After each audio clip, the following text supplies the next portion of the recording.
A young lady could be seen riding a scooter on the roads, late in the evening. She had a pink helmet over her head for protection. The road was quiet, but she was not scared even though she found it somehow off. This particular road was not always busy around 7 p.m., but some cars still passed by around that time. As she rode her scooter, she could see a blaring light from the vehicle ahead. She could tell the vehicle had stopped in the middle of the road. But because of the lights from the headlamps, she couldn't see things clearly. But as she approached the car to some close distance, she almost screamed in shock. She discovered that she has met with a hit-and-run incident. The bonnet of the car she was staring at was damaged beyond repair. The windscreen of the car was shattered. And in the driver's seat, she saw a gray-haired man with his face down on the steering. She was so scared as she got down from her scooter and approached the damaged vehicle. She almost screamed out of shock when she stepped on the broken glasses at the scene. When she got to the driver's side, she discovered the old man still had his eyes opened and was bleeding from his head. And he was too weak to say anything. He managed to glance at the young lady and made light movements with his fingers. The young lady had her mouth covered with her hands as she stared at the old man in shock. Just now, when the old man looked at her with his bloodied face, he looked scary. Now coming back to her senses, the young lady muttered in an incoherent tone as she took out her phone from the pocket of her jacket. "That's right. I need to call the ambulance." She input a short string of numbers and dialed it.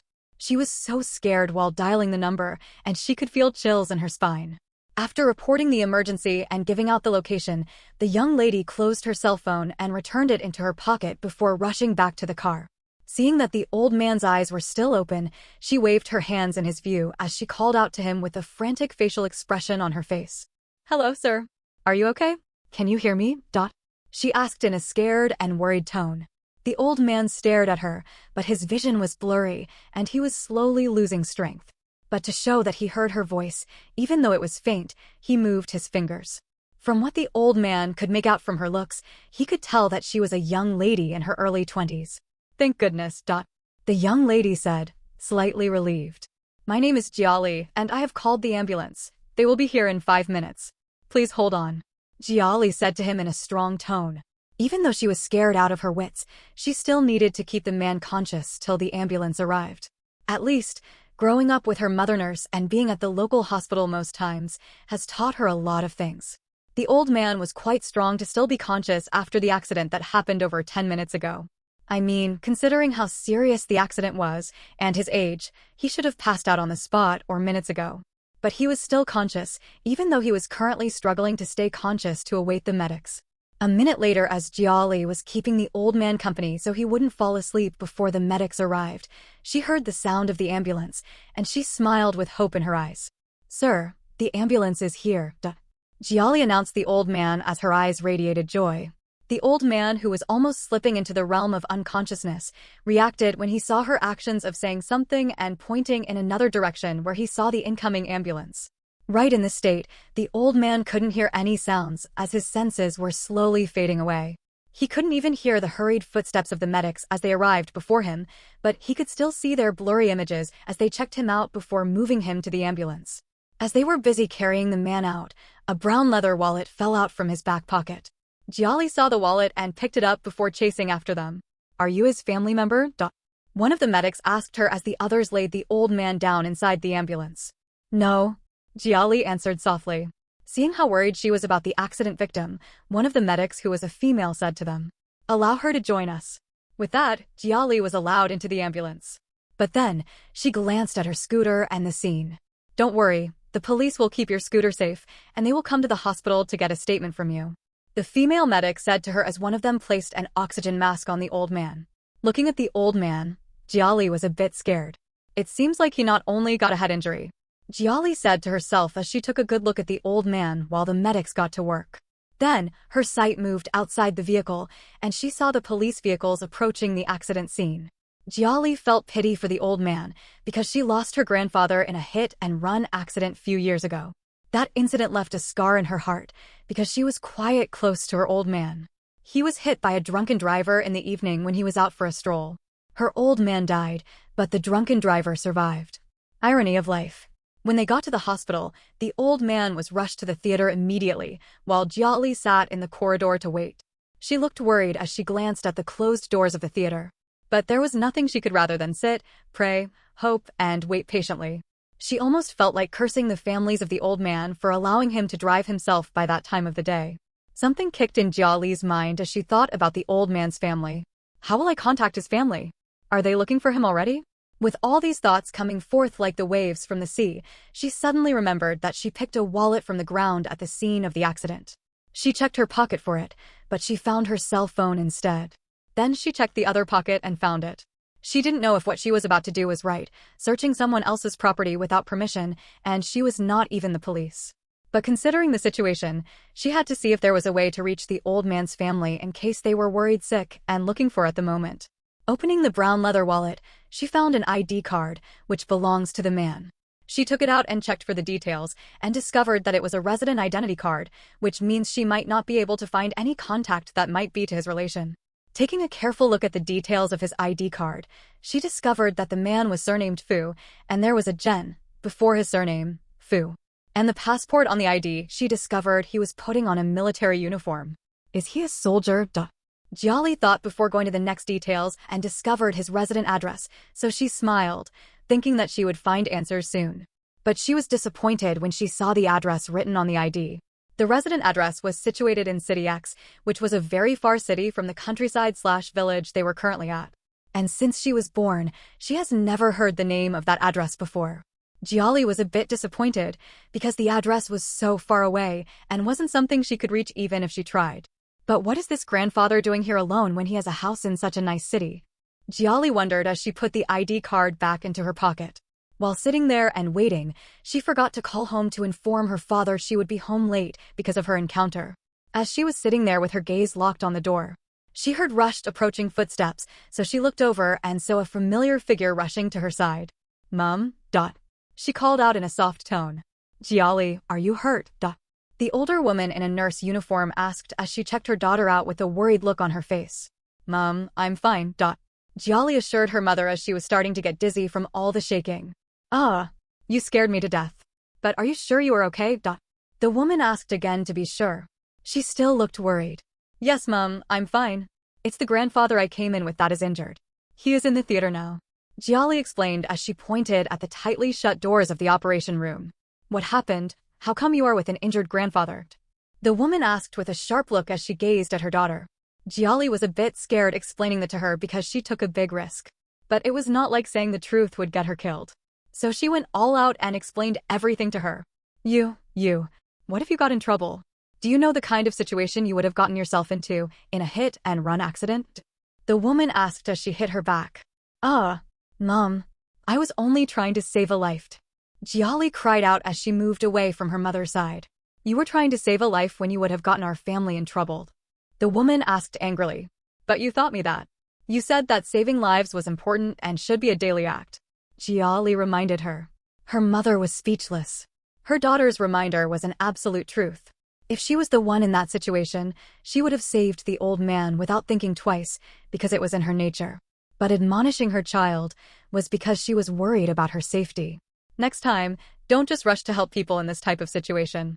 You have to be careful and call the police. She reminded her after sitting on the bench. Yes, Mom. But Mom, how did you know I was here? Jia Li asked, after not recalling dialing her number. Nurse Lee informed me she saw you come in with the ambulance, and I was so scared out of my wits thinking something might have happened to you. But it's good that you're okay. Her mother said to her. Oh! Mom, I was supposed to make dinner for Dad, but I was caught up with something. Jia Li said with a smile. Her mother glared at her. I will make the call, she said to her before stepping out to make the call.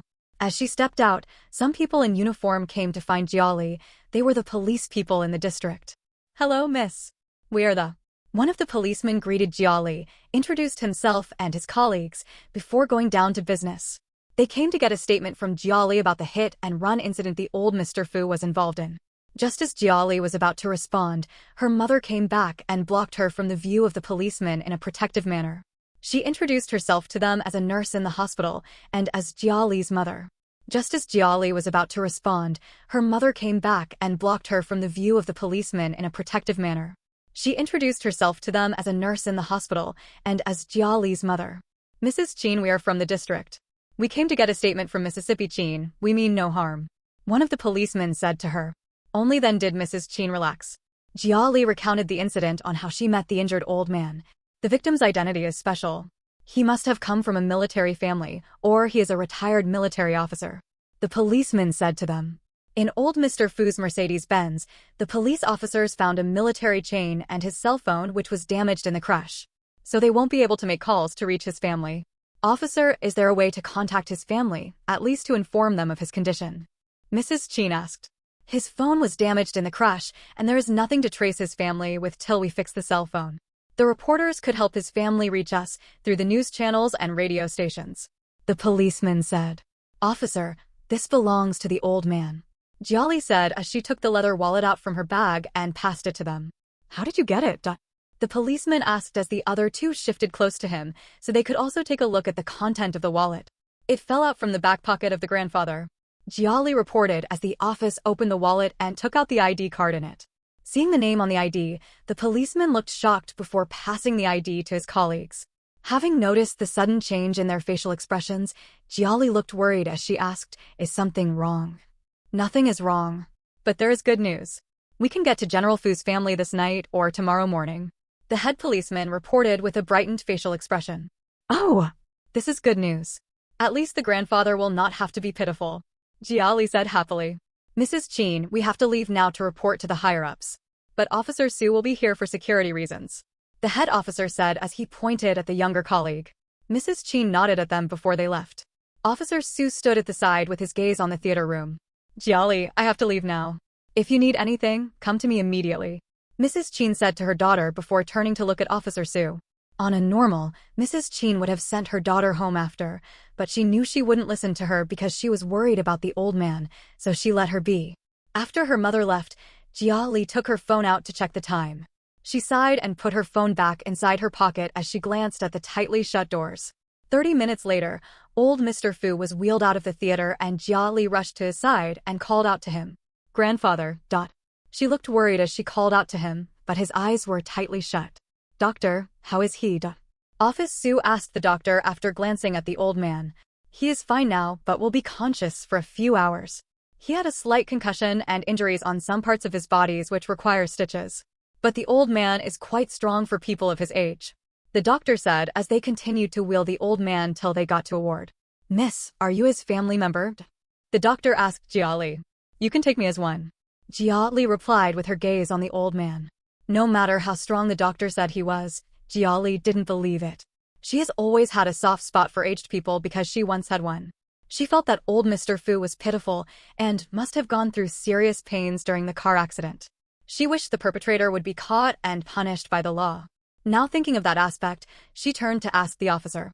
Officer Su, has the culprit been caught? Not yet. But soon, he will be caught. Officer Su replied. Dr. Mr. Fu has a special identity. Please, we would need you to take care of him. Officer Su said to the doctor. The doctor gazed at the police after and thought for a while.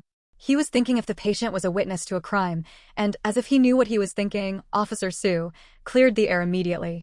Old Mr. Fu is a retired soldier, and he was involved in a hit-and-run accident, so his identity is a little special. Officer Fu did not divulge the whole truth. He didn't disclose to the doctor that old Mr. Fu was in fact a retired general in the army and not just a soldier. I see. We will do our best to take care of him. The doctor replied. Thank you. Officer Su said. It's our job. The doctor replied. The doctor took one last look at old Fu before leaving the ward. There were other patients in the ward that were recovering. Miss, you are sure you don't want to go home? I will stay here to watch over him if you are worried. Officer Su said to Jia now they were left alone. Jia glanced at the old man before taking a sit.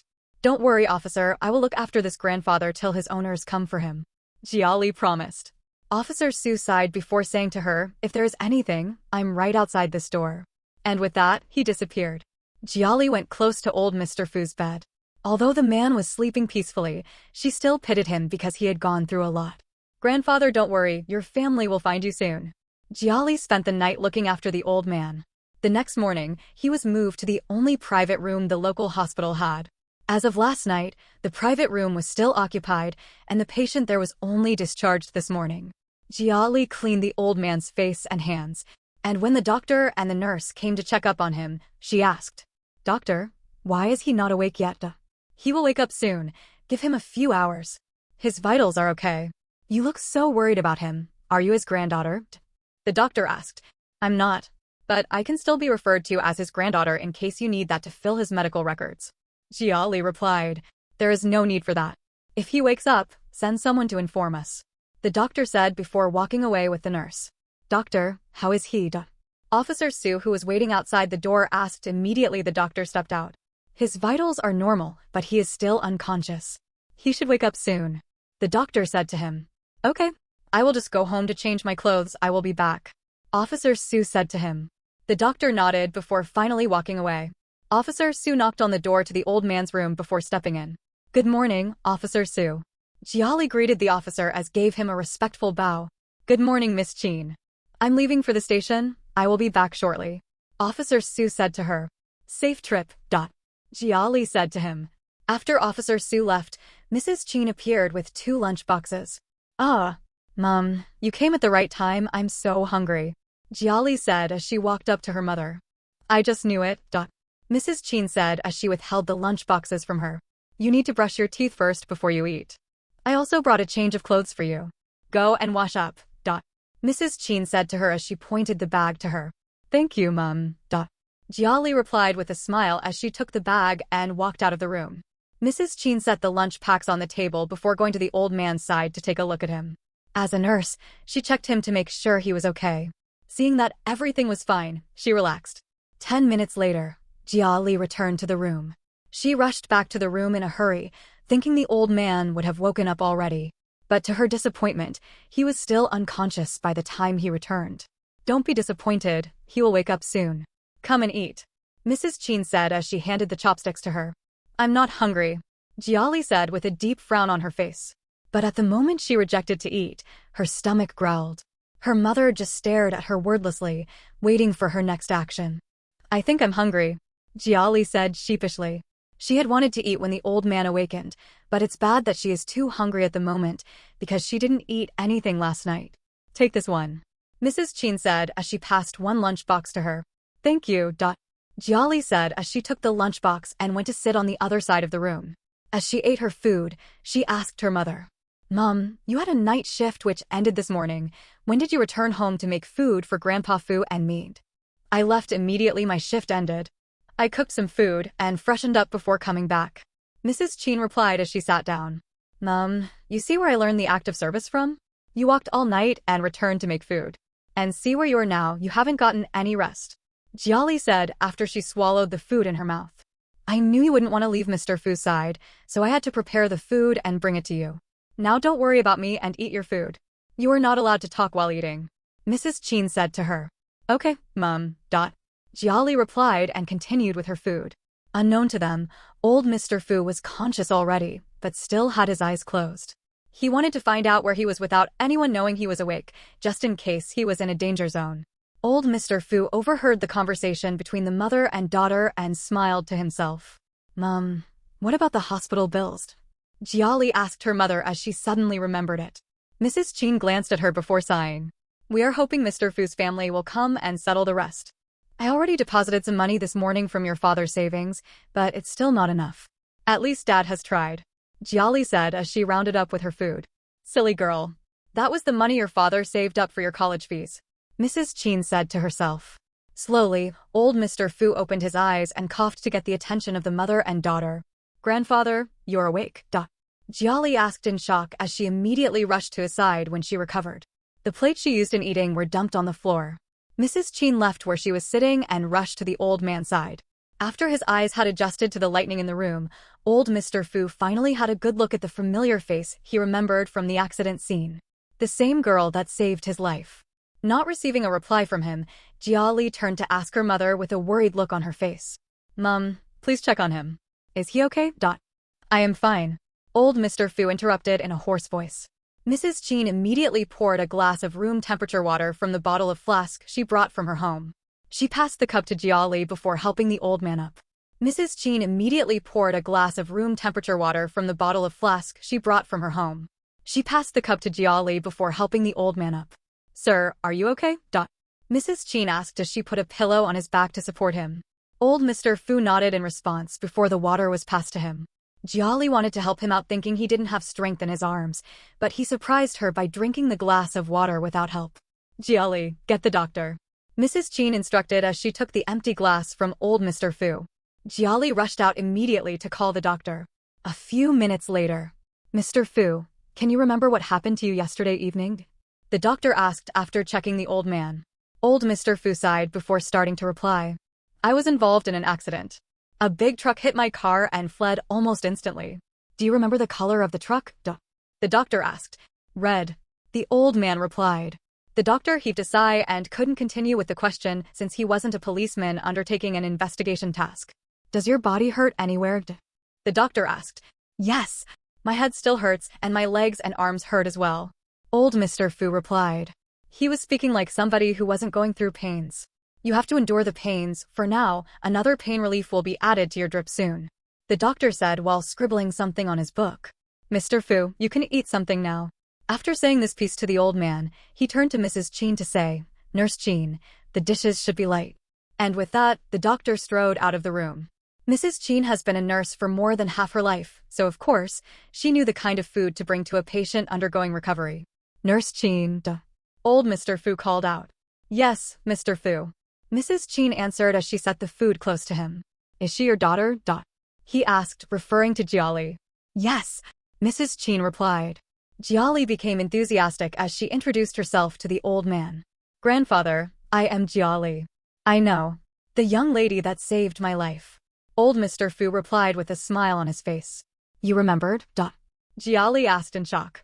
Yes, I do. How could I forget your worried look on your face when I was about passing out? Old Mr. Fu asked. Oh, Jiali responded absent-mindedly. She lifted the plate of soup her mother kept for the old man and picked up a spoon as she tried to feed him. But could the retired general allow himself to be fed by someone else? He rejected her goodwill. Thank you, Miss Jiali, but I can help myself, Old Mr. Fu said before taking the plate of soup from her. Initially, she pitied the old man, but now, she didn't. This old man is quite strong. When old Mr. Fu finished eating, Officer Su walked in and introduced himself. He saluted old Mr. Fu and addressed him as General Fu, but the old man waved the greetings. Officer Su seemed to have something to say, but he didn't want Jiali and her mother to hear the conversation, so his face looked a bit uncomfortable. Old Mr. Fu could read facial expressions and body language, but he was not in the least bothered about what Officer Su wanted to say. Officer Su, out with what you want to say. This old man wants to rest. Officer Su apologized before going ahead to say that he wanted. General, we managed to contact your family without exposing your location to the media. They will be here in at least 2 hours. You should have confirmed from me if I wanted them here, the old man said before laying on the bed with his eyes closed. Jiali looked surprised. The old man didn't want his family to find him. Officer Su apologized to him before leaving, seeing that he didn't want to speak anymore. Mrs. Chin was worried, thinking that he wasn't on good terms with his family. But when the mother and daughter pair saw his family and the entrance they made, only then did they understand the reason the old man didn't want them there. Old Mr. Fu dozed off once his head hit the pillow. The drug the nurse put in his new drip was starting to take effect. Somewhere in X City, a young man surnamed Fu was sitting in his wide, elegant office space when his phone rang. But there was a beauty sitting in front of him with a smile on her face. They were discussing where to have their date for the evening when the call came in. It's my father, Fu Hua said to the beautiful young woman in front of him. Go ahead, the woman said in a calm demeanor. Everything that radiated from her speaks elegance. Fu Hua answered his father's call. From the beginning to the end of the conversation, no emotion was found on his face. Alex, I'm sorry, but our date tonight has to be cancelled, Fu Hua said to the woman in front of him. Why? Did something happen at home? Alex Feng asked with worry laced in her tone. Fu Hua massaged his temples with his fingers as he explained. My grandfather went missing 2 days ago, so we traced his location to the countryside. When he contacted us, he said not to disturb him, that he wanted to be by himself, so we let him be. Now, I just learned from my father he was involved in a hit-and-run accident yesterday and is currently hospitalized. Now my father wants us to go and bring him back. Alex's phone looked surprised but not worried as she asked, why do you have to go to bring him back? Alex, you know my grandfather, he is stubborn and wouldn't want to come back home. So my father wants Ingpei and I to go with him to bring him back, Fu Hua explained. Alex, you know my grandfather, he is stubborn and wouldn't want to come back home. So my father wants Ingpei and I to go with him to bring him back, Fu Hua explained. I understand. When next am I seeing you? Fong Alex asked with a peaceful expression on her face. In 2 days at most. I just hope grandfather doesn't give us a hard time. Fu Hua said as he stood to his feet and picked a few important things from his work table. So, am I going to get a hug? Fong Alex asked with a smile on her face as she stood to her feet. The beautiful woman was almost as tall as Fu Hua. She had a nice figure with that air of elegance surrounding her. She looked to be a woman of good manners. Fu Hua stared at her before speaking up. No PDA in my office, remember? Gosh, sometimes I wonder if I'm actually your girlfriend or some woman you just have fun with. Alex Fong said as she rolled her eyes at him. Come on, you know I don't mean it that way. This is my office space and everything that goes on here must be in order and about work. Fu Hua said, reminding her of his work ethic. It's fine, I get. I will see you when you get back. Alex Fong said as she picked up her phone and purse from the table before walking away. Fu Hua knew she wasn't happy, but he hadn't the time to chase after her. He had other important things to do. Once he gets back from the countryside, he will settle the matter with her. Fu Hua informed his assistant about his unavailability for a few days and also asked him to take care of some matters he can take care of, and the important ones that needed his attention, he would contact him through his email. After relaying some instructions to his assistant, he left the office building and went straight to his tinted black car, which cost several thousands of dollars to get, and drove off. Fong Alex was still at the underground parking lot when Fu Hua drove off. She was in her red car and watched Fu Hua drive off. She looked pissed off that he didn't chase after her, but she decided to be calm because she understood him and she knew where to get him. She was Alex Fong, one of the world's top models and the only woman that managed to get in the cold Fu Hua's heart. The only woman Fu Hua has ever fallen in love with. She was proud of that title because Fu Hua came from a very influential family. He was rich, handsome, smart, and successful, the man of every woman's dreams. But he was cold to others and only warm to her. If he had 100% warmth and gave his family 20% warmth, 30% belonged only to her, and the rest could be settled between himself and his friends, but for the most part, going to himself alone. So, it could be said that she is the only woman the cold Fu Hua has ever gotten together with, and that title has never been taken away from her, and she wouldn't let go of it, never. Alex Fong didn't come from an influential family, she came from an average family. And because she was beautiful and smart when she was young, her mother pushed her into modeling so she could earn more money for the family. And that was how her modeling career began. She had her mother to thank you for bringing her to her current level. Feeling better now, Alex Fong ignited the engine of her car and drove away. When Fu Hua got to the Fu mansion, everybody was waiting for him. His father and brother were dressed and ready to depart. He picked a few clothes from his room before joining the others. Father, have you spoken to grandfather's doctor? He should go with us. Fu Yingpei suggested. The more reason grandfather wouldn't want to follow us back. Fu Hua replied. Your brother is right. The old man is stubborn these days and needs to be handled with caution. Bringing his doctor over will only agitate him further. Mr. Fu replied. Mr. Fu was dressed in his military uniform, so he looked a bit too serious when he spoke. Dad, don't you think you are looking too serious in that costume? Yingpei asked as he gave his father a scrutinizing gaze. Fu Hua glanced at his foolish younger brother before quietly moving his gaze away. Mr. Fu felt disrespected by his younger son for calling his uniform, which accorded him so much respect, a costume. He wanted to strangle him, but he hadn't the time. You brat. I will deal with you later. Mr. Fu threatened before leading the way out of the house. Brother, did I say something wrong? Yingpei whispered to his older brother. You called father's military uniform a costume? You sure want to die. Fu Hua replied. Oh, I didn't mean it that way. Yingpei replied as they both followed their father out. That has been your language since you came back from America last month. Fu Hua said, not surprised by his words. Oh, I didn't notice that. But why does Dad have to put it on when we are only going to bring grandfather home? Is it necessary? Yingpei asked. It is very necessary. That uniform may be the reason grandfather would agree to come back home with us. Fu Hua replied. And why is that so? Yingpei asked curiously. He wanted to know if there was a trick with that uniform. You ask way too many questions. Fu Hua said to him, before going ahead to reply to him. When grandfather sees that uniform, he would have no choice but to follow us back home. He doesn't like people knowing his true identity, and that's the reason he appears less on the internet and the media. He likes living a simple life. Old Mr. Fu was currently awake at this time. He was slowly getting better and the pain he felt was decreasing. Mrs. Chin was about to leave the hospital room when Kim Hyejin asked her mother to take good care of her dog since she was sick. Mrs. Chin looked like she was in a dilemma hearing her mention her dog. "Follow me outside, I have something to say to you," Mrs. Chin said to her before walking out the door with the bag she came with. Jiali looked confused with her mother's sudden change in facial looks. She turned to the old man and smiled at him. "Grandfather Fu, I will be back." The old man waved at her, and she left. Right outside the door to the hospital, Mrs. Chin sighed as she said to her, "I know you are not going to like this, but she is dead." Jiali was left in a trance. She was yet to fully digest the shocking news her mother just delivered to her. Mom? What do you mean?" She asked, trying to waive the possibility of the negative happening. Mrs. Chin sighed before explaining further. "Your dog is dead. She died last night.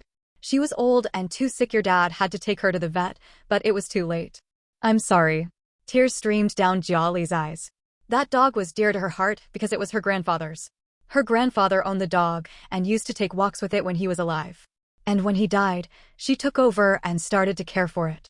Since her grandfather died, the dog easily fell sick, and she has been so careful with it. "Jiali, don't cry. You know the dog is too old and was bound to die soon," Mrs. Chin said as she placed her hand on her shoulder. The mother and daughter were of the same average height. "I know. But I didn't expect her to leave without saying goodbye. I mean, I wanted to be with her in her last moments.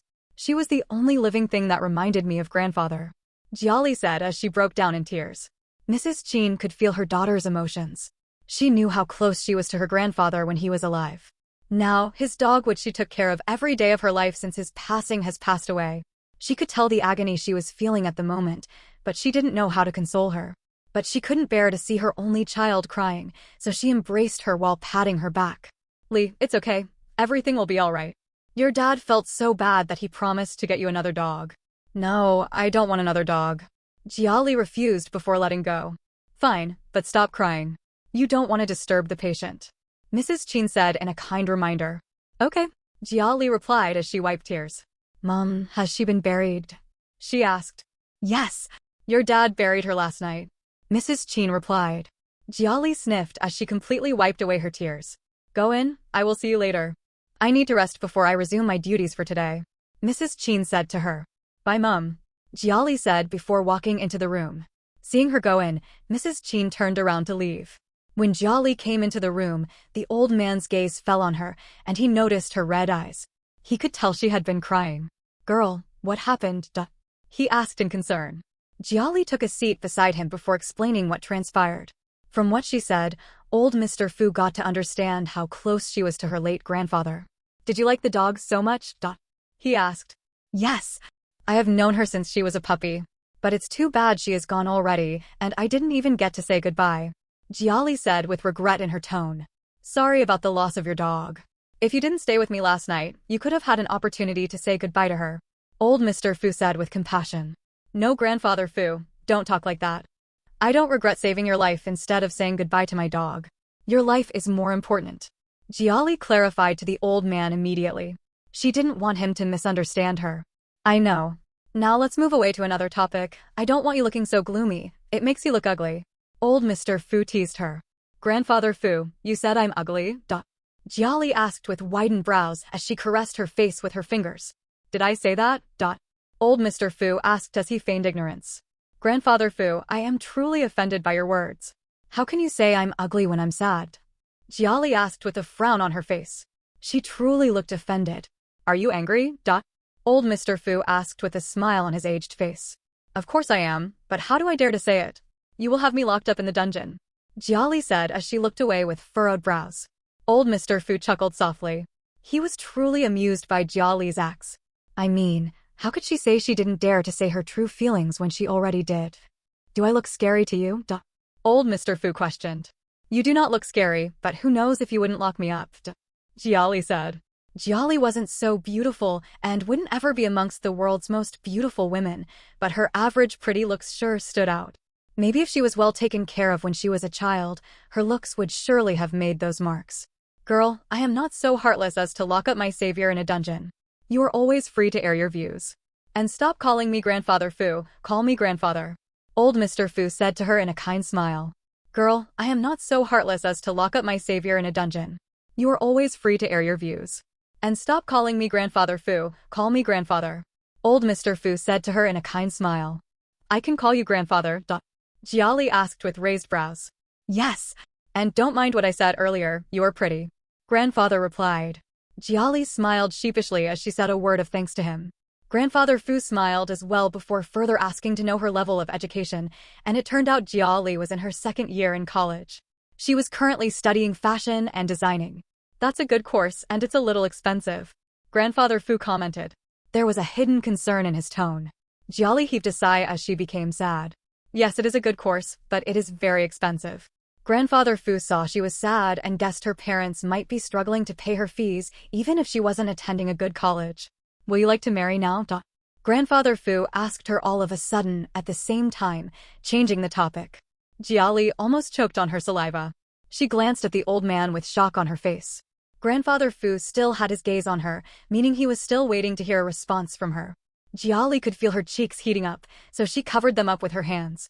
I have never thought about that. Jiali replied before standing to her feet and walking towards the door. Where are you going to? Grandfather Fu asked with a kind smile on his face. Jiali heaved a sigh before turning to face him. Grandfather, you tease me a lot. Well, I'm a bit tasty, so I'm going to look for water. There's water over there. Grandfather Fu replied as he pointed at the flask. It belongs to you. Jiali replied before turning to walk out of the room. She was feeling so hot to stay with Grandfather Fu. She was wondering if she offended him in any way for him to get back at her by teasing her. Just as she released the door handle and looked up, she saw an entourage closely approaching her. Some of them were in army uniforms, so she hurriedly rushed back inside the room. She wanted to bolt the door, but she couldn't find one. Seeing her, she came inside hurriedly. Grandfather Fu was worried as he asked, Girl, why do you look scared? It's somebody chasing after you. Jiali finally gave up on finding the bolt and turned to reply to the old man. Grandfather, some people in the army uniform are here. Oh! They are here, so fast.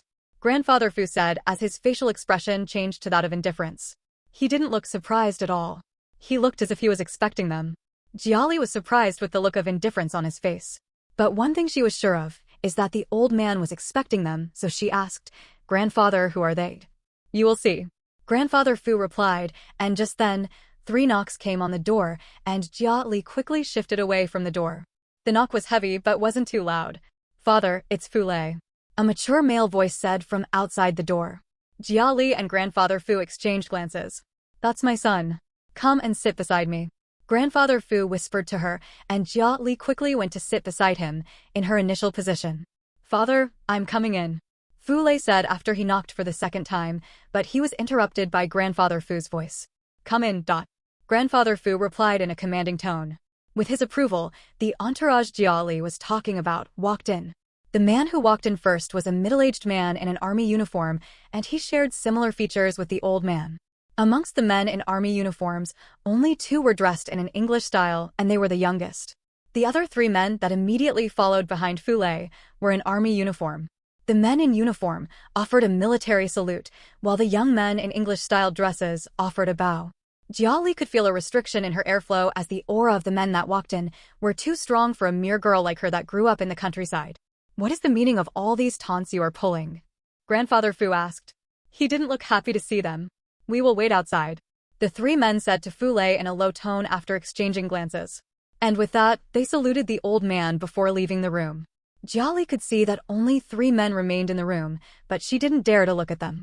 At this point, Jiali stood up from the sit and offered it to Fu Lei, but he waved his hand, rejecting her offer, so she sat back down on the seat with an awkward expression on her face. Father, we came to bring you back. Fu Lei said, going straight to the point. Who is that girl? Ingpei whispered to Fu Hua with his gaze on Jiali. Why don't you ask her? Fu Hua whispered back to him. Ingpei looked annoyed at his older brother's reply, but he couldn't blame him. It was his fault for asking a stupid question. Fu Hua didn't spare Jiali a glance as his gaze remained on his grandfather. Did you ask how I'm doing and if I was recovering properly? You just went straight to telling me you came to take me back. You are so unfilial. The old man said in an annoyed tone as he glared at his son. Fu Lei sighed before going ahead to ask how his old man was doing. You tell me, how do you think I'm doing? The old man retorted. Fu Lei sighed before going ahead to ask how his old man was doing. You tell me, how do you think I'm doing? The old man retorted. Father, I can see you are recovering quickly. But we still need to take you to the city for proper recuperation. Fu Lei insisted. He could see how energetic the old man was, so he insisted on him coming to the city for a full body checkup. If that is what you came for, just leave immediately. The old man was sitting up, quietly laid down on his bed, and shut his eyes. It was obvious he wasn't even ready to take a step out from the hospital room. Fu Hua knew the matter had come to a dead end, so decided to intervene by taking a step forward. Grandfather, it's Fu Hua. How is your health? Fu Hua asked, but his tone seemed awkward, like he wasn't used to caring about other people or asking about their well-being. Did you come to force me back to the city like your father? Then go away, I'm not interested. Grandfather Fu rejected him without opening his eyes. No, grandfather, we came to see how you are recovering. Nobody is forcing you to go back home. Fu Hua hurriedly explained. Yes, grandfather. Who would dare to force the great militant? Ingpei said with an exaggerated look on his face. Grandfather Fu opened his eyes to glance at his grandsons before turning to look at their father. Fu Lei, go back home. I will be fine here. Go back and take care of your wife before she causes trouble. I don't know why you dragged everybody out with you. Father, I will do as you said. I will be waiting for you back home. Fu Lei said before saluting. Take those people with you, I don't want any disturbance. Grandfather Fu said as he shared his son away. Fu Lei turned to look at his sons before walking out of the room. That look meant they had to persuade the old man to get back home soon. Grandfather, have you had lunch? Ingpei asked as he came to his side. You brat, if you disturb my peace, I will send you away. Grandfather Fu warned, and Ingpei raised his hands in defeat. Jiali was surprised to see how respected the old man was. And it looked like they would do anything the old man asked for. See how the two grandsons were standing. She stood up from her seat, but the old man asked her to sit back down. If they cannot stand, they should leave with their father. So Jiali had no choice but to sit down with her gaze lowered. Heh, what is your name, Ingpei asked Jiali with his gaze on her. He seemed to be curious about her identity. Jiali was not slow-witted and knew he was referring to her, so at last, she looked up to look at him while sparing the older one a glance. Jiali. Ingpei asked as he tried to depict the meaning of her name. Jiali means good and beautiful, grandfather said as he helped him out. Oh, your name sounds pretty, but... Grandfather Fu caught him off before he could finish his sentence. Stop acting like a rouge. Grandfather, where did you pick her up from? She looks so young. Ingpei asked the old man. It is the other way round. She picked me up. Grandfather Fu replied. Oh, she saved your life. Ingpei said with a little wonder as he gave Jiali a scrutinizing gaze. How did she save your life? Ingpei asked again, but he received a warning glare from the old man. Your brain has been eaten up by the foreign food. Look where you are and who you are questioning. Fu Hua, get your brother to join the company with immediate effect once you get back to the city. I can see his brain has been idle for a long time. Yes, grandfather. Fu Hua replied respectfully. And what's with the cold countenance? Don't scare Jiali, or you better wait outside. Grandfather Fu said to him as he pointed at the door. Jiali didn't dare to butt in or to take a look at the young men being scolded. She didn't want to get into any kind of trouble. Grandfather, we'll be back. We need to speak with your doctor and settle your bills. Fu Hua said before turning to walk away with Ingpei behind him. When his grandsons left, Grandfather Fu said to Jiali, Girl, relax. They are my grandsons. They don't bite. One is quiet while the other is playful. When you get to know them very well, you will understand them better. When I get to know them very well, Jiali said, repeating the old man's words to him with confusion on her face. When the time comes, you will understand better. Grandfather Fu replied with a knowing smile on his face. Oh, but grandfather, why are you authoritative with your family? Jiali asked. If I don't do that, my opinion won't matter. Look at me, I am already old. I have 2 sons and 1 daughter, and all 3 are doing well in their capacity.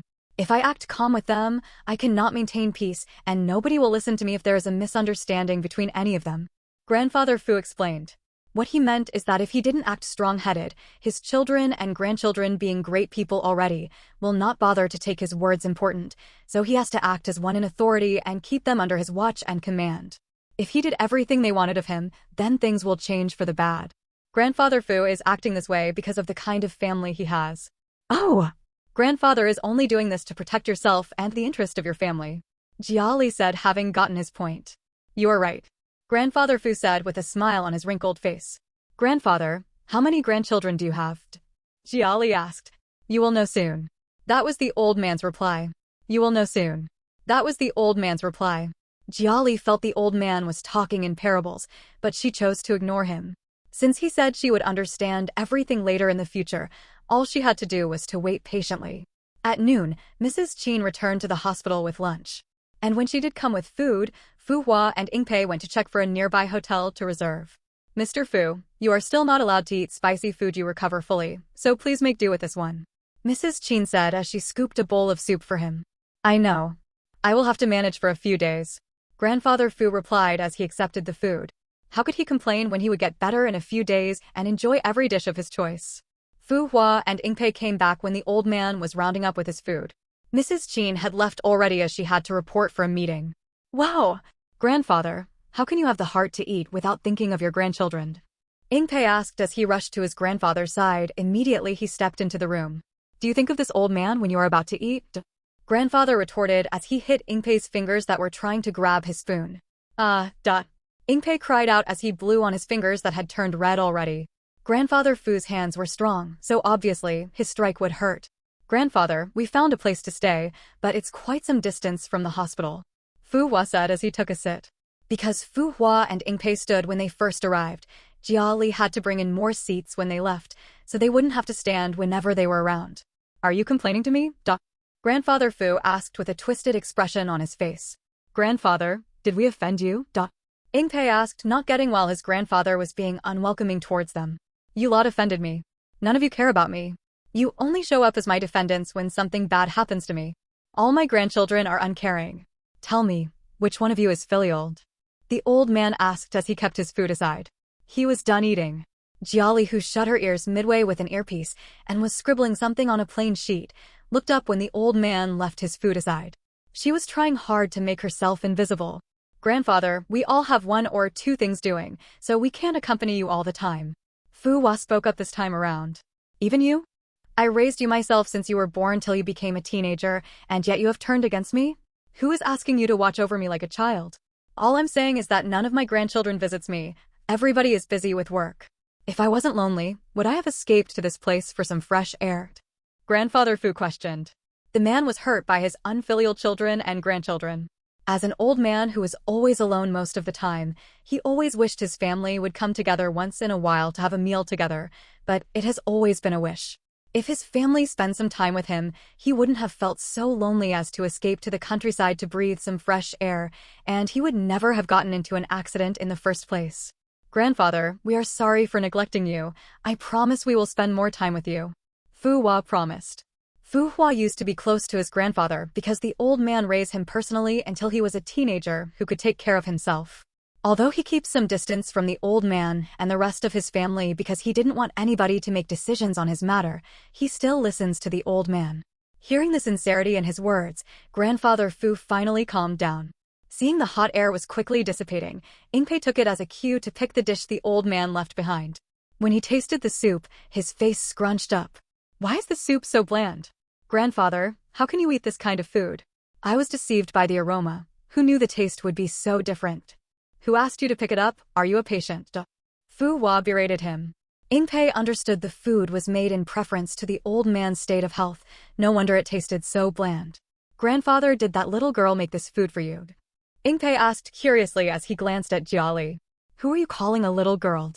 Grandfather Fu queries. She looks so young, so she is a little girl.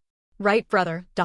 Yingpei turned to Fu Hua for confirmation, but he gave Jia Li a mere glance before looking away, totally ignoring him. Feeling the calm atmosphere, Jia Li finally took off her earpiece before walking to the old man's side to clear his plates. And after that, she handed him a glass of room-temperature water. The old man gulped the entire water down before handing the empty cup back to her. Jia Li, you haven't had any lunch yet. Eat something already, Grandfather Fu said to her with concern laced in his tone.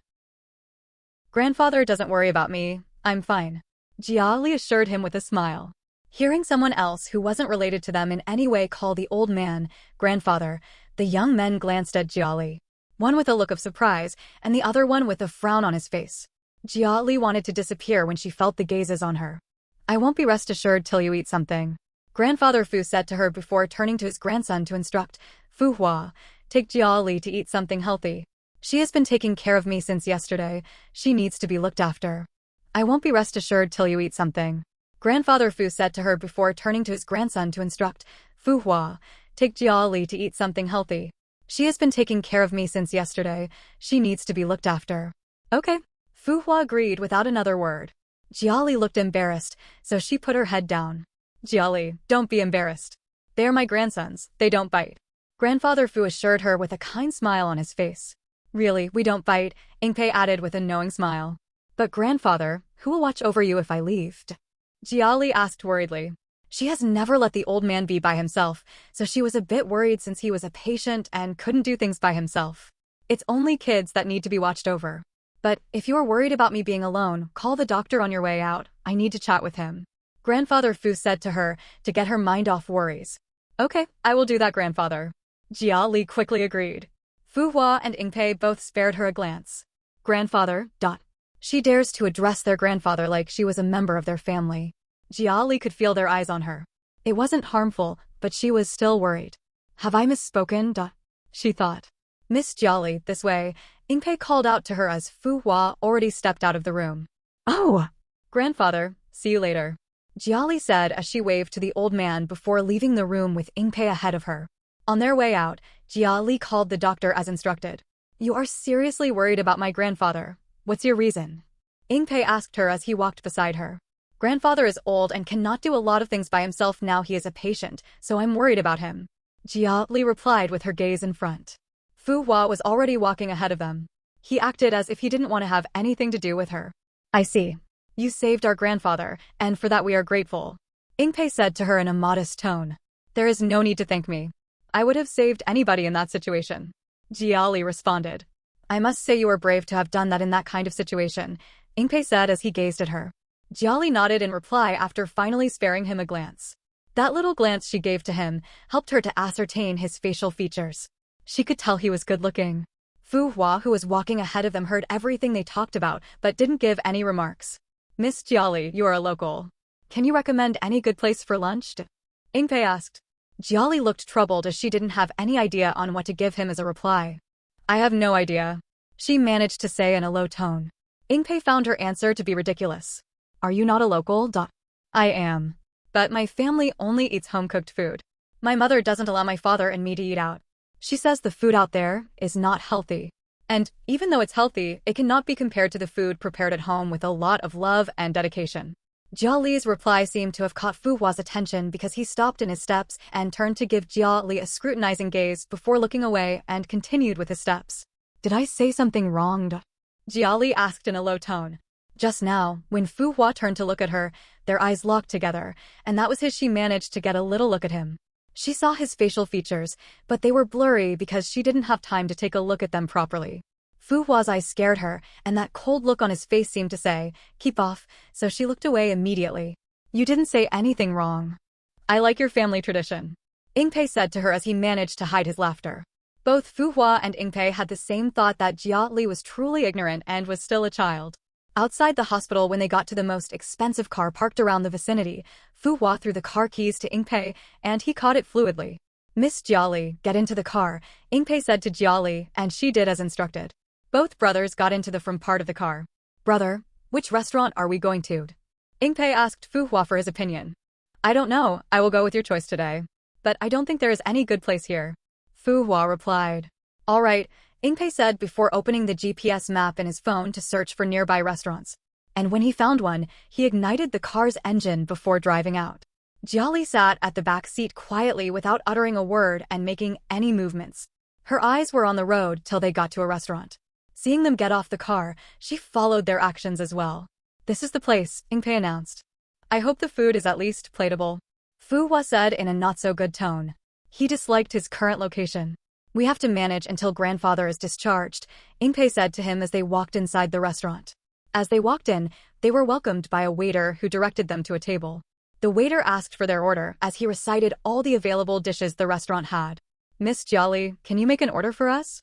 You're a local and should know some of the best dishes here. Ingpei requested as he turned to gaze at Jia Li. Miss Jia Li, can you make an order for us? You're a local and should know some of the best dishes here. Ingpei requested as he turned to gaze at Jia Li. Me? Jia Li said while pointing at herself. Now she was sharing a table with the Fu brothers, she was opportune to get a good look at them. She could see they had handsome features, but she dared not stare at them for a long time. Yes, you. We need your recommendation. Ingpei insisted. I am afraid I dare not. Jia Li rejected as she looked away. It's fine, place your order, Ingpei said to her before asking the waiter to serve their signature dishes. Jia Li agreed and ordered 2 dishes for herself, but Ingpei added extra dishes for her. You are still young, you need to eat more, Ingpei said to her with a smile on his face. Fu Hua scoffed, ignoring his brother. Jia Li was different from most girls. She wasn't slim, and she wasn't fat. She just had a little amount of flesh on her body, but she still couldn't be called chubby or plump. She wasn't bothered about her body because her mother praised her for having a healthy body. Thank you, Jia Li said politely. Just then, a chime came from Fu Hua's phone, so he took it out to take a look. Seeing an SMS from his girlfriend, he walked out of the restaurant with his phone in hand. Jia Li and Ingpei looked over till his back left their view. You seem to be scared of my brother, Ingpei said rather than asking because he was sure. Am I? Jia Li asked as she gazed at him. Yes you are, and it's very obvious. Don't mind the ice look on his face, don't be scared of him, he won't bite you. Ingpei said to help relax her nerves. Oh, Jia Li replied, as Ingpei was asking Jia Li questions to know more about the locals as they waited for their dishes. Fu Hua was outside the restaurant on a call with his girlfriend. If I didn't text you, you have forgotten to call me, right? Alex Feng asked as she twirled the wine glass in her hand. She was sitting on her bed with a wine glass in her hand while on a call with Fu Hua. It's not that. I haven't settled what I came here for, so I've been a little busy over here. Fu Hua explained.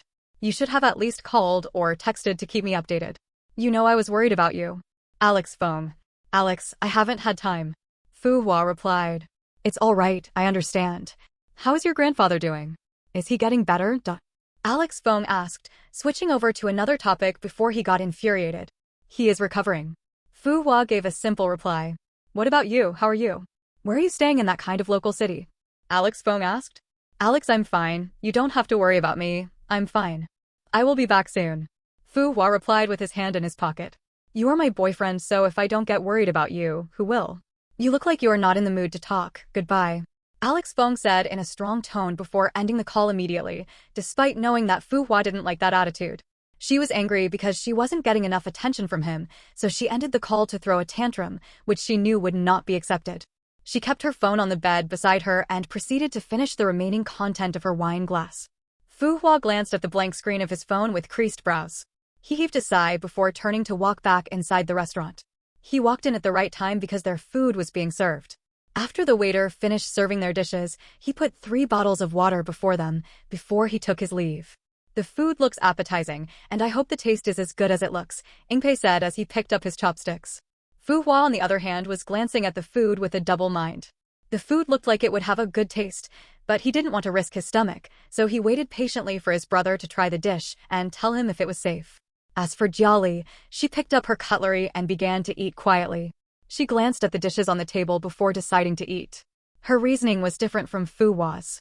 Brother, the food is actually nice, you can give it a try, Ingpei said after trying all the dishes on the table, including the one Jia Li ordered for herself. Oh, Fu Hua said as he picked up his chopsticks and tried a few dishes with Ingpei's directions. After trying some of the side dishes, Fu Hua didn't say anything and continued to eat. His facial expressions didn't show if he was satisfied or not. Right as he was eating, the phone he left on the table chimed, and he glanced at it. The only thing that caught his eye from the SMS his girlfriend sent to him was the apology she started with. He already knew it was an apology message, so he didn't need to take a look at it at the moment. Jia Li was the first person to stop eating. Miss Jia Li, are you satisfied already, or you don't like the food? Ingpei asked in concern. If there was anyone he was thinking would give up on the food first, it was his brother. So Jia Li giving up on the food first got his surprise. I liked the food, but I'm satisfied, thank you. Jia Li replied to him politely. Ingpei nodded and continued eating with nothing in mind, while Fu Hua thought Jia Li gave up on the food in pretense. But the truth is that Jia Li gave up on the food because she was full. She was too nervous because she was sharing a table with the big shots, so the nervousness occupied the remaining space her food was supposed to occupy. Fu Hua wasn't comfortable eating in a local restaurant, so he stopped eating soon after Jia Li gave up on the food. Now, only Ingpei was still eating. Miss Jia Li, since I met you, you've been putting on that jacket, are you not hot? Ingpei asked after he swallowed the food in his mouth. This was summer, and it was very hot these days. The restaurant they came to had no air conditioning system. Even Fu Hua took off his suit jacket when he walked into the restaurant. Now, he was wondering why Jiali still had her jacket on. Jiali looked embarrassed as she stole a glance at him. I'm fine. How are you fine? You're already sweating. Even if you don't want to take off the jacket, at least unzip it, so you can cool off a bit. Ingpei advised her. He was indeed worried about her. How could she be wearing a jacket in this kind of hot weather? Really, I'm fine. Jiali insisted as she clutched the chest area of the jacket. Because Fu Hua had his eyes on her, therefore he noticed something, so he looked away before telling Ingpei off. Ingpei, it's enough. Let her be. Oh, Ingpei said before going back to eating his food. Jiali felt relieved that Ingpei wasn't pestering her anymore, so she let go of the jacket and looked up at Fu Hua gratefully, but he had his eyes elsewhere. Fu Hua was currently reading the text that came from his girlfriend. After reading her apology message, he replied to her text, which meant he had forgiven her. Just as he put his phone down, Ingpei concluded with eating. Miss Jiali, you look so young. Are you in college? Ingpei asked. He seemed to be making so many inquiries about her. Jiali nodded in response to confirm his thoughts. Wow! Which college? What's your major? Ingpei asked in an excited tone. Jiali replied to him, but her response shocked the two brothers. Her answer about her major shocked them because she didn't look like what she was majoring in. You are studying fashion and design? Ingpei asked in a shocked tone. Jiali felt his actions were hilarious. Why did he seem shocked to learn I'm studying fashion and design? Jiali nodded to confirm her words. Of course, the Fu brothers would be shocked to learn her a major because her style of dressing wasn't linked to her course of study. Jiali was putting on a big jacket and a pair of jeans that looked big on her. She folded the mouth of the jeans and was putting on a pair of white sneakers. Her hair was tied up in a messy bun. Her looks and sense of dressing didn't make sense for somebody that was studying fashion and design. At least, she should look a bit like what she was studying even if she doesn't have the money to dress up. Wow! You don't look like it. Ingpei said as he gave her a scrutinizing gaze. Jiali felt embarrassed as his eyes looked her up and down. Having gotten a little understanding of Jiali's body language, Fu Hua could tell she was embarrassed. Ingpei, do you know it's inappropriate to look at a woman that way? Fu Hua asked, calling his brother to order. Oh!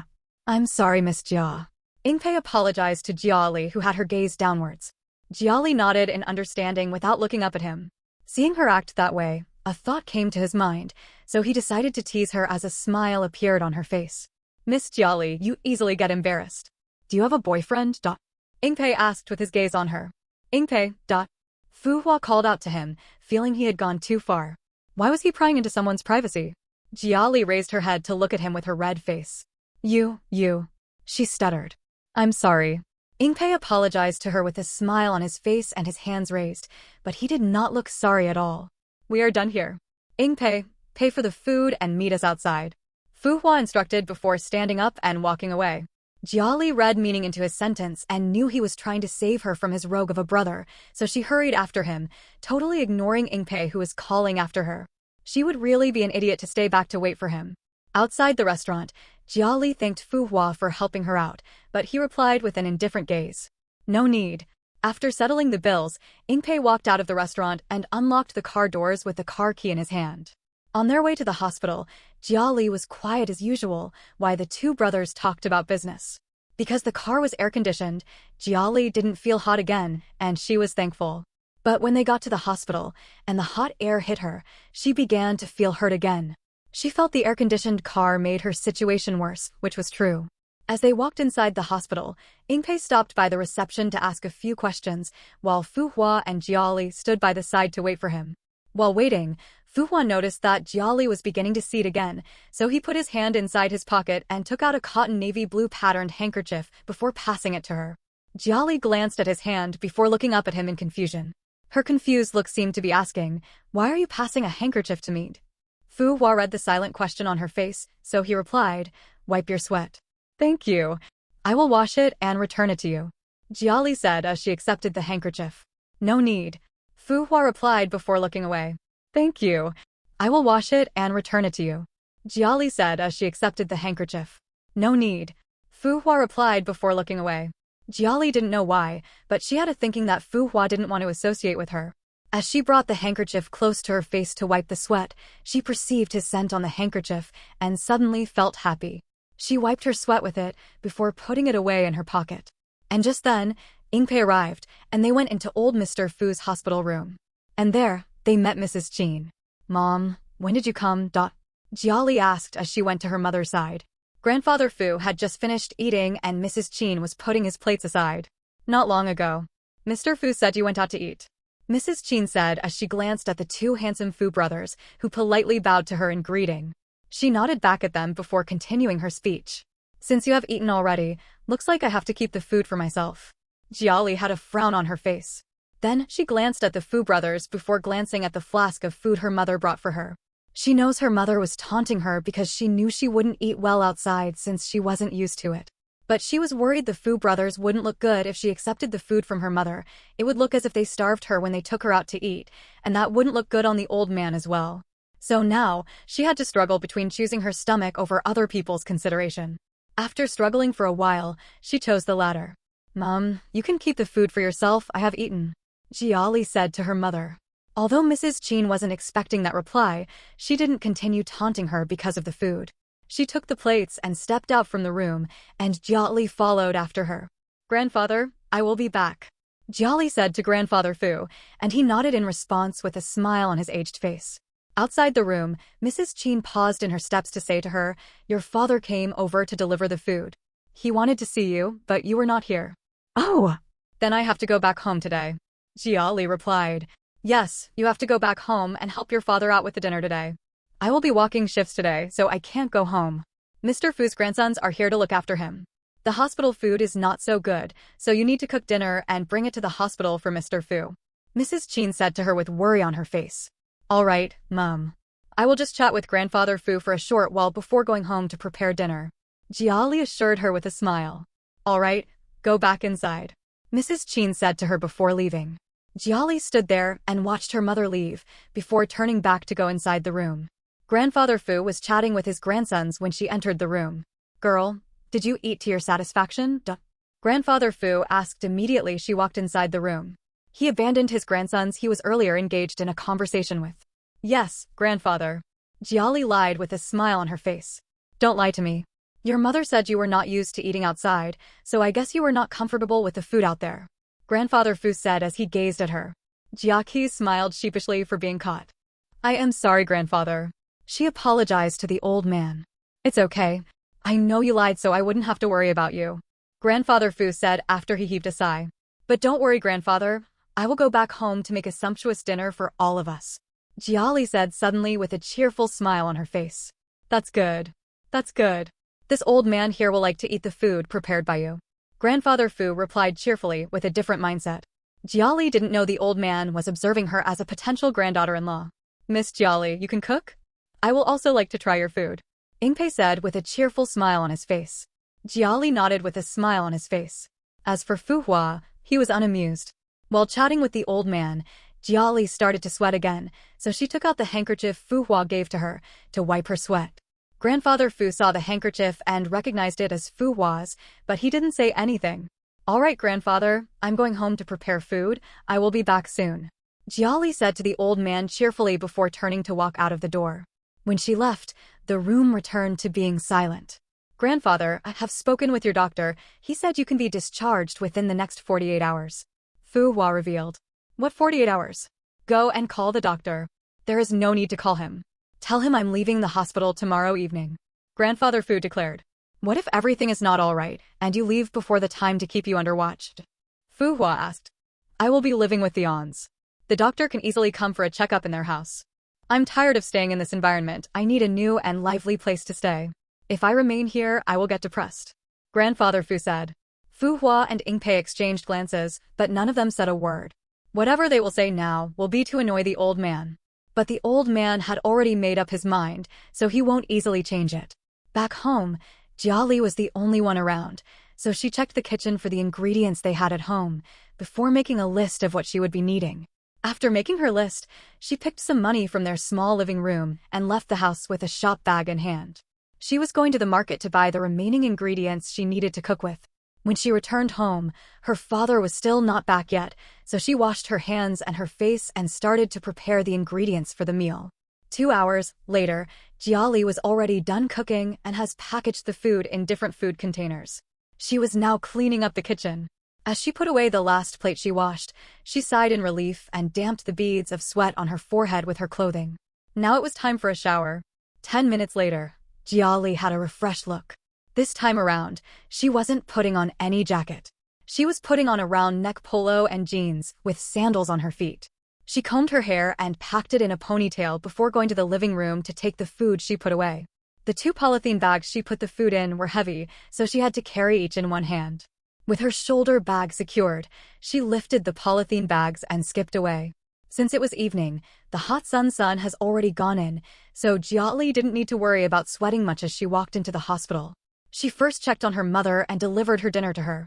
"Did you see you, father, at home?" Mrs. Chin asked as she took her dinner. Jiali passed to her. "No," Jiali replied with her attention to the remaining meals. "Oh, I almost forgot. He said there was an emergency at the construction site, so he had to go back there," Mrs. Chin revealed. "But it's late, it's almost dark," Jiali said as she looked through the windows of the hospital. "Hold on, let me give him a call," Mrs. Chin said as she picked up her phone to call her husband. After a few rings, Mr. Chin picked up the call. "Chu, did you know I was about having my dinner when you decided to call? Did you do it on purpose? Honey, what are you saying? Jiali was worried about you.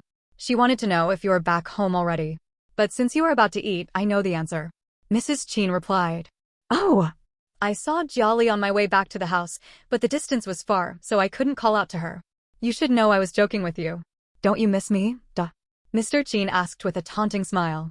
All right, good night," Mrs. Chin said as she ended the call with a smile. Then she turned to Jiali to say something, but she beat her to it. "I know, he is back home. See you," Jiali said as she lifted the 2 polythene bags and walked away. Mrs. Chin exclaimed as she watched her daughter's back disappear from her view, with confusion laced on her face. When Jiali got to Grandfather Fu's room door, she was about to put down one of the polythene bags, so she could have a free hand to knock, a hand stretched forward to open the door for her. And when she followed the hand to the person's attire and then face, a polite smile appeared on her face as she greeted the person. "Good evening, Officer Su." "Good evening, Miss Jiali," Officer Su replied as he pushed the door open for her. Jiali nodded in gratitude before walking into the room with Officer Su behind her. Inside the room, Jiali greeted the old man cheerfully, and he replied to her before nodding to the Fu brothers and greeting. Seeing that she was carrying so many things, Ingpei offered to help her. "Thank you," Jiali said to him in gratitude. "No troubles," Ingpei replied as he kept the polythene bag on the table on one side of the room. Officer Su greeted Grandfather Fu with a bow, as earlier instructed by the old man before he nodded in greetings to the Fu brothers. Jiali knew Officer Su came for a purpose, so she couldn't serve the food yet. So she sat close to the table where the food was kept. Just when Officer Su finished his formal greetings, another knock came on the door. And the people that walked in were police officers. Now there were 3 police officers in the small private hospital room, and Grandfather Fu was not happy about it. "To what do I owe this unpleasant visit?" Grandfather Fu asked in a displeased tone. The police officers would be fools if they couldn't tell the old man was not happy with their visit. The one who seemed to be their leader took a step forward to explain the purpose of their visit. Officer Su's job was to bring his boss over here since he was familiar with Grandfather Fu. It turns out the police officers were here to report their findings of the accident Grandfather Fu was involved in. The perpetrator was on a call when he lost control of the truck. Realizing the huge damage he had caused, which involved a life, he escaped with the truck in panic. And when he got to a more remote area, he abandoned the truck and fled. Now, the truck driver has been caught. He was arrested at noon and taken into custody for questioning and further investigations. You did your job well by finding the truck driver. The truck driver has to pay for his crimes. If he didn't flee, I would have pardoned him and not pressed charges. But he refused to take responsibility and fled. He aggravated his condition, and now his crime has increased because his is attempted murder, Grandfather Fu said in a clear tone. Grandfather Fu's tone was clear, and the meaning of his words, easy to understand. The police officers only came to report the latest information to him and were not there to plead on behalf of anybody. "General, we will handle him according to the law. We are sorry to have disturbed your rest. We will take our leave now," the chief police officer said as he and his underlings bowed before taking their leave. You may be wondering why the Fu brothers didn't butt in during the conversation, so here is the reason. The Fu brothers knew their grandfather was capable and wouldn't need their help to speak, so they kept calm. Now the police officers were gone, and the old man had calmed down a bit. Jia could now serve the food. With a cheerful smile on her face, Jiali stood to her feet as she approached the old man. "Grandfather, it's late already and you need to have your dinner."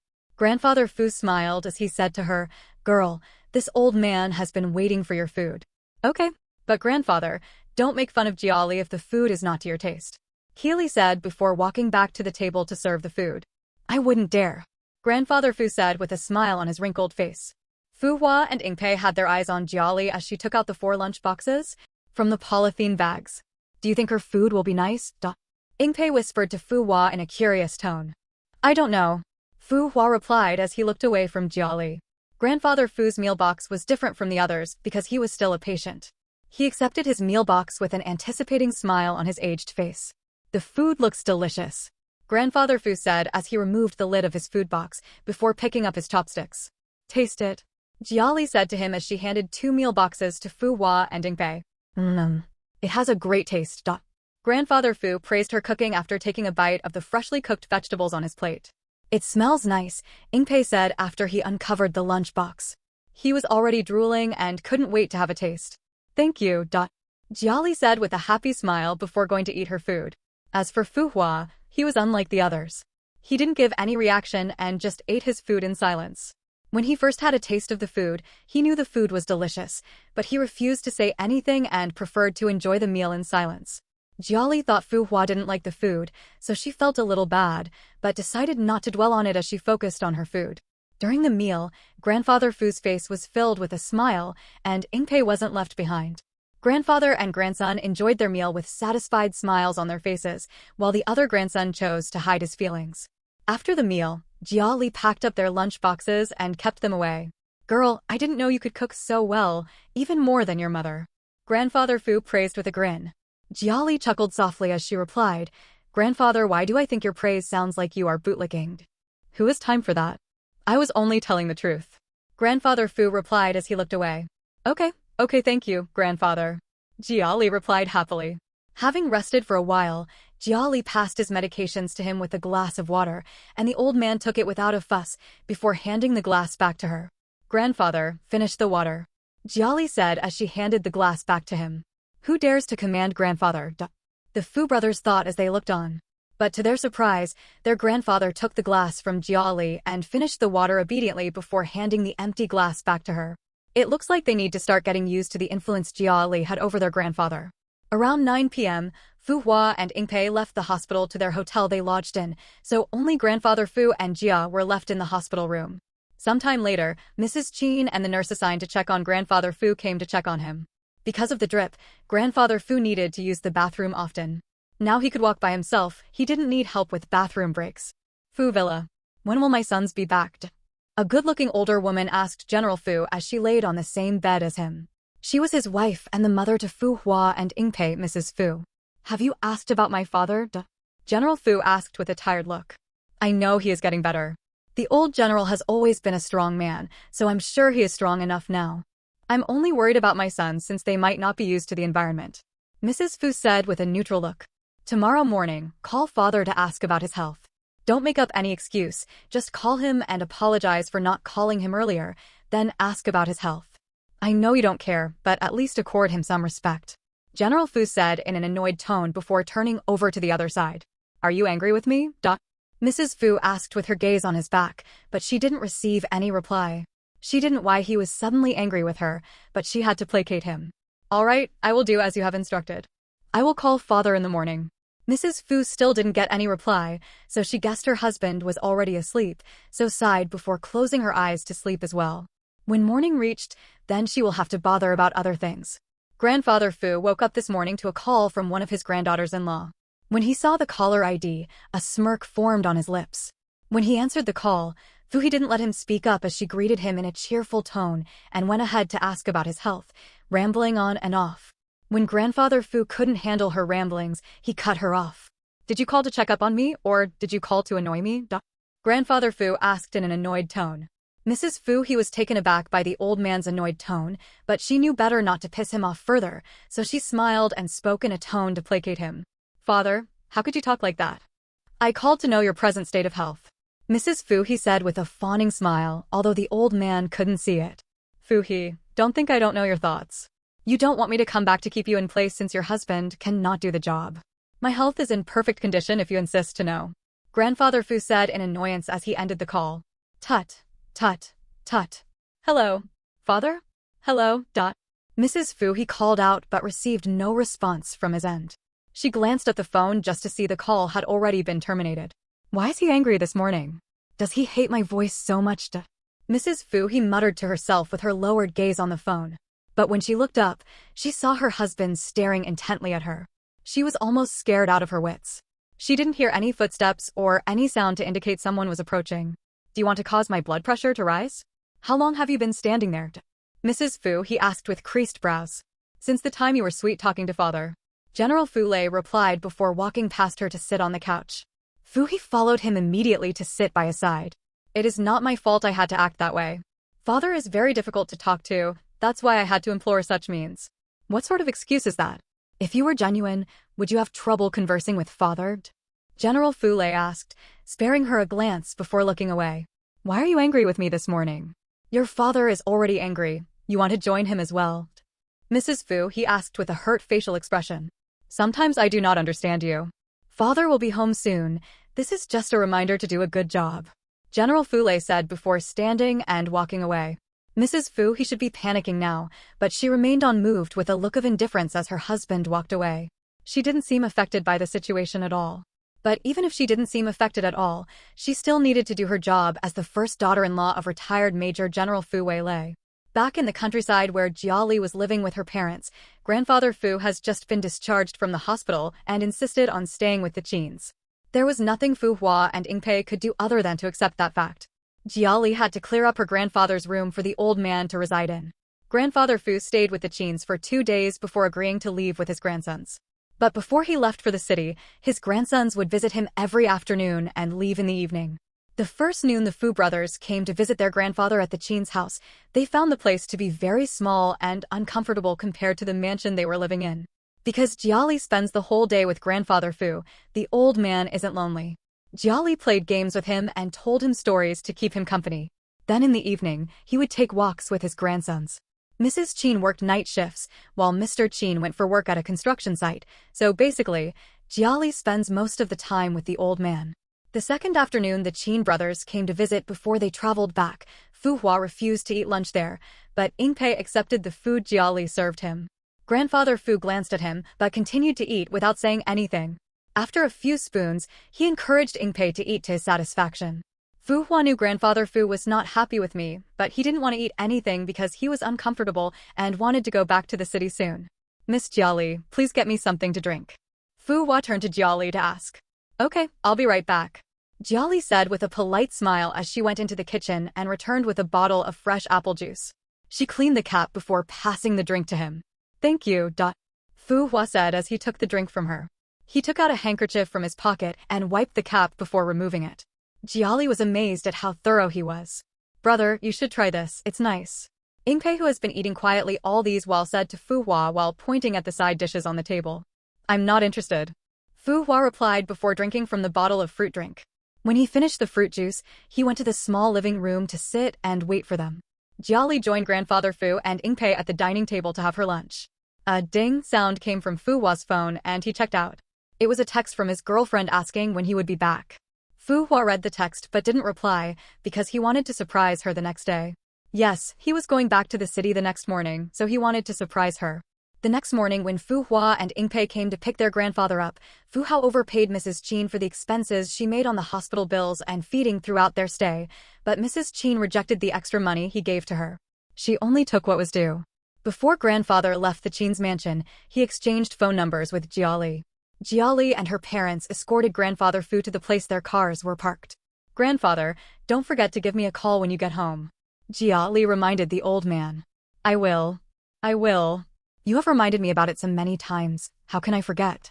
Grandfather Fu said to her with a smile on his aged face. Oh, Jia Li said as she scratched her hair. She can't remember how many times she reminded the old man about calling her when he gets home. Have a safe trip, Mr. Fu. Jiali's parents said to the old man with amicable smiles on their faces. Thank you. Old Mr. Fu replied as he got into the back seat of the car. Goodbye, grandfather. Jiali said to the old man as she waved to him. Grandfather Fu waved back to Jiali before the bodyguard closed the car door. Fu Hua and Ingpei, who have been standing at the side, said their goodbyes to the Qin family before getting into the second car. Then Qin family stood and waved as the cars drove off from their sight. Jiali stared into space as she was a little bit sad. Do you miss the old man already? Mrs. Qin asked with a kind smile. Yes, and he was kind to me just like a grandfather. Jiali replied with her gaze on her mother. Since you miss him, you don't have to worry too much because one day fate will bring you two together. Mrs. Qin said to her as she took her hand and led the way back to their house. Is my princess sad because she misses old Mr. Fu? Don't be sad, because you will meet him again soon, Mr. Qin said as he held Jiali's other hand. Jiali sulked till they got inside their house. When Grandfather Fu finally stepped into the huge aristocrat mansion of his, he sighed in relief. Before he could take a step inside, Fu He rushed out of the house to welcome him with a brilliant smile. Father, you're back? Welcome home. You look good as always, Fu He said as she walked beside the old man. Grandfather Fu hummed in reply as he walked into the huge mansion. After Grandfather Fu walked into the house, Fu He turned to her sons to hug them. Oh! Look at my boys. You must have suffered the unimaginable in that terrible place. Come in and freshen up and eat something good. Your favorites were cooked and served, come in. Fu Hua and Ingpei exchanged glances. Mom, how come I don't see Dad, where is he? Ingpei asked his mother as they walked into the house together. Don't you know how busy your father is? But he will be back soon since your grandfather is around, Fu He said. Shortly after Fu Hua and Ingpei washed up, they came downstairs and met their grandfather on a call. And from the way he was smiling, they knew who he was speaking with. Their guesses were confirmed when he said, Goodbye, Jiali. The dining area of the Great Fu Mansion was big to occupy all the members of the family. But during this brunch, the available people sat closer to each other. With Grandfather Fu sitting at the head table, Fu Lei sat at his right side with Fu He sitting beside him. Then on his left side, Fu Hua was sitting there with Fu Ingpei beside him. The only sounds that were heard came from the plates and cutlery. Fu Hua didn't eat much before standing up to leave. Excuse me, but I have an important meeting today concerning the next fashion show next month, Fu Hua announced.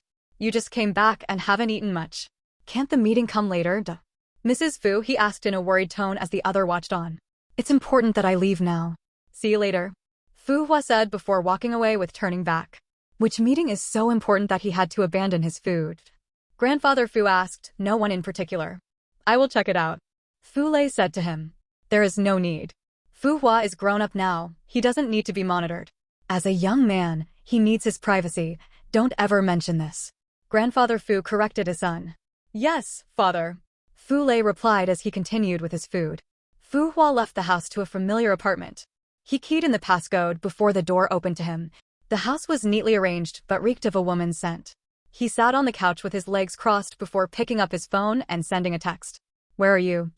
He asked. Foam Alex smiled when she got the text. She was sitting in an office with a middle-aged woman staring at her. But when she remembered that her message was ignored by the sender a day ago, she lost interest, but still replied casually. Outdoor for a photo shoot. Okay, I will wait. Fu Hua replied. I will wait. Foam Alex asked herself as she was thrown into confusion by his reply. As if something dawned on her, she texted him back. Are you back? What do you think? Fu Hua replied immediately. Foam Alex screamed in excitement as she got up from her seat. What is going on with you? The woman sitting opposite from her asked with creased brows. Well, my boyfriend is back now, so I have to go meet him, Foam Alex replied as she grabbed her purse from the table before walking away. Alex. The woman called out to her, but Foam Alex did not respond. 3 seconds later, Fu Hua sent his location to Foam Alex, and she ended up screaming again before rushing out of the building. In a taxi, she texted him. I'll be right there. Foam Alex rushed back home but didn't see anyone in her sitting room. She was a bit disappointed and had thought Fu Hua lied to her. She sat on her couch looking so dejected and was about to phone Fu Hua to give him a piece of her mind when she heard a deep male voice from behind her. What are you doing? Fu Hua asked. Foam Alex looked startled at first before smiling as she recognized the voice. She stood up and walked behind the couch as their eyes met. I was here thinking that someone had played me. Who knows it was false? Foam Alex said as she circled her arms around his neck. Fu Hua smiled and leaned in to peck her lips. Go and take a shower, Fu Hua said to her as he slowly let go of her waist. How about you join me? Foam Alex said to him with an inviting tone as she let go of his neck. Is that an invitation? Fu Hua asked in a teasing tone. A clear invitation. Foam Alex replied in a coy tone as she stretched her arm towards him. I can't bear to resist the beauty, let's go. Fu Hua said as he took her hand and led her to the washroom. They both stripped and got into the shower. As the water from the shower head rained on them, Foam Alex placed a soft kiss on Fu Hua's lips. I missed you, she whispered in a seductive tone. I miss you too, Fu Hua said before capturing her lips and giving her a deep kiss. They hugged each other and caressed each other's bodies as their tongues explored each other's mouths. There was a heated kiss going on right at this moment. From her lips, Fu Hua trailed kisses to her neck and collarbone. Right above her blossom, he licked that area as their bodies pressed together. Fu Hu, what are you doing? You asked me to take a shower. Foam Alex said breathlessly as she welcomed his kisses. And you invited me, that's the reason I'm here. Fu Hua replied in between kisses. Can we not do it in the bathroom? Foam Alex pleaded in a sugary tone. Why? You don't like doing it here? Fu Hua asked as he caressed her back with his gaze roaming all over her body. I like doing it everywhere with you. I have a shoot this weekend, and I don't want to catch a cold. Foam Alex explained. Okay, let's get you cleaned up. Fu Hua said as he let go of her and grabbed the shower gel. He rubbed the liquid all over her body before sponging her. They both took turns washing each other's bodies. After drying their bodies, Fu Hua lifted Foam Alex in his arms and carries her to the bedroom. Next, he placed her on the bed before jumping on top of her. Fu Hua trailed hot kisses all over her body, and Foam Alex reciprocated willingly. I missed your body, Fu Hua whispered to her ears as he slipped his fingers in between her legs and a soft moan escaped from her lips. It looks like you missed me too, Fu Hua said in a low tone with a smirk on his lips. Of course I missed you. Do you know how sad I was when you were gone? Foam Alex asked in between moans. I am here now to satisfy your desires and keep you company. Fu Hua smiled and leaned in to kiss her chest area as he moved his fingers along her clit.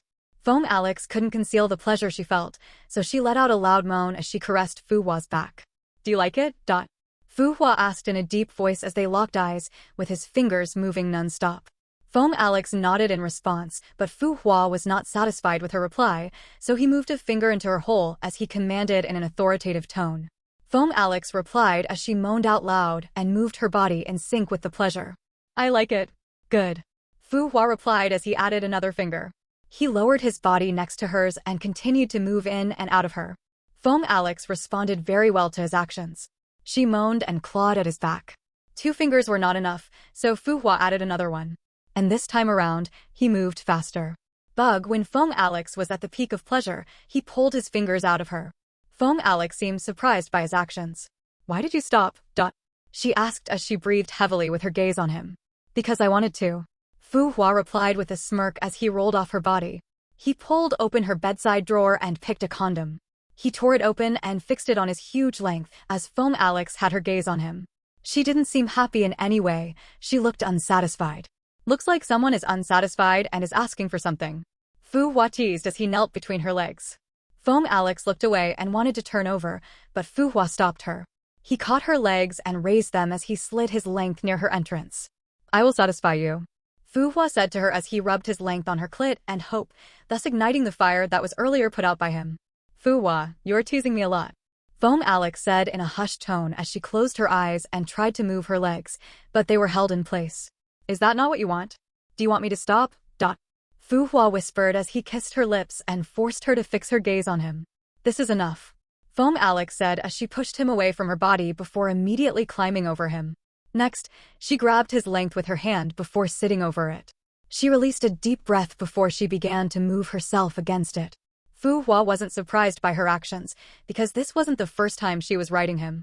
Both let out a moan as they continued to move against each other. The bedroom was filled with their moans and the pleasant smell of sex. I missed you, Fu Hua said as he kissed Foam Alex's shoulder cape. They were currently lying in each other's arms after their love affair. Because Foam Alex had her back to him, he was able to lie and hug her from behind. Do you miss me or the S**X? Foam Alex asked as she turned her body to face him. Fu Hua chuckled softly as he used his fingers to move her hair away from her face. Of course I missed both. Now I believe you, Foam Alex said with a smile as she hugged him. Fu Hua returned the hug as well. Sleep. He whispered to her. Are you going to disappear just like usual by the time I wake up? Feng Alex asked with her gaze on him. Fu Hua let her go as he explained. You know I'm very busy with the upcoming autumn show. And my grandfather just came back, so things are going to be pretty busy. I know. How's your grandfather doing? Feng Alex asked. He is doing great. Now get some sleep. Fu Hua said as he patted her shoulder. Knowing I won't see you when I wake up, I don't feel like sleeping anymore. I want to spend some time with you. Feng Alex said to him as they locked gazes. Okay, so, what do you want to talk about? Fu Hua said as he finally gave in to her. How was your trip? You've not told me about your encounter at that place. Feng Alex inquired in a curious tone. Speaking of his encounter in the remote countryside, Fu Hua remembered somebody, a pretty soul. There is nothing special at that place. Fu Hua replied after waving the flashbacks away. At least you could tell me something. Feng Alex insisted. Alex, why do you not want to listen to what I'm saying? There is nothing to talk about.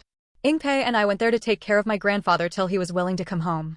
The city can never be compared to the countryside. Fu Hua said. Heh, take it easy. I just wanted to know about your adventure. You are my boyfriend, remember? Feng Alex said to him with her eyes glued on his face. I know. I think I have to go now. See you some other time.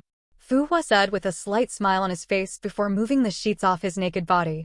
He got out of bed and got dressed in his clothes. Why are you leaving now? Are you unhappy with me because I asked questions to know how you coped while looking after your grandfather?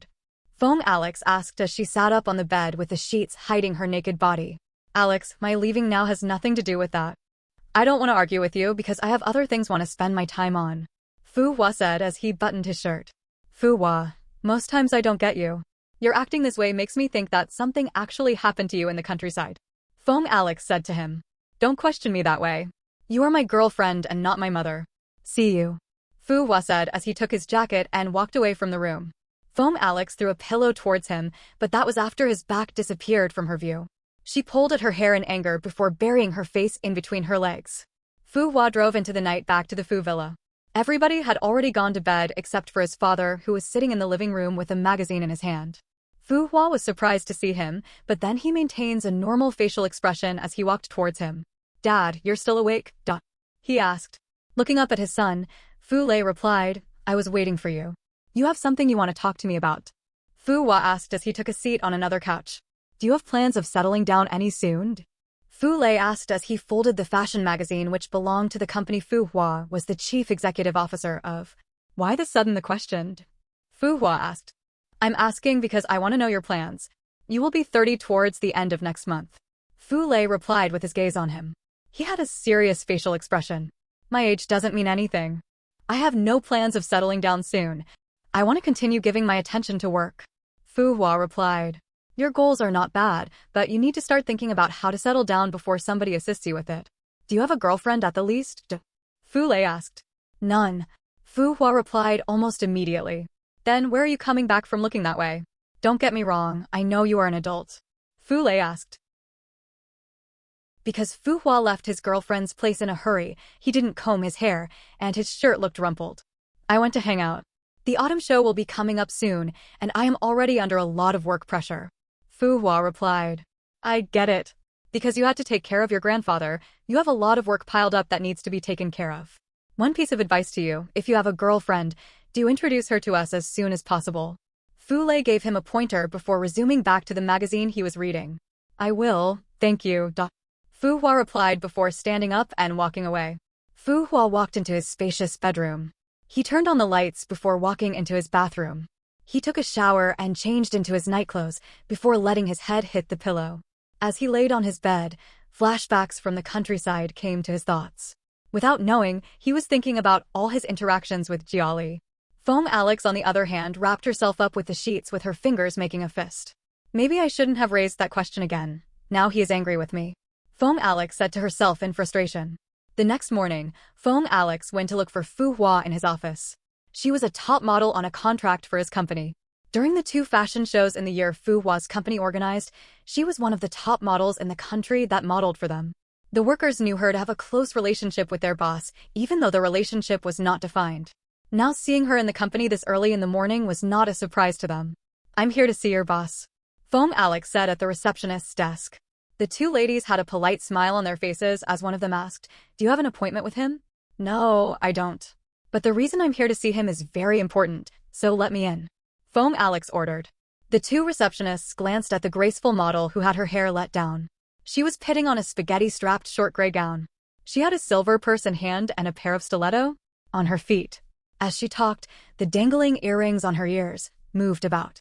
Miss Alex, if it's work-related matters, I'm sure your agency would set up an appointment with our boss. But if it's for personal reasons, then the boss has to be aware you are here to see him. The receptionist replied as she exchanged glances with her partner. Fine. Please call his office and inform him that I'm here to see him. Foam Alex said as she rolled her eyes at them. The receptionist sighed as one of them picked up the telephone and made a call to Fu Hua's office. It's Mia from the receptionist's desk. Miss Alex says. After the call, Mia dropped the telephone before informing Foam Alex that she could go up to see Fu Hua. Thank you. Foam Alex proudly said to them before leaving their sight. She sure is arrogant. The other receptionist said to Mia. Whatever it is, we just have to do our job well, Mia replied as they both got back to work. When the elevator arrived at Fu Hua's office floor, Foam Alex catwalked towards Fu Hua's office, totally ignoring the people she met along the way. Now standing before Fu Hua's door, she took a deep breath before knocking twice, then she opened the door. Hello, Mr. Fu. Foam Alex greeted the busy Fu Hua before going ahead to take a seat before him. Fu Hua looked up at the pile of papers before him to see his girlfriend staring at him with all smiles. I heard you wanted to see me. What's the matter? Fu Hua asked without any emotions on his face. But he definitely wasn't angry with her like yesterday. The work must be so he ticks for him. I came to take you out for breakfast. Foam Alex replied with a smile. No thank you, I had breakfast before coming. Fu Hua rejected her. Okay, that's good. Since you've had your breakfast already, can you accompany me to have mine? Foam Alex requested with a pitiful look. Fu Hua, who had his focus on the clothes sketches, looked up from it. Alex, you should know what time of the year it is. I've been absent from work for 5.5 days. And now that I'm back, you should know how busy I will be. I don't have time to accompany you. Fu Hua said to her with his gaze on her. The 5.5 days you were away from work, you were also away from me. What's wrong with asking my boyfriend to accompany me for breakfast? I mean, I took my time with my dressing today, not just to come and stare at you, but to go out with you. Foam Alex said with creased brows. Didn't I give you enough attention last night? Fu Hua asked as he resumed back on the sketches he was going through. Fu Hua, look, I'm sorry about last night. I forced you to leave when you sacrificed a little from your time to spend the night with me. Foam Alex apologized with her gaze on him. I'm not holding anything against you if that's why you came to see me this early in the morning.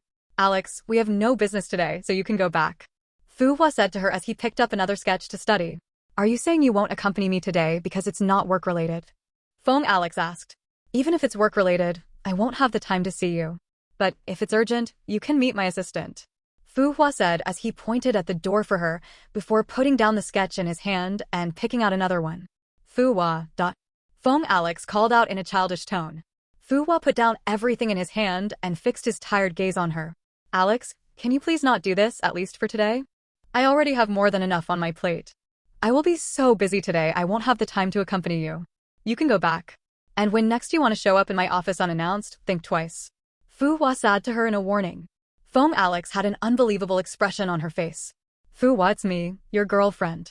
Why are you treating me like any random girl? If you were a random girl to me, you wouldn't be in my office talking to me. Fu Hua said it clearly to her. Foam Alex looked as if she was about to cry. Fu Hua knew his words were kind of harsh, so he said to her in a mild tone. If you don't want to leave now, I will order a cup of tea for you. You can leave when you are done with it, but just know I cannot keep you company today. Foam Alex heaved a sigh before picking up her purse and standing up. She gazed at Fu Hua for a few seconds before walking back to sit on the couch in his office. She crossed her legs and had her arms folded. Fu Hua sighed as he picked up the telephone to make a tea order for Foam Alex. 3 minutes later, a female worker brought the tea for Fu Hua. Give it to Miss Alex. Fu Hua said to the female worker, who in turn followed his instruction. Fu Hua went back to work after the female worker left his office. As for Foam Alex, she took her time drinking her tea. Give it to Miss Alex. Fu Hua said to the female worker, who in turn followed his instruction. Fu Hua went back to work after the female worker left his office. As for Foam Alex, she took her time drinking her tea. While sipping her tea, she glanced at Fu Hua, who hadn't bothered to spare her another glance. Foam Alex felt heartbroken at being ignored, and tears were threatening to drop from her eyes. So she had no choice but to abandon her cup of tea halfway. She left Fu Hua's office without saying anything. Even after she left, Fu Hua didn't raise his head till he was done approving the illustration designs for the autumn fashion show. His eyes moved to the empty couch and the mug on his table. When did she leave? Fu Hua asked himself in a low tone. He picked up the telephone on his desk and dialed a number. He relayed a few instructions before dropping the call. He stretched his arms before picking up his cell phone from his desk. He found his girlfriend's phone number and dialed it. After 2 rings, no one answered the calls. She must be angry, Fu Hua thought. Of course, Foam Alex was unhappy. Who could endure it when their beloved ones ignored them? Seeing that she wasn't answering his calls, he sent her a text, asking her to call him back when she was free. The chief fashion designer for the FJ Styles knocked before walking into Fu Hua's office. She was a woman in her early 40s. I have approved all of the designs, so you can take them and start production immediately. Don't forget to choose the finest fabrics and raw materials. Please, inspect everything before production, during production, and after production. I will not tolerate any mistakes, Fu Hua said to the chief designer. Of course, sir. I will take my leave now. The chief designer bowed before leaving with the stacks of illustration designs Fu Hua passed to her. A minute later, Fu Hua's assistant worked into his office. Boss, this document needs your approval, his PA said as he passed the document to him. Find somebody to clean up that mess, Fu Hua said to him while pointing at the leftover tea on his table. I will take care of it, his PA replied before walking towards the couch. He picked up the teacup and left the office, while Fu Hua went through the documents that needed his approval. A few minutes later, his PA returned. He took some wipes from the pack on the table and wiped the glass table with it, after which he threw the used wipes into the waste paper basket. Fu Hua saw his actions, but ignored them and went on to sign the documents before passing them to him. I've signed the papers. Instruct the heads of every department to submit their budget for the autumn fashion show to the finance team before this weekend. And on your way out, empty the waste paper basket, Fu Hua instructed with his gaze glued to his face. Yes, boss, his PA replied. On his way out with the documents, he took the water paper basket with him. Done with the current work, Fu Hua went on to the next. He worked till lunch break. The only thing that caused him to pause with his work was the text he received from his mother. The text was generalized, which meant that she forwarded it to some other people as well. A get-together, Fu Hua asked himself with an indifferent look. He heaved a sigh before typing a reply. Got it. Fu Hua massaged his temples with his fingers before picking up his phone again. After his text to Foam Alex, he hadn't received any reply from her, and she didn't return his calls, so he decided to phone her again. This time around, she answered the call and proceeded to speak first. Mr. Fu, could you please call back? I'm very busy now, Foam Alex said through the phone. She was currently trying on dresses for her shoot this weekend. I called to ask you for lunch, but since you are busy, let's have lunch tomorrow, Fu Hua replied and ended the call before she could reply to him. Foam Alex felt so vexed that she ended up throwing her phone on the ground. The people in the fitting room with her screamed out of shock. What are you screaming for? Pick the phone, Foam Alex instructed as she gave them a death glare. One of the girls in the room picked up the phone and passed it to her. Your screen is broken, the girl reported. And so, Foam Alex retorted without a care as she folded her arms. Nothing, the girl replied before going back to her work. I'm not in the mood to continue with the fitting, Foam Alex said as she picked up her bag before leaving the fitting room. Luckily, she was putting on her dress before leaving out of anger. Her manager, who was waiting outside the door for her, was surprised to her come out so soon. Are you through already? She asked. I'm not in the mood to continue, so please stay away from me, Foam Alex replied as she walked ahead without looking back. Why does she sound angry? The manager asked herself before walking into the fitting room to find out what caused her mood to change. When she got the whole details, she sighed. She spoke to the person in charge of the dress fitting to reschedule another appointment before leaving. He couldn't even apologize. What's so hard about saying I'm sorry? I had a lot of pride in me, but I still know to apologize sometimes. But he finds it so difficult. Foam Alex screamed as she smashed things in her leaving room.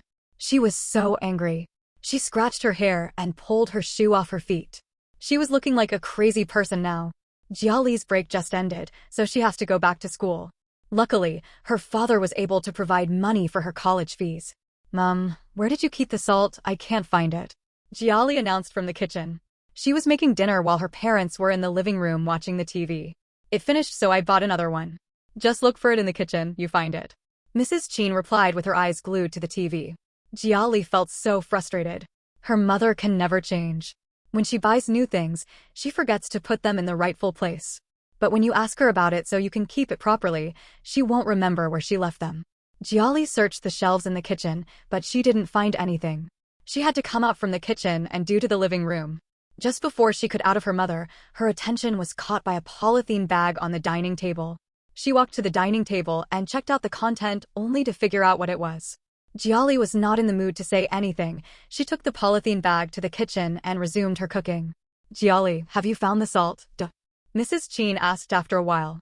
Yes, Jiali replied as she came out to set the dining table. Mr. Kun sniffed the air because he could perceive something. This good girl, is the food ready? He asked as he turned his focus away from the TV. Yes, Dad, Jiali replied as she walked back into the kitchen. She turned off the gas and started to dish the food. Wife, go and help her out, Mr. Chin whispered to his wife.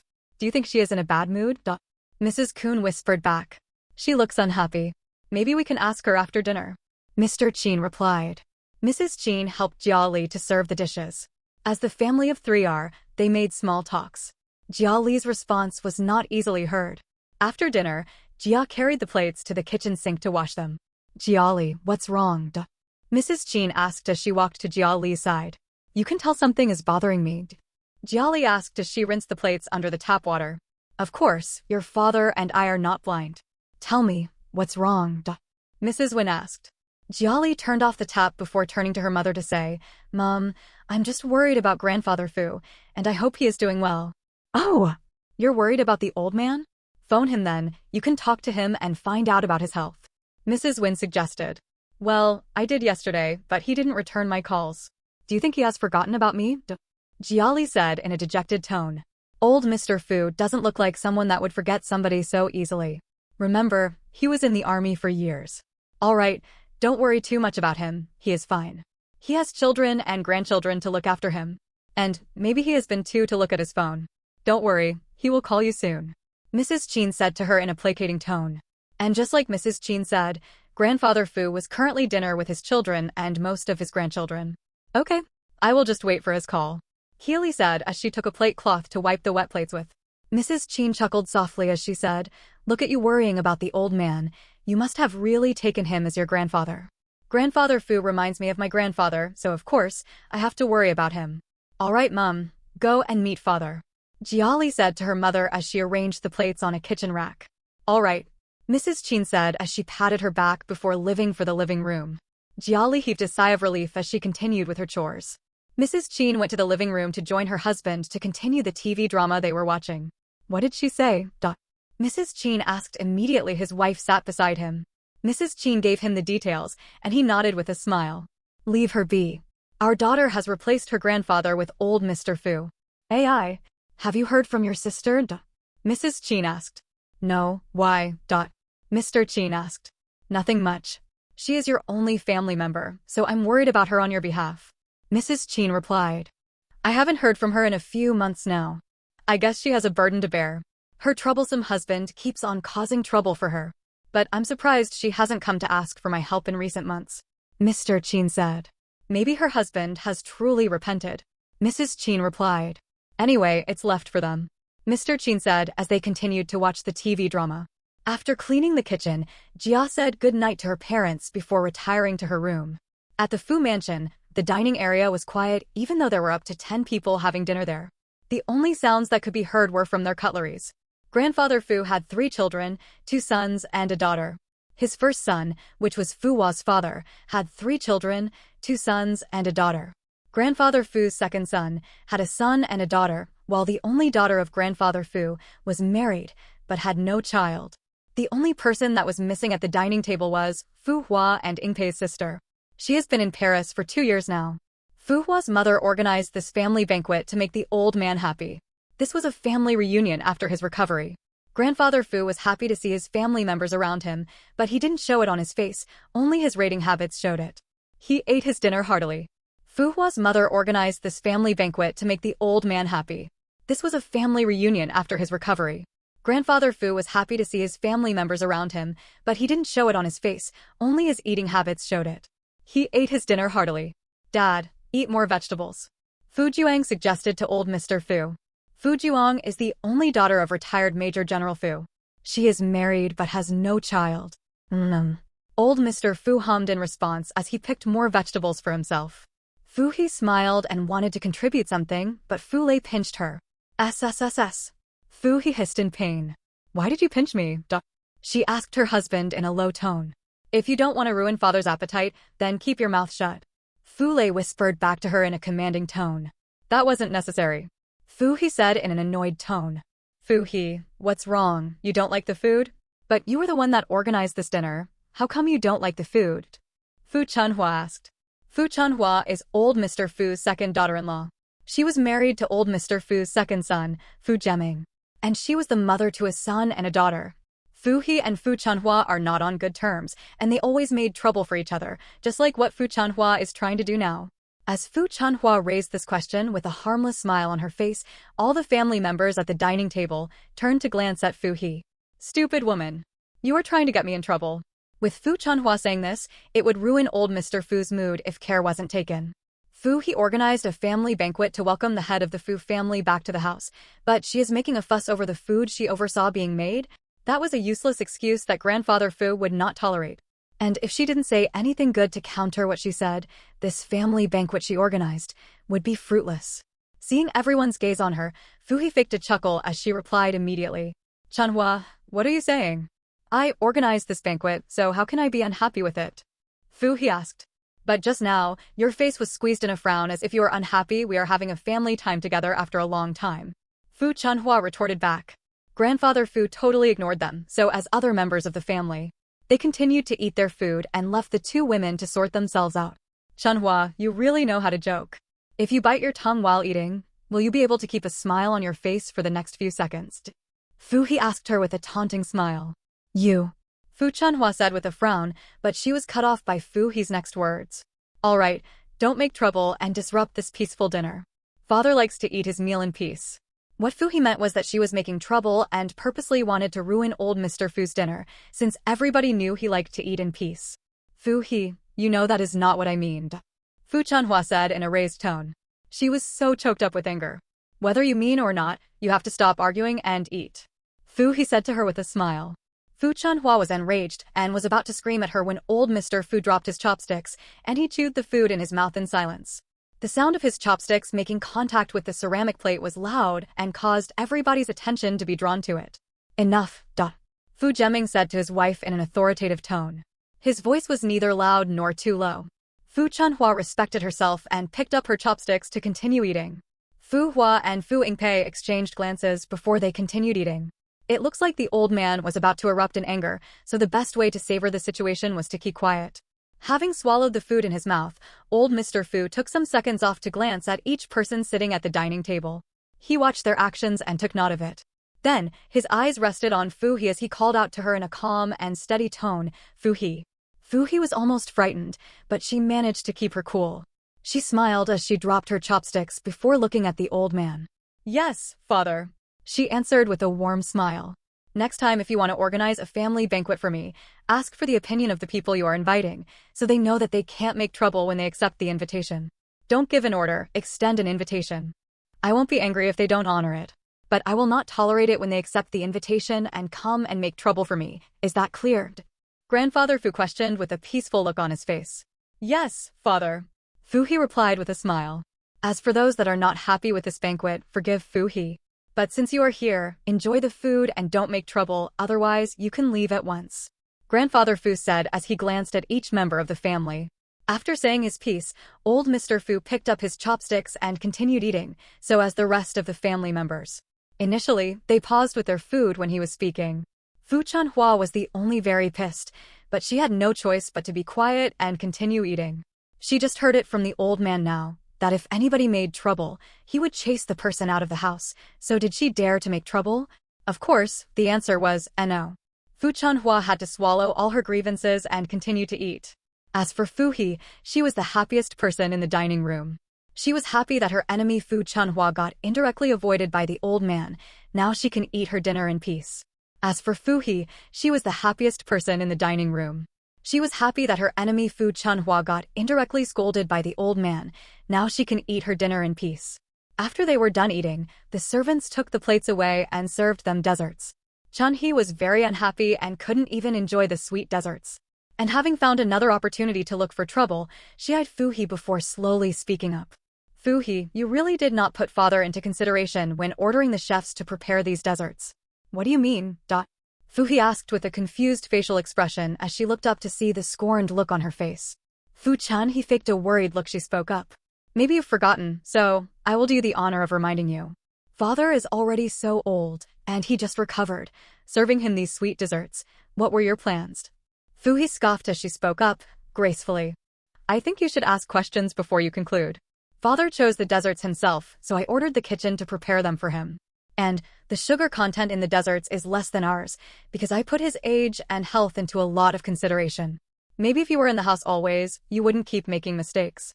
Fu Chun, he's looked shocked to learn that the old man chose the desserts he wanted, and that there was a difference in their sugar content, even though they were eating the same thing. Fu Chun, he glanced at the old man who laughed repeatedly as he enjoyed his desserts. Now glancing back to Fu He, she caught the smug look on her face. Fu Jiaming glanced at his wife with an unhappy expression on his face, but his dear wife was too angry to notice it. Ah, then it's my bad. I misunderstood you. Fu Chun, he hurriedly said before the old man would get angry with her. She didn't even apologize to Fu He's, because she felt it wasn't necessary. But admitting her wrong was already a slap to her face. Chun He, this is a family banquet that hasn't been hosted in several months. Maybe you should be quiet and savor the taste of these mouth-watering dishes. Fu Wan said to her with a smile before looking back at her desserts. You're right, sister-in-law. Fu Chan, he said through gritted teeth as she reluctantly picked her spoon to eat her dessert. Fu He gave herself a toast in her mind for defeating Fu Chanhua repeatedly today.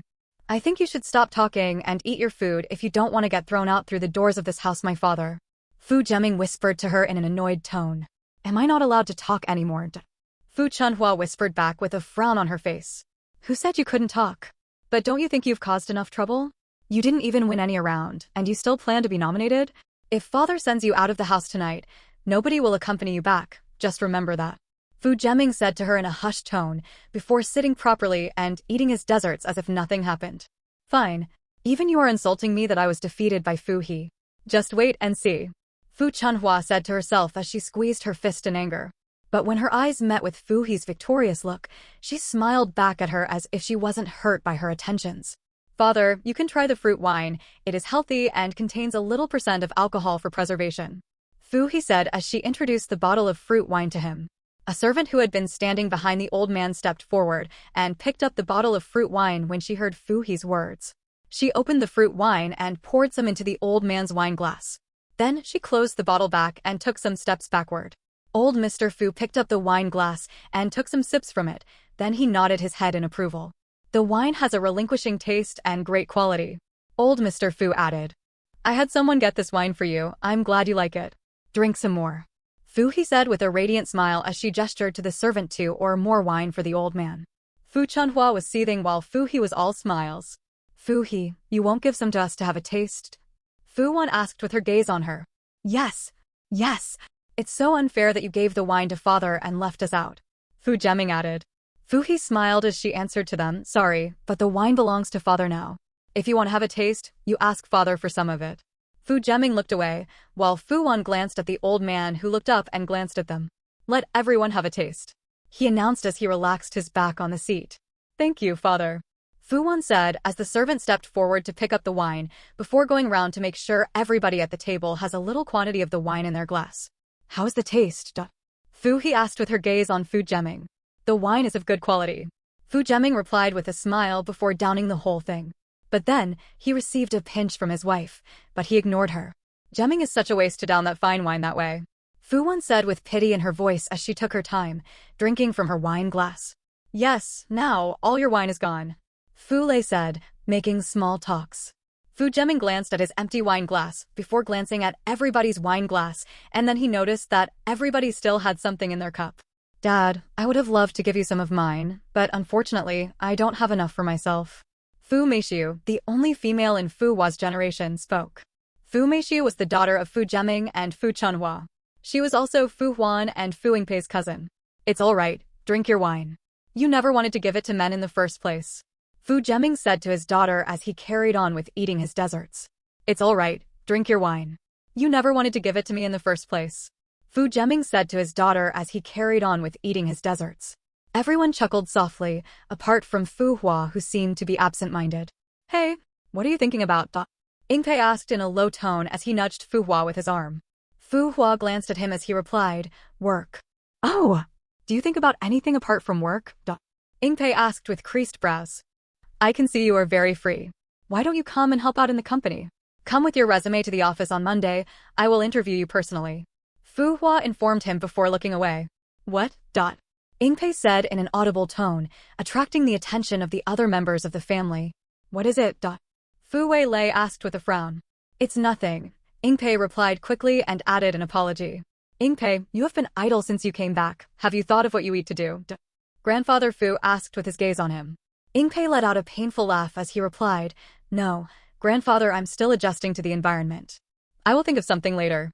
If you still don't know what to do with your life, go and join the army. Grandfather Fu said to him and looked easy without another word. What? Grandfather, are you joking? Ingpei said in surprise with his wide eyes. Grandfather Fu glared at him, totally ignoring him.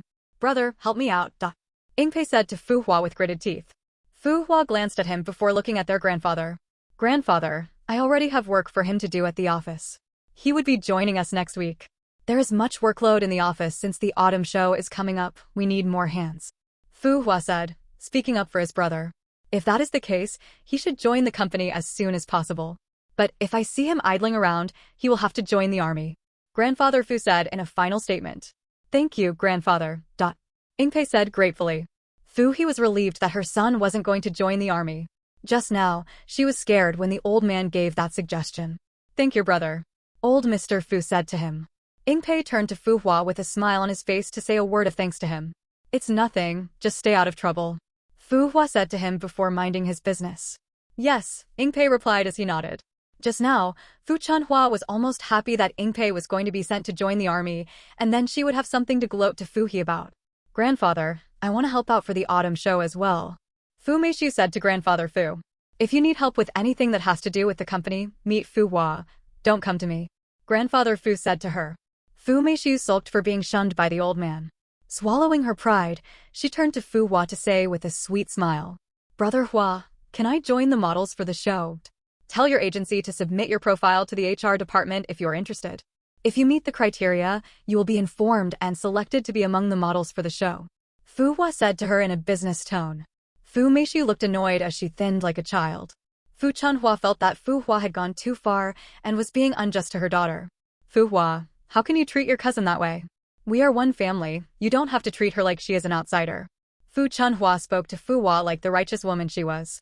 Auntie, this is strictly business. When it comes to the company, I cannot bend the rules for anybody. If Meishu meets the criteria for the models needed for the show, I will make sure she gets in. But if she doesn't, she will have to try next time. Fu Hua said to her in a business-like tone. He didn't even bother to mince his words at all. Fu Hua, this is so unfair. Look at how you're treating your cousin, is it fair? But just now, you said you already have a job for Ingpei, but he didn't even follow the protocols of the company. This is unjust. Fu Chanhua pointed out in anger. Auntie, you're getting it all wrong. My brother asked me to come to the company on Monday for an interview, so I'm definitely not getting into the company through the back door. Ingpei explained with a smile. Oh, you haven't taken the interview yet, but your brother already said to your grandfather that he has a job for you. What do you mean? Fu Chanhua said in a heavy tone. Ingpei was speechless with his aunt's drama. Everybody knew that Fu Hua just helped him out from being sent to the army, and that's the reason he told Grandfather Fu he already had a job offer for him. But now, it looks like his aunt was making trouble for them. Chanhua, what do you mean? Before you accuse anybody, think if your words are making sense or not. Fu He said to her, shooting lasers from her eyes. Fu He very well knew what Fu Chanhua was driving at. She wanted to make trouble for her sons, but she would not allow her to succeed. Oh, now you think it's unfair for your sons that I say the truth. Fu Chanhua said to Fu He before turning to Grandfather Fu to continue. Father, you have to render justice. Fu Hua is partial with his treatment. He helps his blood brother to get into the company through the back door, but he refuses to help his cousin's sister work for the company. Ingpei wanted to say something, but Fu Hua stopped him, so Ingpei could only keep quiet and wait for the old man's verdict. Fu Jiaming tried to stop his wife from talking, but she wouldn't even listen to him, so he let her be. As for Fu He, she was very angry, but she couldn't do anything and could only wait for the old man to speak. Fu Zheming tried to stop his wife from talking, but she wouldn't even listen to him, so he let her be. As for Fu He, she was very angry, but she couldn't do anything and could only wait for the old man to speak. Fu Hua is the boss of FJ Styles, so every final decision in the company should be made by him. But now you are involving me. Let me make one thing straight. Anybody that wants to get into the company must go through the rules and protocols of the company. Nobody is entering through the back door. Grandfather Fu said to them in a calm manner as his eyes glanced at each of them. Grandfather Fu's words were the final say, and nobody would dare to go against it. Fu Chunhua looked annoyed with the old man's decision. She thought he would punish the brothers, but it now looks like he had other plans which wouldn't benefit her in any way. Fu He smiled triumphantly as a smirk turned up on her lips. She gave Fu Chunhua a provocative smile, which was reciprocated by a scorned look from her enemy. Fu Meishi looked annoyed as she couldn't even hide her annoyance. She had a frown sitting on her face after her grandfather's decision, because it didn't suit well with her. Old Mr. Fu glanced at his stubborn granddaughter and looked away without a care. It was Fu Wan that said something to her. Meishu, I think you should be happy with your grandfather's decision. If you get into FJ Styles through your capabilities, it will be more appreciated, and you will be proud of it. But if you get in through the back door, others will think is unfair. And by the way, why do you need to be sad, unless you are not confident with your capabilities, and not sure of getting it if the rules should be put in place? Fu Meishu looked more annoyed at her aunt's speech, but she didn't dare to say anything because she was scared of the old man. Ingpei looked relieved after his grandfather settled the matter. Now, his aunt wouldn't make trouble for them so easily. Ingpei, I will monitor your work progress to be sure you're not slacking off. If not, the other option of joining the army is still available. Grandfather Fu said yo him. Ingpei said with his mouth agape. He didn't know why his grandfather was still interested in sending him to the army. Grandfather Fu eyed him with a disappointed look on his face. Hearing the old man mentioning about the army again, Fu He's brows creased up in a frown. Why is he still thinking about sending my son to the army? She asked herself. As for Fu Chunhua, trust that she would be happy with everything that goes against Fu He's wishes. Just like right now, she is rejoicing in her heart. Fu Hua glanced at Ingpei and signaled him with his eyes. That eye sign was telling him to comply with the old man. Thankfully, Ingpei understood the sign, so he smiled to the old man as he agreed to his opinion. Of course, grandfather. I will work hard because I don't want to go to the army. But grandfather, I just came back and do not have any work experience here, so things might not be too easy for me for a start. Stop complaining. A real man doesn't complain at the time of battle. He faces it with his wits and fists. Grandfather Fu advised. Thank you, grandfather. Ingpei said with a smile. Fu Chunhua rolled her eyes, but unfortunately for her, she was caught by Grandfather Fu. Their gazes locked and she was so scared for her life. The dessert spoon in her hand made a loud noise as it fell from her hand and dropped in her ceramic plate. She was still so shocked with what just happened that she didn't know she had drawn attention to herself. Fu He wanted to know what frightened the annoying woman, so she followed her gaze to the old man and was in time to see him look away from Fu Chunhua's direction. How did she offend the old man? Fu He asked herself as she continued eating. Fu He. Grandfather called out slowly, as everybody looked up at him to hear what he wanted to say. Thank you for organizing this banquet for me, although I wasn't allowed to enjoy it. I like the wine. Next time, ask your friend to bring a carton of it over. Don't forget what I said to you earlier. If you want to host another banquet, send an invite. Grandfather Fu said as he got up from his seat. Yes, father. Fu He replied with a smile. Grandfather Fu said good night to them, and they returned the greeting before he walked away from their presence. When the old man mentioned about not being able to enjoy the banquet, everybody knew who he was referring to, but they didn't make the guess obvious. After Grandfather Fu left, Fu Lei didn't see the need to stay anymore, so he took an excuse and left. Some people are so partial with their ways that they can't seem to hide it anymore. Fu Chunhua said with a sigh, and she sent a spoon of food into her mouth. Fu He scoffed and completely ignored her because she felt that bickering with her was going to lower her standards. Fu Wan put down her spoon as she gave Fu Chunhua a kind reminder. Chunhua, if you continue in this way, there may not be a next time for you. Father left you today, but tomorrow, he may really throw you out of the house just like he said. He is leaving you now so that when he makes a decision, nobody will be able to stop him from enforcing it. So you better be careful. Fu Wan put down her spoon as she gave Fu Chunhua a kind reminder. Chunhua, if you continue in this way, there may not be the next time for you. Father left you today, but tomorrow, he may really throw you out of the house just like he said. He is leaving you now so that when he makes a decision, nobody will be able to stop him from enforcing it. So you better be careful. The smile on Fu Chunhua's face was wiped off her face. Right now she was annoyed because everybody seemed to have a problem with her, but not Fu He. Was Fu He better than her? Not possible, she thought to herself. This time around, Fu Chunhua called it quits and ate her food in peace. Throughout the dinner, the only person that didn't say a word was Fu Jiaming and Fu Chunhua's son, Fu Ling. He was Fu Meishu's older brother. Son, do you want more? Fu Chunhua asked, seeing that he was about to leave the dining table. No, thank you, Fu Ling replied. Then, he thanked Fu He respectfully before leaving the dining area. It's really good to have a son that doesn't give you troubles, Fu Chunhua said with a proud smile after watching her son walk away. Fu He scoffed and looked away. Fu Hua wiped his lips and got up to leave. You're leaving already?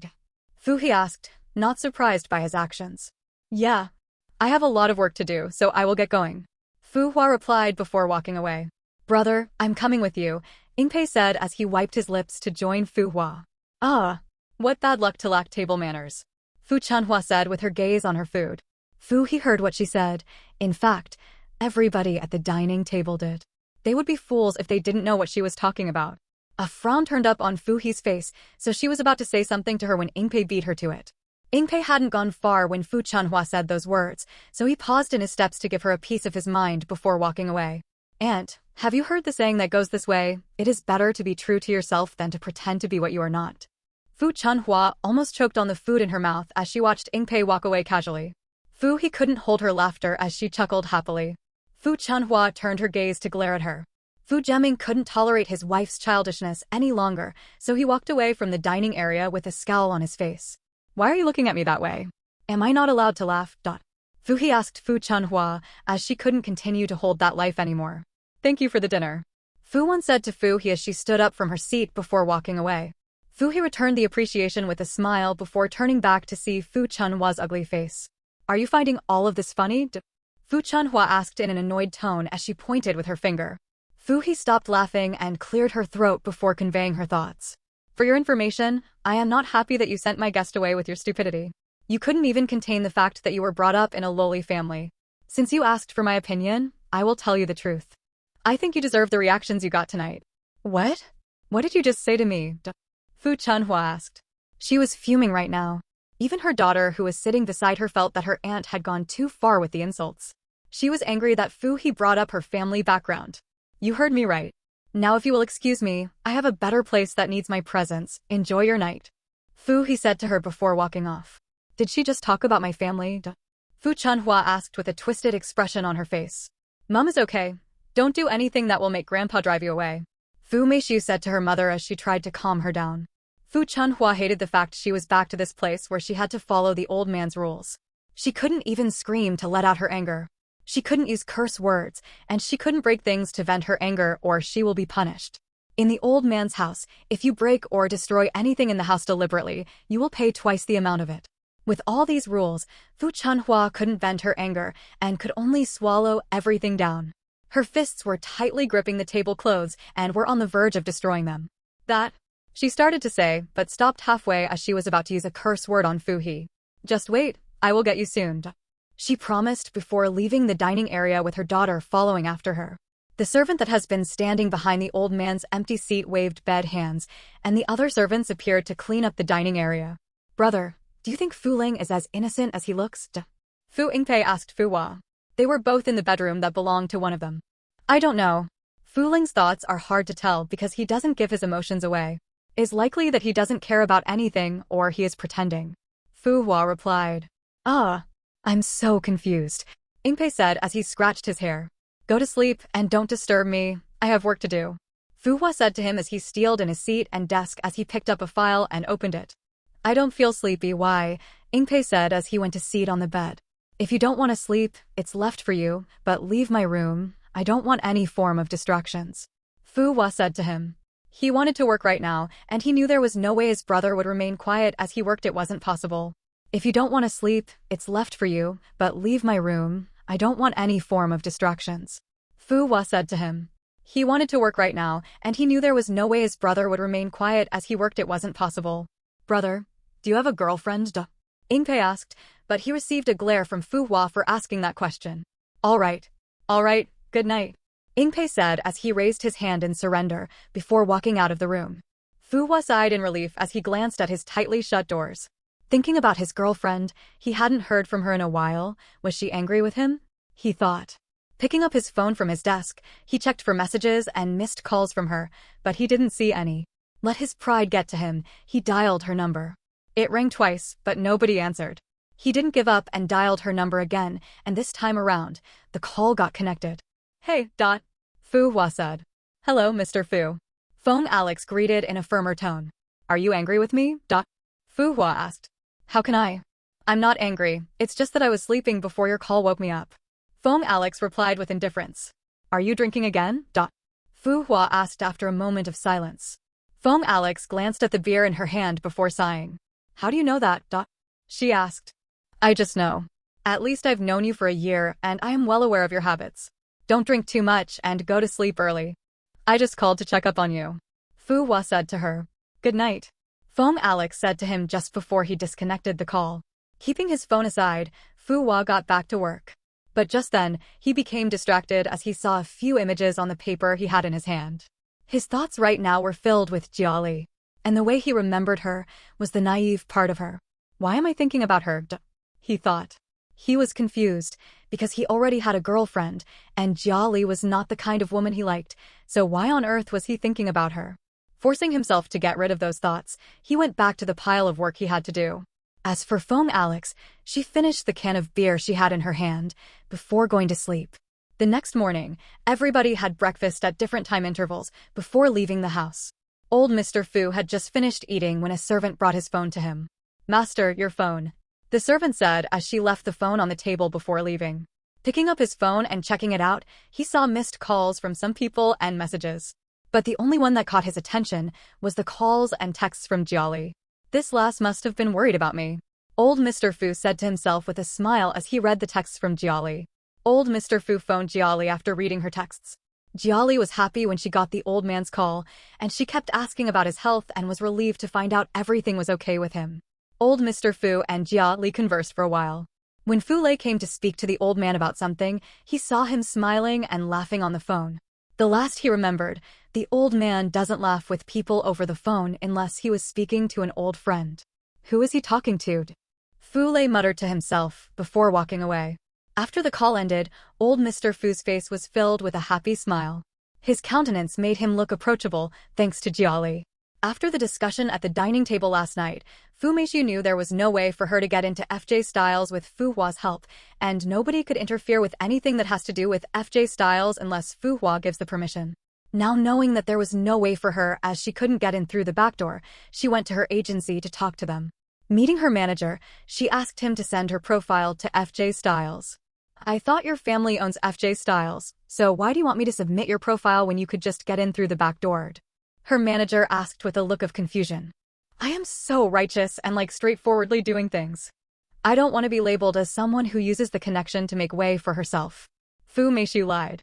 If you continue having these thoughts, you will not go far in this industry. And besides, I don't think your profile will get you into that place. You are not popular. Her manager said to her in all honesty. I know I am not popular, just do what I asked you to do. Fu Meishu said to him in gritted teeth. Okay. Her manager said as he agreed to submit her profile to FJ Styles. Fu Meishu couldn't bear to say the truth because she was ashamed. How could she tell her manager of people that her cousin refused to help her into the company after she pleaded with him? That is so shameful. And not just her cousin, even her grandfather that had the authority of making leeway for her, disagreed for her to be helped. She could only get into the company through hard work. She said she was righteous, but we were far from it. She was only pretending to keep her face. The worst thing that could happen to her and cause her to be disgraced as if she ended up not getting picked after submitting her profile would be a huge slap and embarrassment to her. She said she was righteous, but she was far from it. She was only pretending to keep her face. The worst thing that could happen to her and cause her to be disgraced is if she ended up not getting picked after submitting her profile, that would be a huge slap and embarrassment to her. When Fu Meishu went back that day, she called her mother into her room to speak with her. Mom, you have to help me. Today, I asked my manager to submit my profile to FJ Styles, but he said my profile was empty and not recognizable. Even if he submitted it, I wouldn't be accepted. Fu Meishu complained. What does he mean your profile is empty? Fu Chanhua asked in an unhappy tone. Mom, you have to fight for me. Just because I'm a newbie, Brother Fu Hua doesn't want to give me a chance. Fu Meishu said in an aggrieved tone. Don't worry, I will do something about it. It's time for someone to pay his debts. Fu Chanhua said with a blank look on her face. Mom, you're going to help me? Fu Meishu asked in an excited tone. She had a smile on her face as she held her mother's arm. Of course I will help you. Since your cousin doesn't want to help you, I will. I will not let them monopolize everything. Fu Chanhua promised. Thank you, Mom. Fu Meishu said as she hugged her mother with a happy smile. Fu Meishu knew her mother had her ways and knew how to get around things. So asking for her mother's help was the right thing to do since she wanted to get into FJ Styles. There is no need. You're my daughter. Fu Chanhua said to her. Fu Meishu's manager met with the board of their agency to get approval before submitting her profile to FJ. They didn't approve of it, but the manager managed to convince them to take it as a trial. Initially, they didn't want to agree because Fu Meishu was a newbie, and they had already forwarded the profiles of 3 of their models to FJ, but Fu Meishu's manager somewhat convinced them. Immediately the request was approved. Fu Meishu's manager called to inform her about the progress, and she jumped up happily. This was her starting point. She has crossed the first stage, and now going to the next. She would just sit at home and wait for her mother to take care of things at the other end. Back at the Chin's residence, Jiali had just dressed up to leave the house with her school bag when her mother called her into the kitchen. Jiali, I made lunch for you, take it. Mrs. Chin said to her as she handed a bag over to her. The bag contained her lunchbox. Oh, but Mom, you didn't have to do this. Jiali said as she took the bag from her. What do you mean? Take it and enjoy. If you can't make it back to the house on time today, sleep over there. Mrs. Chin said to her. Okay, Mom. Jiali replied before waking out of the kitchen. Jiali was going to school today, so she might not be back home if she finished late from school. Jiali, Mr. Chin said as he called her over. What do you have in your hands? He asked. Mom gave me lunch. Jiali replied. I cannot be left out here, have this. Mr. Chin said with a smile as he dipped his hand into his pocket and brought out some money to give to her. Thank you, Dad. Jiali said happily before leaving his sight. Why do I feel like she appreciated the money more than the food I gave to her? Mrs. Chin asked as she walked out of the kitchen. Who knew that she had been watching the father and daughter? How do you that? Maybe you're wrong, Mr. Chin said as he walked towards her side. Did you not see that look on her face? She was definitely excited. Mrs. Chin said as she pointed towards the door. It may be because she receives different brings from her father and mother at the same time. It's worth being happy for. Mr. Chin explained according to his own understanding. What about your sister? Have you heard from here? Mrs. Chin asked. Mr. Chin sighed before replying. I spoke with her a few minutes ago. She told me she was going to be rich soon. Her husband was making a business plan with his friends. Wow, that's good news. Mrs. Chin said with a smile as she clasped her hands together. Good news? It will be good if her husband doesn't make any more trouble and focus on his new business plan, and I hope this one will work this time around. Mr. Chin said in an annoyed tone. Are you still angry about the money you loaned him last time? Mrs. Chin asked as they both went to sit on the sofa. Of course I'm still angry about it. He promised to return my money when his business starts to make a profit, but what did I get in return? Nothing at all, not even an apology. He didn't start any business, and he squandered my money. It didn't even prick his heart to return my money as little as he can handle. Forget about apologizing, he just hid from me and that's how I lost so much money. Mr. Chin lamented. Just forget it, no matter what you say. The money won't come back. Just take it as a huge sacrifice you made for your sister. Mrs. Chin said, consoling him. I hope he won't come to ask me for money, because I won't have anything to give to him. But in all, I hope his business plans will work this time around. Mr. Chin said. The man in question was the husband to Mr. Chin's sister. Mr. Chin had only one sibling, who married a man with a poor mentality. She was blinded by love and got married to someone who wasn't right for her. The man in question was the husband to Mr. Chin's sister. Mr. Chin had only one sibling, who married a man with a poor mentality. She was blinded by love and got married to someone who wasn't right for her. Now the thing is that almost every day, the man would cause trouble for her. The one thing good about their relationship is that they're still together despite the difference between them. Mr. Chin's sister is so much in life with her husband that she still supports him. She is now leaning more to his side, now supporting his actions, apart from the ones she felt disturbed about because of her selfish interest. Currently, they were rich now, since her husband managed to get a lot of money, or more like a loan from a source that had remained hidden from her. As far her husband didn't steal to get the money which he denied when she asked, she doesn't care. She wants results and nothing else. Right now, her family was living in bliss. Her husband had money to take care of her and her children, so she was not bothered. Her only wish right now was for her husband to establish a successful business with his friends, so they would have more money and enjoy a splendid life. Fu Hua has been very busy for a few days now. He and the various departments of FJ Styles have been very busy preparing for the autumn show. The autumn show was a huge event hosted every year which attracted citizens and foreign customers. And because of their reputable name, earned from the quality of their products and how fast they deliver, they all strived hard to make sure they didn't slack off. FJ Styles have less than 2 months to go, so they were all doing their best to make sure things were running smoothly. Fu Yingpei had just started to work under one of the departments, the Quality Assurance/Control Department. Some of the major roles of this department include setting up quality standards, establishing quality SP, quality assurance, quality control activities at the pre-production stage. This department plays an important role in any company, just like in FJ Styles. If anything goes wrong with the quality of the materials produced, the blame would be on the department, because they failed to do their job effectively. This morning, there was a general meeting in which all the department heads were called to give feedback on their jobs so far. Yingpei was not a departmental head, but Fu Hua asked him to be around for the meeting. Fu Hua was the one to make the final decisions if it was a delicate matter where the HOD, head of department, could not make a stand. This general meeting has been going on for more than an hour now. Every department head was reporting their work and stating their challenges, and after making their reports, everybody in the meeting room will put their heads together and give their opinion. Now, it was time for the head of the Human Resource Department to give his report. He announced to everybody about the selection of the models for the autumn show, as he has made his final pick. Picking up the remote to the slide, he began to control it. The first model that appeared on the screen was Feng Alex. There was no doubt that she would be the first person on the list because currently, she was one of the highest sorts after models in the country. Alex Feng's agent didn't need to submit any profile to FJ Styles, rather it was FJ Styles that went looking for her. The first time Feng Alex first collaborated with them was 2 years ago, and their company's sales were boosted. The human resource manager talked a little about Feng Alex since everybody knew her before going to the other models on the list. There were 20 models in total. And when they got to the 20th one, Fu Hua was shocked seeing the person's profile. Not only him but Fu Yingpei was also shocked as well. Fu Hua and Fu Yingpei exchanged glances before looking back at the screen. The human resource manager still had a smile on his face as he introduced Fu Meixiu and explained a bit about her. Fu Meixiu, she has been in the industry for more than a year plus.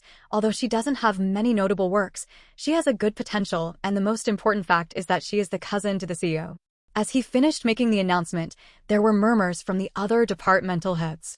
They totally were not in support of the last profile he brought up. Fu Hua was quiet as he observed the human resource manager and the other departmental heads. Fu Yingpei felt that something was wrong with the human resource manager for picking Fu Meixiu. Not only that, he had the guts to mention to them that she was related to the Fu family. What was he trying to achieve by that special information? His intentions were obvious. He knew that everyone would disagree for a newbie to join the autumn show, so he purposely revealed to everyone about the relationship between Fu Meixiu and their boss to stop them from rejecting that idea. It was obvious that something was up with that manager. Fu Hua shut his eyes as the hushed noise continued to go on. He was wondering how the HR department managed to sieve her. But he was not a fool. He knew that games were played for her name to appear on the list of participating models for the autumn show. Not being able to tolerate the hushed voices coming from every angle in the meeting room, Fu Hua raised his hands, and the noise immediately dies down. Then he slowly opened his eyes and glanced at the HR manager, before glancing at the other HOD in the meeting room. Not being able to tolerate the hushed voices coming from every angle in the meeting room, Fu Hua raised his hands, and the noise immediately dies down. Then he slowly opened his eyes and glanced at the HR manager, before glancing at the other HOD in the meeting room.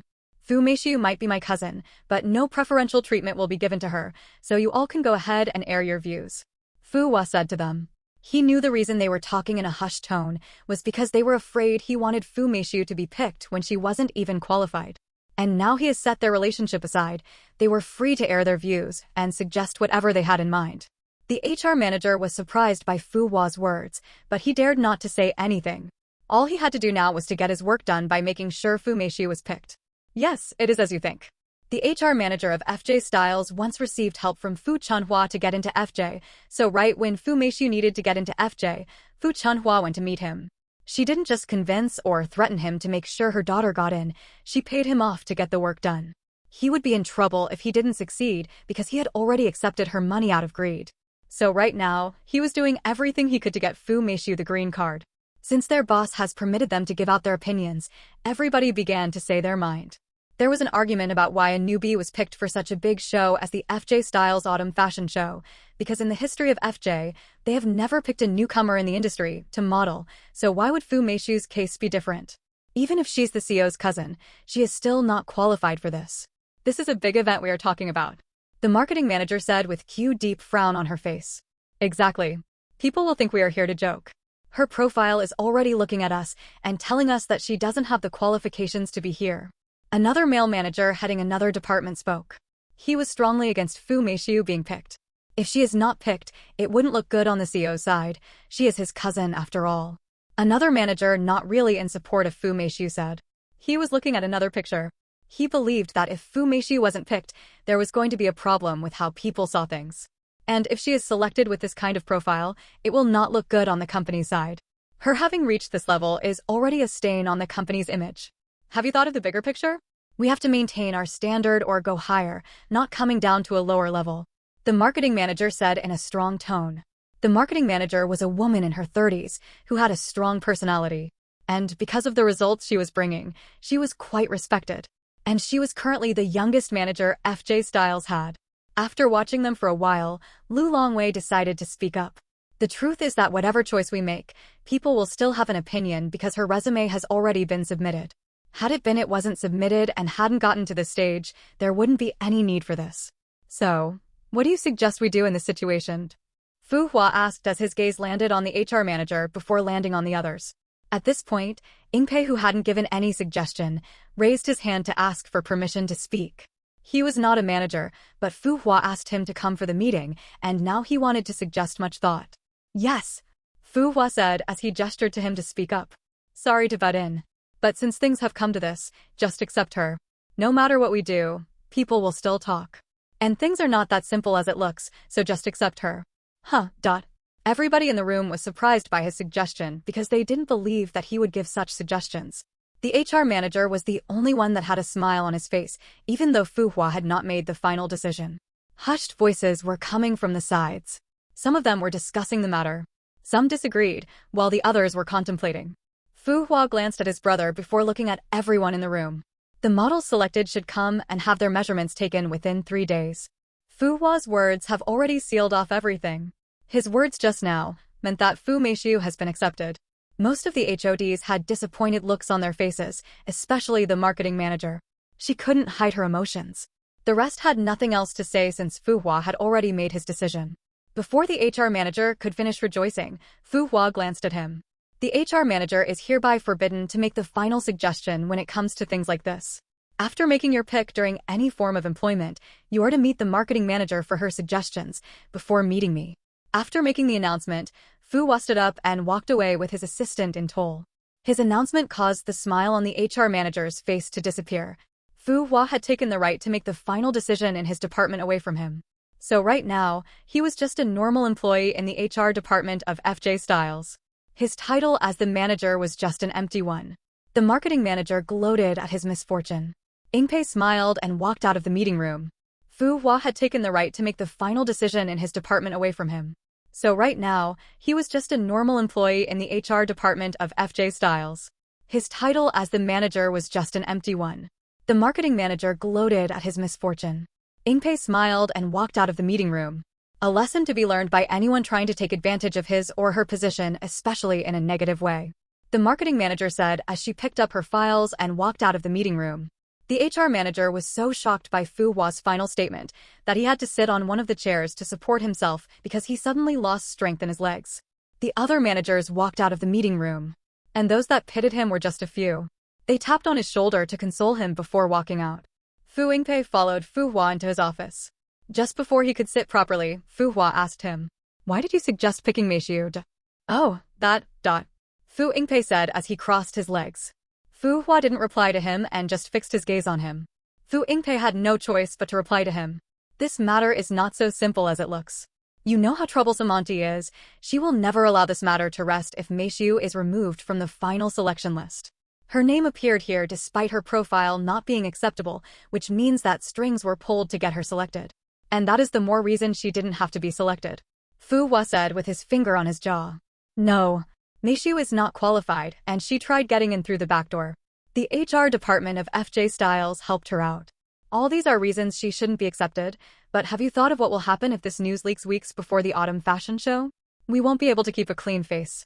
And if you had insisted on not accepting Meishu, Auntie would have caused a lot of trouble, and even used the media to her advantage. Although you are not afraid of her, we wouldn't want any troubles at least at this time. Fu Yingpei explained. Fu Hua was silent for a while. His gaze moved to the paper in front of him before slowly raising his head. I will have an opportunity of driving her out if she gives me one. I can easily replace her if she goes against any clauses in the contract. How do you mean? Fu Yingpei asked with interest. Fu Meishu and her mother are not straightforward and like to cause trouble, and I bet she will not stay at a place here. What do you think will happen to any model that will breach the contract? Fu Hua asked. She will be fined, or will be banned from cooperating with FJ Styles in the future. Fu Yingpei replied. Correct. There is nothing like second chances here. Fu Hua said. But don't you think she will become careful when she knows the rules here and other not to be chased out? Fu Yingpei asked. That would be good for her. If she has the talent and follows the rules here, I will let her stay and forget the fact that she got in through the back door. Fu Hua replied. I see. It will be great if she behaves herself. Brother, I will see you later. Fu Yingpei said to him as he stood to his feet and was about to leave the office. Go back to your work. Fu Hua said as he waved him away. Neither Fu Hua nor his brother Yingpei was scared of their aunt. But this autumn fashion show was very important to them, so they didn't want a scandal before the big show. Fu Yingpei was right with his deductions. Since Fu Chanhua had a piece of insider information, she would be about to find out how everything transpired, and then she would make a scene after that. Fu Chanhua was capable of causing troubles for them, not minding the effect it would have on her and the family. Old Mr. Fu was capable of driving her away from the family, but she wouldn't want to care about that as long as she caused severe damages to them. Allowing Fu Meishu into FJ Styles was not actually a bad deal. She had to walk on pins and needles if she wanted to stay out of trouble. But it might be difficult for her to maintain her cool, given how difficult her personality was. When the HR department got himself and the news he received in the morning dawned on him, he sighed to himself and consoled himself with the words, I will take this as a little sacrifice for the job given to me, he said to himself before going back to work. When it was almost time to get off from work, Fu Chanhua phoned Jim to know the progress of the work she asked of him. Your daughter made it after the final round of selection. The HR manager announced to her over the phone. That's good. You did a good job, Fu Chanhua said with a triumphant smile on her face. Finally, her daughter was going to get into FJ Styles, just like her dreams were falling into pleasant places. I lost my authority as the HR manager because of it. The HR manager informed her in a selected tone. What? What do you mean by that? Fu Chanhua asked as the smile on her face was frozen. The HR manager sighed before going ahead to tip her off of what transpired at the office, but he didn't give the exact details because he felt it wasn't right for her to everything that occurs where she wasn't working. I guess you had a hard time dealing with the other HODs just to help my daughter, Fu Chanhua said to him. The HR manager sighed before going ahead to tip her off of what transpired at the office, but he didn't give the exact details because he felt it wasn't right for her to everything that occurs where she wasn't working. I guess you had a hard time dealing with the other HODs just to help my daughter, Fu Chanhua said to him. It was difficult dealing with them, but it's good they had no choice but to give in since the boss stamped my opinion. The HR manager spoke. Are you really sure Yingpei spoke up for my daughter? Fu Chanhua asked, still in disbelief of that fact. She doesn't know why she's finding it difficult to accept that fact. Maybe it's because there is an amenity between her and Fu He. You mean the boss's younger brother? Yes, he did speak up for Miss Meishu, and I think that is the reason the CEO agreed to let Miss Meishu go ahead with the final round of selection. The HR manager confirmed. That's fine. I'm sorry about you losing your rights as the HR manager, but just take that as a little sacrifice. When my daughter joins FJ Styles, take care of her, Fu Chanhua said to him. Of course, I will do that. The HR manager agreed with a low laugh. After the call ended, Fu Chanhua had a frown on her face as she thought over some matters. Who knows what those guys are thinking about? Fu Chanhua said to herself before going to find her daughter announced the good news to her. Fu Chanhua found Meishu in her bedroom just in time after she came out from the washroom. Mom, do you have good news to announce because you look very happy? Fu Meishu asked as she went to sit on the chair situated in one corner of her bedroom.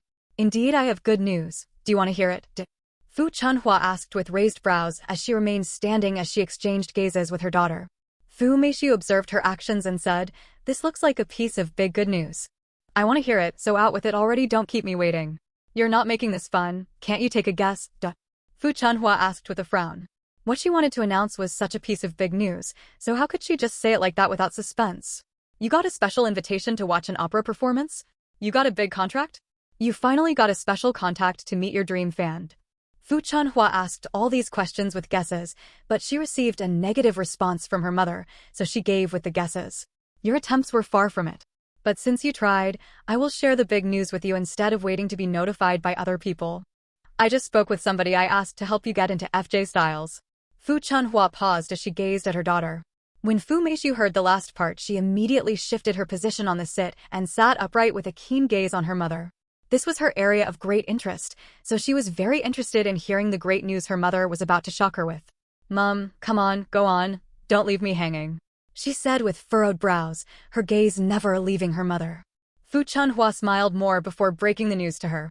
You were amongst the top 20 models FJ selected to wear their products during the autumn show. Fu Meishu screamed, as she jumped up from her seat with excitement in her voice. Fu Chunhua had to cover her ears with the loud shrieking sounds her daughter made. Calm down, unless you want your grandfather to throw you out of the house. Fu Chunhua reminded her with a smile. Who cares? I'm very happy. At least I am allowed to express my happiness. Fu Meishu said with excitement written all over her face. Of course you are allowed to be happy, Fu Chunhua said to her as she went to sit at the edge of her bed. Slowly, her excitement died down as a funny thought came to her head. She approached her mother with a frown sitting perfectly on her face. Mom, are you sure about this? I believe you were not created by the person you hired. Fu Meishu asked with heartbeats, beating faster than in her excited state. SSHHH. Fu Chunhua shushed her as she looked towards the door with a careful gaze, before looking back at her. Lower your tone, she warned her in a low tone. Fu Meishu almost forgot that they were still at the Fu mansion. She and her mother would be in trouble if this news was heard by the old man. The person I hired will dare not play games with me. Don't worry, your agency will soon contact you about it, Fu Chunhua announced to her. But what is causing the delay? Fu Meishu asked with a frown. At this point, she was very excited with the news that she was starting to blame her agency for being too slow with telling her about it. The decision was finalized some minutes ago, so what's the hurry? I bet your agency hasn't even received the news from FJ, so you were the first to know about it. But just pretend you know nothing about it and act excited as you were when I broke the news to you, Fu Chunhua said to her. Okay, I will listen to you. But Mom, hope the person you hired is very reliable that he won't tell on you to Big Brother. Fu Meishu asked with a little worry laced in her tone. Don't worry, he wouldn't dare to expose me even if your cousin suspects something about it. The person I hired is reliable, he even lost his right to make decisions like this because he helped us, Fu Chunhua revealed. Brother Fu was sacked him. Fu Meishu inquired with wide eyes. He wasn't sacked, just that he has no right to his title anymore. But it's good you managed to get in before all of these happened, so you have to secure your position there. I'm very sure your cousin would drive you out given any slightest mistake from your side, Fu Chunhua advised her. Brother Fu was sacked him. Fu Meishu inquired with wide eyes. He wasn't sacked, just that he has no right to his title anymore.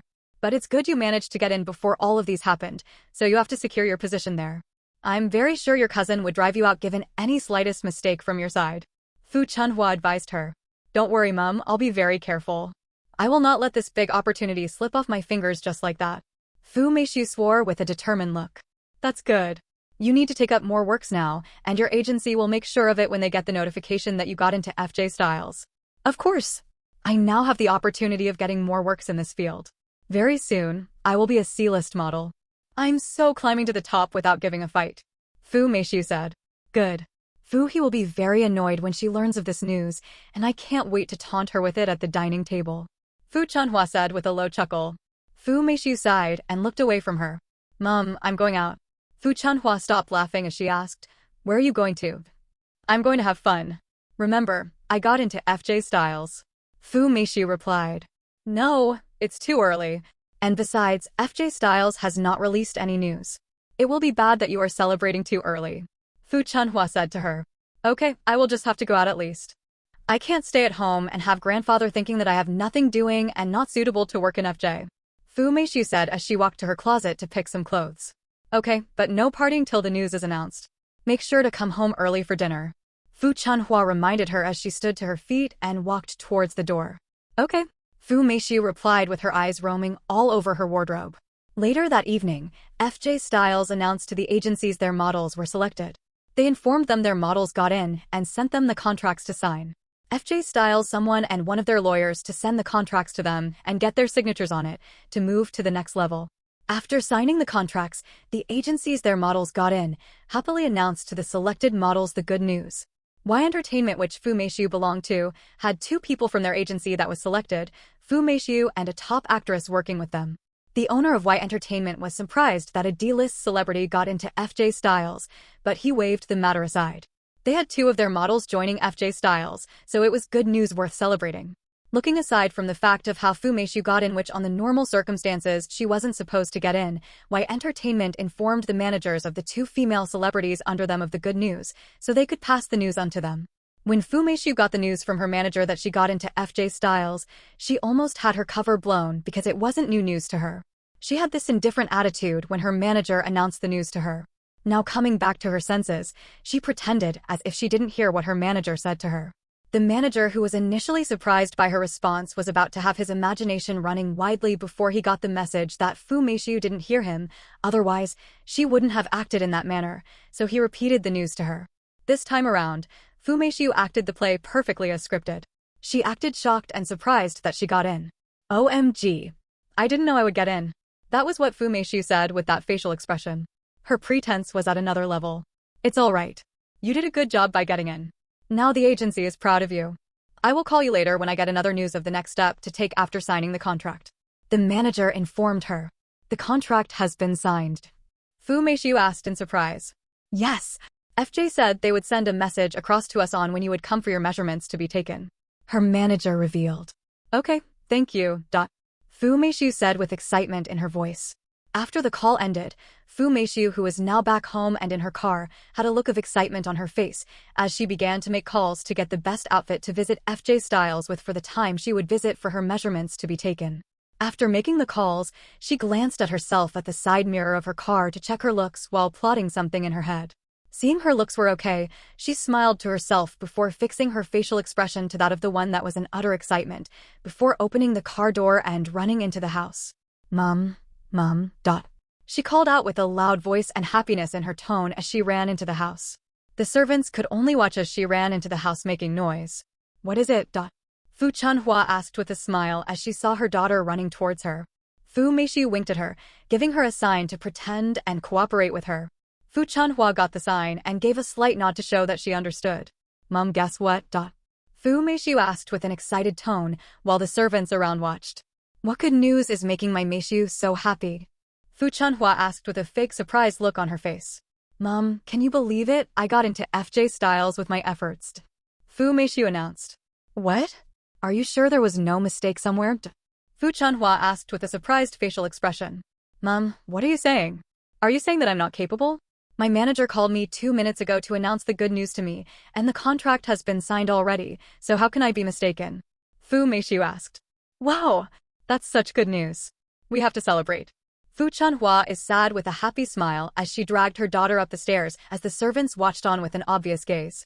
Locking the door to her bedroom, Fu Chunhua asked, the contract has been signed already. Yes, my manager informed me about it. Now, I have to prepare an outfit because soon, FJ Styles will be asking us to come over to have our measurements taken, and I have to look good as usual. Fu Meishu announced. I will take you shopping tomorrow. Fu Chunhua said to her. Fu Meishu sighed in relief as a smile slowly appeared on her face. Now, I can't wait to tomfooey, Fu Chunhua said with an obvious smile on her face. Auntie wouldn't be happy. Fu Meishu said to her. That's exactly what I'm aiming for. I want to see her pissed off and not able to control her temper. Fu Chunhua said with a little excitement in her tone as she smiled to herself, as she couldn't want to defeat Fu He with the news. Fu Meishu's drama was done to indirectly announce that she got into FJ Styles and that she just received the news from her agency, and not that she got into FJ Styles with a big help. At the dining table, the whole family gathered again for dinner. And while eating, Fu Chunhua and Fu Meishu could not stop the smile on their faces from showing, but more especially Fu Chunhua. She couldn't wait to make the big announcement. Glancing at Fu He and seeing her eating her food elegantly like a brought-up princess, Fu Chunhua gloated over her. Fu He, let's see if you can still eat your food peacefully after this news. Fu Chunhua said to herself with a smile as she put some food in her mouth and chewed on it. Fu He didn't notice the brief gaze on her because her mind was on the food she was eating. Putting down her cutleries with a little noise that attracted the gazes of other family members, Fu Chunhua smiled apologetically. She apologized to them with a big smile on her face. I'm sorry. It's just that I am too happy, so I got a bit distracted. Please carry on. Everybody went back to eating their food. Grandfather Fu ate his food with a normal expression on his face. He didn't look disturbed at all like Fu He. Fu He and Fu Chunhua were rivals, and any time any of them was happy, the other would become weary of the other, just like now. Earlier on, Fu He had noticed that Fu Chunhua was just too happy today, and she couldn't hide the smile, but she overlooked it. But now seeing her little actions at the dining table, she was sure whatever that was making her so happy like this definitely wouldn't be good news for her. What's making you so excited? Fu Jeming asked with his gaze on her. He had noticed that his wife has been smiling since they gathered for dinner. Fu Chunhua has been wishing for somebody to ask her that question, so she could talk. Now that her husband had asked her the reason for her happiness, why would she let the opportunity go? Fu Chunhua pretended to be overly happy as the smile filled her face. Husband, you don't know, but Meishu got into FJ Styles. Her manager called her this evening to announce the news to her. Fu Chunhua announced happily. Fu Hua pretended as if he didn't hear anything, and his facial expressions remained the same. But as for Fu Yingpei, he almost choked on his food. Finally, he knew what his aunt was playing at. This revelation by her mother was an opportunity for Fu Meishu to smile happily as a broad smile appeared on her face. You should have announced such good news earlier. Meishu, congratulations. Fu Jeming said as he continued eating his food. Thank you, Dad. Fu Meishu replied with a smile. Fu Chunhua had a smiling gaze at Fu He, who looked furious with the news. Fu Chunhua was enjoying that annoyed look on her face as her smile became provocative. Fu He glared at her before looking at her sons, but none of them had their attention on her, so she looked more annoyed. She couldn't wait for the dinner to be over to ask her sons how the hell Fu Meishu got into FJ with that little capability of hers. Meishu, congratulations on getting in. Fu Wan said to Fu Meishu before continuing with her food. Thank you, Auntie. Fu Meishu said with a shy facial expression. Glancing at Fu He, Fu Chunhua smiled as she looked away from her and spoke slowly. Some people are so jealous that Meishu got in with her capabilities that they can't even congratulate the hardworking young girl making efforts by herself. Then turning to Fu Hua, she said to him, but that was the greatest mistake she made that night. She shouldn't have directed any words to him, and now she has to pay the price by being nominated before everybody, and her secrets exposed. Fu Hua, you agreed to be fair in your judgment. A few days ago, you said you wouldn't allow anybody to get into FJ through the back door, and for that reason, you rejected your cousin. So now that she was selected because of her capabilities, what do you have to say about it? This time around, Fu Yingpei choked on his food. He felt that his aunt of his was very foolish. What got she had to say with her thick face that Fu Meishu got into FJ with her capabilities? Which capabilities? Capabilities of getting in through the back door?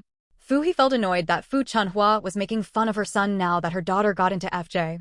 But she still had doubts that there was a scam the mother and daughter did to get into FJ Styles. Hearing that question directed at him, Fu Hua took his time. He dropped his cutlery and wiped his mouth with a napkin before looking up at Fu Chunhua only to be greeted with that scorn look on her face, but he remained unfazed because he had an answer for her question, but who knows if she would like it. Hearing that question directed at him, Fu Hua took his time. He dropped his cutlery and wiped his mouth with a napkin before looking up at Fu Chunhua only to be greeted with that scorn look on her face, but he remained unfazed because he had an answer for her question, but who knows if she would like it. Actually, I wasn't fair with my judgment. These words coming out from Fu Hua's mouth caused eyes to turn to his side. Everybody at the dining table was shocked by the revelation. It was only Yingpei that knew what Fu Hua was talking about. He was about to release a bomb, and these people didn't get the hint, especially this foolish aunt of his, who was smiling and couldn't wait for her turn to talk. At least now you have admitted to your wrongs, so Meishu and I will forgive you. Fu Chunhua said with a smile like she was offended but just had to forgive him because she was the elder. Fu Hua, what do you mean, Fu He asked with a frown.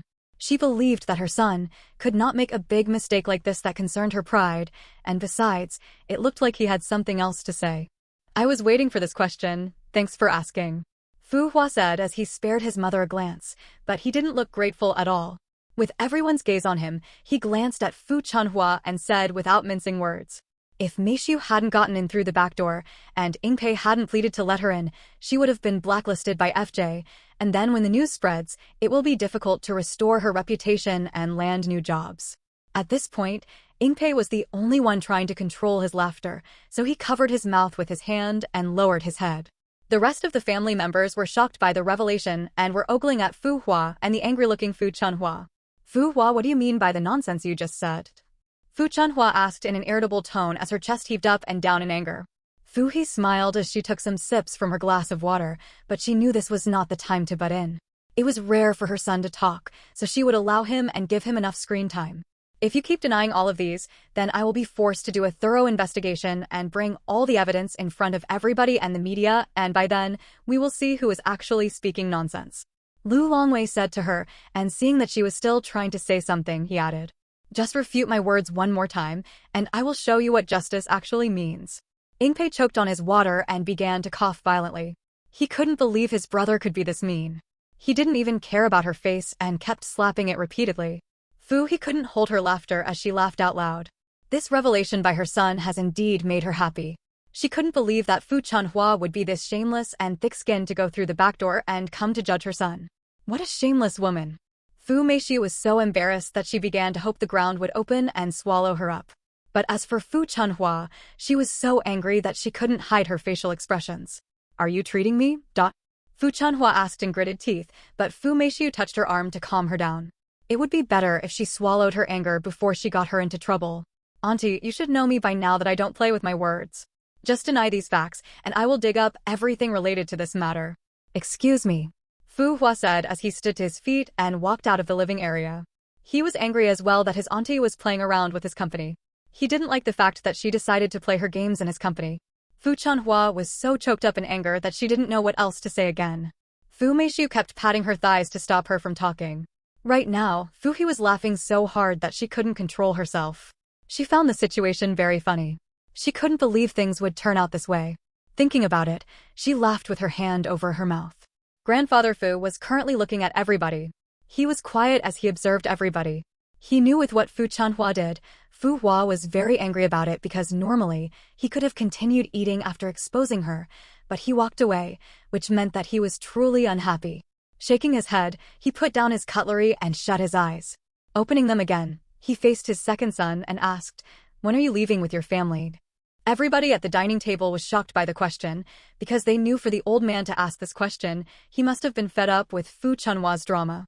It took a while for Fu Jiaming to regain his senses, so he cleared his throat and replied to the old man awaiting answers.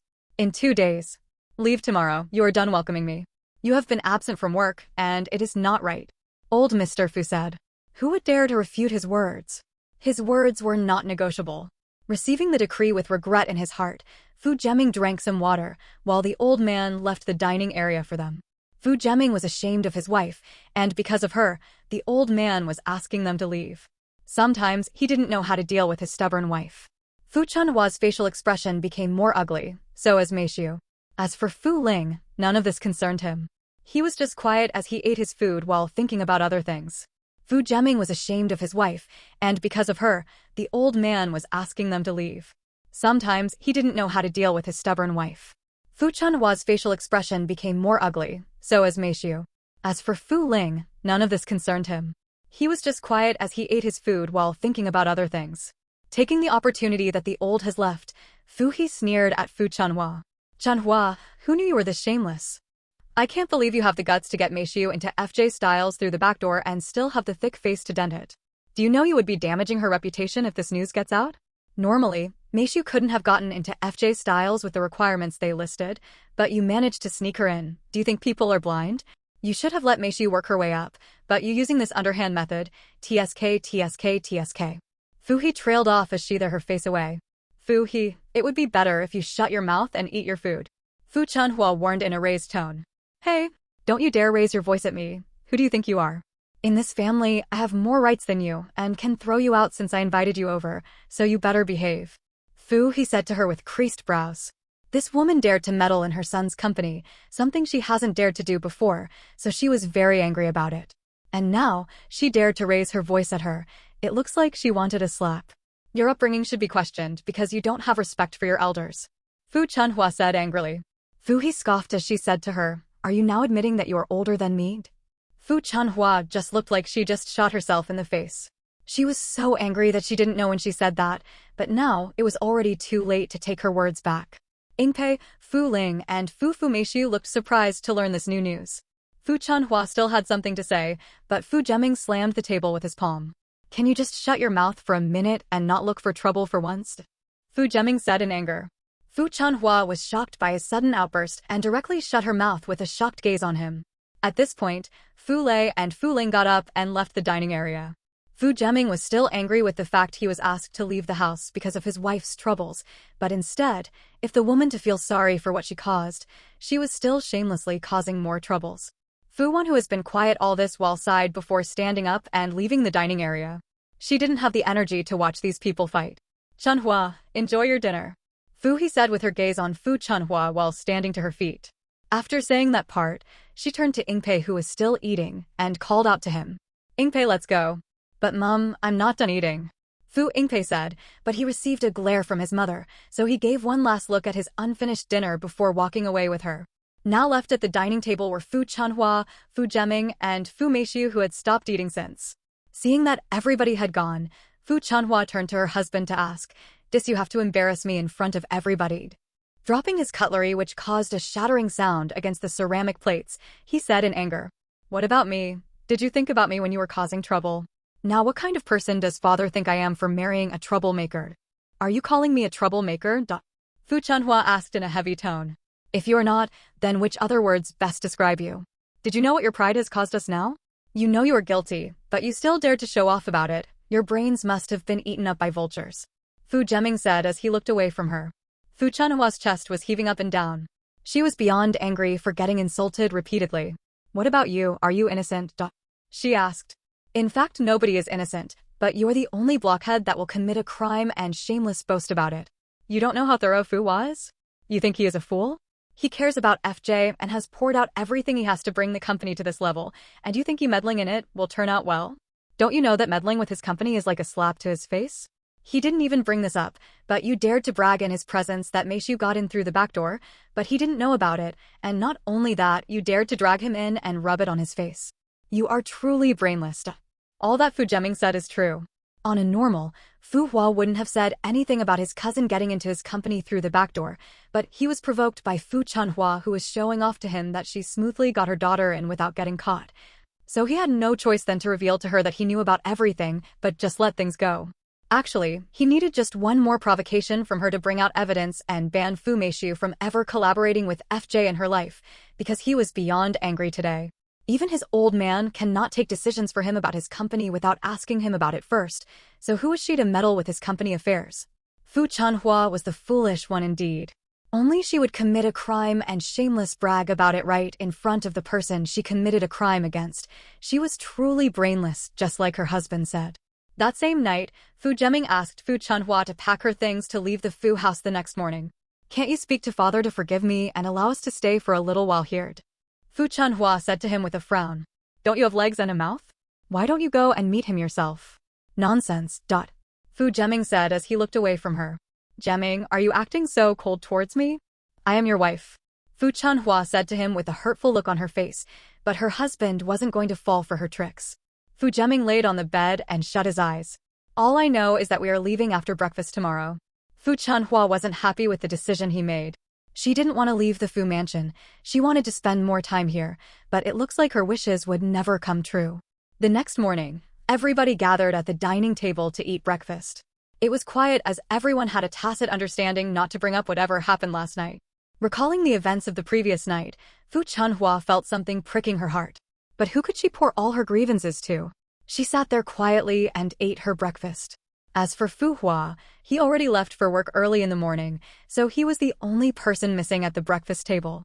After breakfast, Grandfather Fu asked Fu Zheming to see him in his study. How did I teach you? Grandfather Fu asked immediately. Fu Jiaming walked into his study.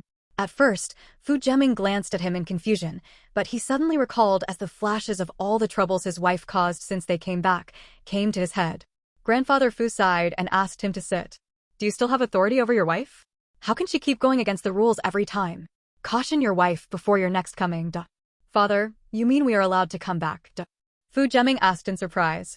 Of course you're allowed to come back with your family, but for now you should leave. Your wife just made matters worse by angering Fu Hua. You should leave with her. You are only allowed to come back few days to the autumn show. Grandfather Fu said to him. He knew if he left Fu Chunhua to continue hanging around and causing trouble, it wouldn't be long before a fight breaks out. Okay, father, we will leave and come back before the autumn show. Fu Jiaming said in agreement. The autumn show was in 2 months, so it wouldn't be a long wait.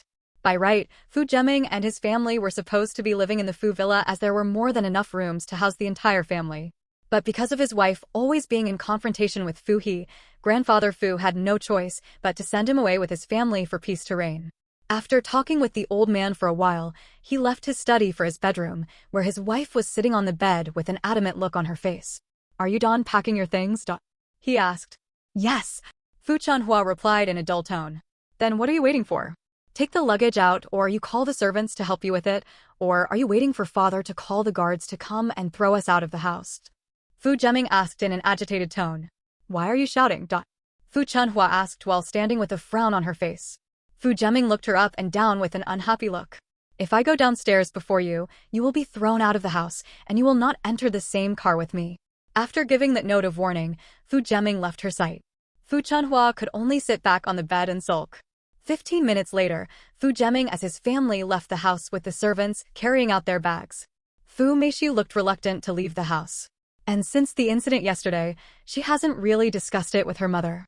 Now the plan turned out bad, she couldn't help but hold some resentment in her heart. Everybody in the family would be giving her that dirty looks. What are you doing by looking behind? Won't you walk faster? Fu Jiaming scolded Fu Meixiu when he looked back and saw her walking behind them in slow steps. Fu Chunhua frowned and increased her pace. After their luggage was put in the car, the family of 4 got into the 2 cars they came with. Brother, don't tell me you are happy we are leaving this big house. Fu Meixiu said to her brother with a frown as she drove. Why don't you fix your eyes on the road instead of questioning me? Fu Ling said to her with a glare. Fu Meixiu had no choice but to shut up and drive. She didn't know what was wrong with this brother of hers. He was so cold to everybody and would never support her. Wouldn't it have been better if he didn't have any older brother, because the one she had wasn't playing his role? At the Chin's comfortable nest, the family of 3 were together this afternoon, which was rare. There was no work at the construction site, so Mr. Qin didn't go to work. Mrs. Qin took a day off to relax, while Jia came back home for something else. Currently, the family of 3 were sitting in the living room and watching a drama on the TV. Jia was not that interested in the drama before, but her mother dragged her to come and join them, so she had no choice. Now, her interest has been captured by the drama, so she was watching it with keen interest. Not long into the movie, there was a knock on their door. The sound wasn't that loud, so none of them paid attention to it. But the second time, Jia heard the knock and went to open the door. When she opened the door, she was surprised to see the manly figure standing in front of the door with some bags in his hands. He has that smile on his face as he stared at her. It's good to see you again, Jia. The young man said with a smile. Brotherly Huan. Jia said as she stared at the familiar face in surprise. He has that smile on his face as he stared at her. It's good to see you again, Jia. The young man said with a smile. Brotherly Huan. Jia said as she stared at the familiar face in surprise. Are you surprised to see me? Li Huan asked with a smile as he gazed at her. Yeah, Jia answered a little absent-mindedly. Glancing at his hands, she regained her manners. Brotherly Huan, please don't mind me, come in. She said to him as she opened the door wide enough for him to pass through with the kinds of stuff in his hands. While tailing after Li Huan, Jia's heart was beating a few paces faster than normal. She would be lying if she denied the fact that she was affected by seeing Li Huan at her doorstep today. Jia, who is there? Mrs. Qin asked from the living room. But when she turned her head, she saw a familiar figure walking towards them with some bags in his hands. Li Huang. Mrs. Qin asked, standing to her feet in surprise. Mr. Qin also turned to glance over and saw the handsome familiar face. Is that Li Huang I'm seeing? Mr. Qin asked with a welcoming smile. Good afternoon, Mr. Qin. Good afternoon, Mrs. Qin. Lin Huan greeted with a smile as he walked towards them with the bags in his hand. Getting close to them, he kept the bags aside and shook hands with Mr. Qin. Li Huang, when did you come back? Mrs. Qin asked as she gestured to him to take a seat. Sitting down comfortably, Li Huan smiled as he replied. I came back this morning. That's good. Your mother must have been happy to see you. Mrs. Qin said with a smile. Jiali, who has been standing, walked over and took a seat beside her mother. Yes, she was very happy to see me. Li Huan replied with a smile. Good. Good. Mr. Qin said while nodding in approval. Mrs. Qin, this. Li Huan started saying but got cut off by Mrs. Qin. Why the stress? Just call us auntie and uncle. Li Huan took the correction and addressed them as she told him. Auntie, uncle, this is the little gift I bought from the city. Li Huan said while pointing at the bags he left at the side. All these for us. Mrs. Qin asked. You shouldn't have bothered, you are a young man who just started working. Mr. Qin said to him. There is no trouble at all. I can't come to greet uncle and auntie empty-handed after some years now. Lu Huan explained. You did well. Mrs. Qin commended him. Then turning to Jiali, who has been quiet, she said to her, Jiali, have you greeted Li Huang? Looking up slowly while trying to hide her embarrassment, she replied, Yes, I greeted him at the door. What she did at the door was not a greeting, but how would her mother know about it? And definitely, Li Huan wouldn't mention it. Li Huan and Jia Li have known each other for some years now. Li Huan was Jia Li's senior in high school, but back then, they didn't know each other very well, and they only became close when they both found out they lived in the same neighborhood. Jia Li's parents have always known Li Huan to be Jia Li's senior in school because he used to walk her home most times from school before he graduated from high school and went to another city to enroll in college, so they became acquainted. Mrs. Qin and Mr. Qin were happy to see Li Huan once again. They chatted with him and asked him about his life and job, and it turned out that Li Huan was doing very well and also working in a big tech company. Jia Li, go and cut some fruits for Li Huan. Mrs. Qin said to Jia Li with a smile. Jia Li excused herself and went into the kitchen.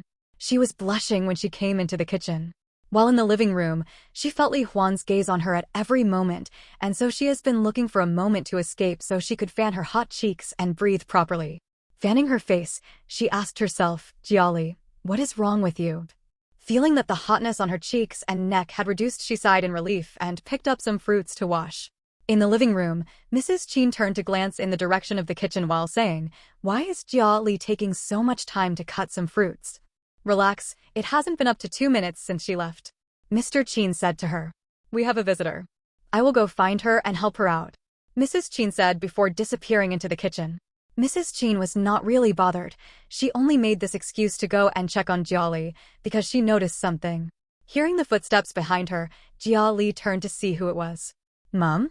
Why did you come in? You should have waited for me. Jia Li said to her before going back to cut the apple with the knife in her hand. Are you disappointed? Mrs. Qin asked as she walked to her side with a smile. Disappointed with what? Jia Li asked in confusion. Are you disappointed that it's not Li Huan that came to look for you? Mrs. Qin teased with her gaze on Jia Li while waiting for a response. Mom? Jia Li said in shock as she looked behind her to make sure no other person had her. What? Am I wrong? Mrs. Qin asked as she took a piece of the fruit and out into her mouth, her gaze never leaving Jia Li as she chewed on the apple. Mom, who gave you that impression? Jia Li asked with a frown as she tried to stop her racing heart from beating faster. What? Am I wrong? Mrs. Qin asked as she took a piece of the fruit and out into her mouth, her gaze never leaving Jia Li as she chewed on the apple.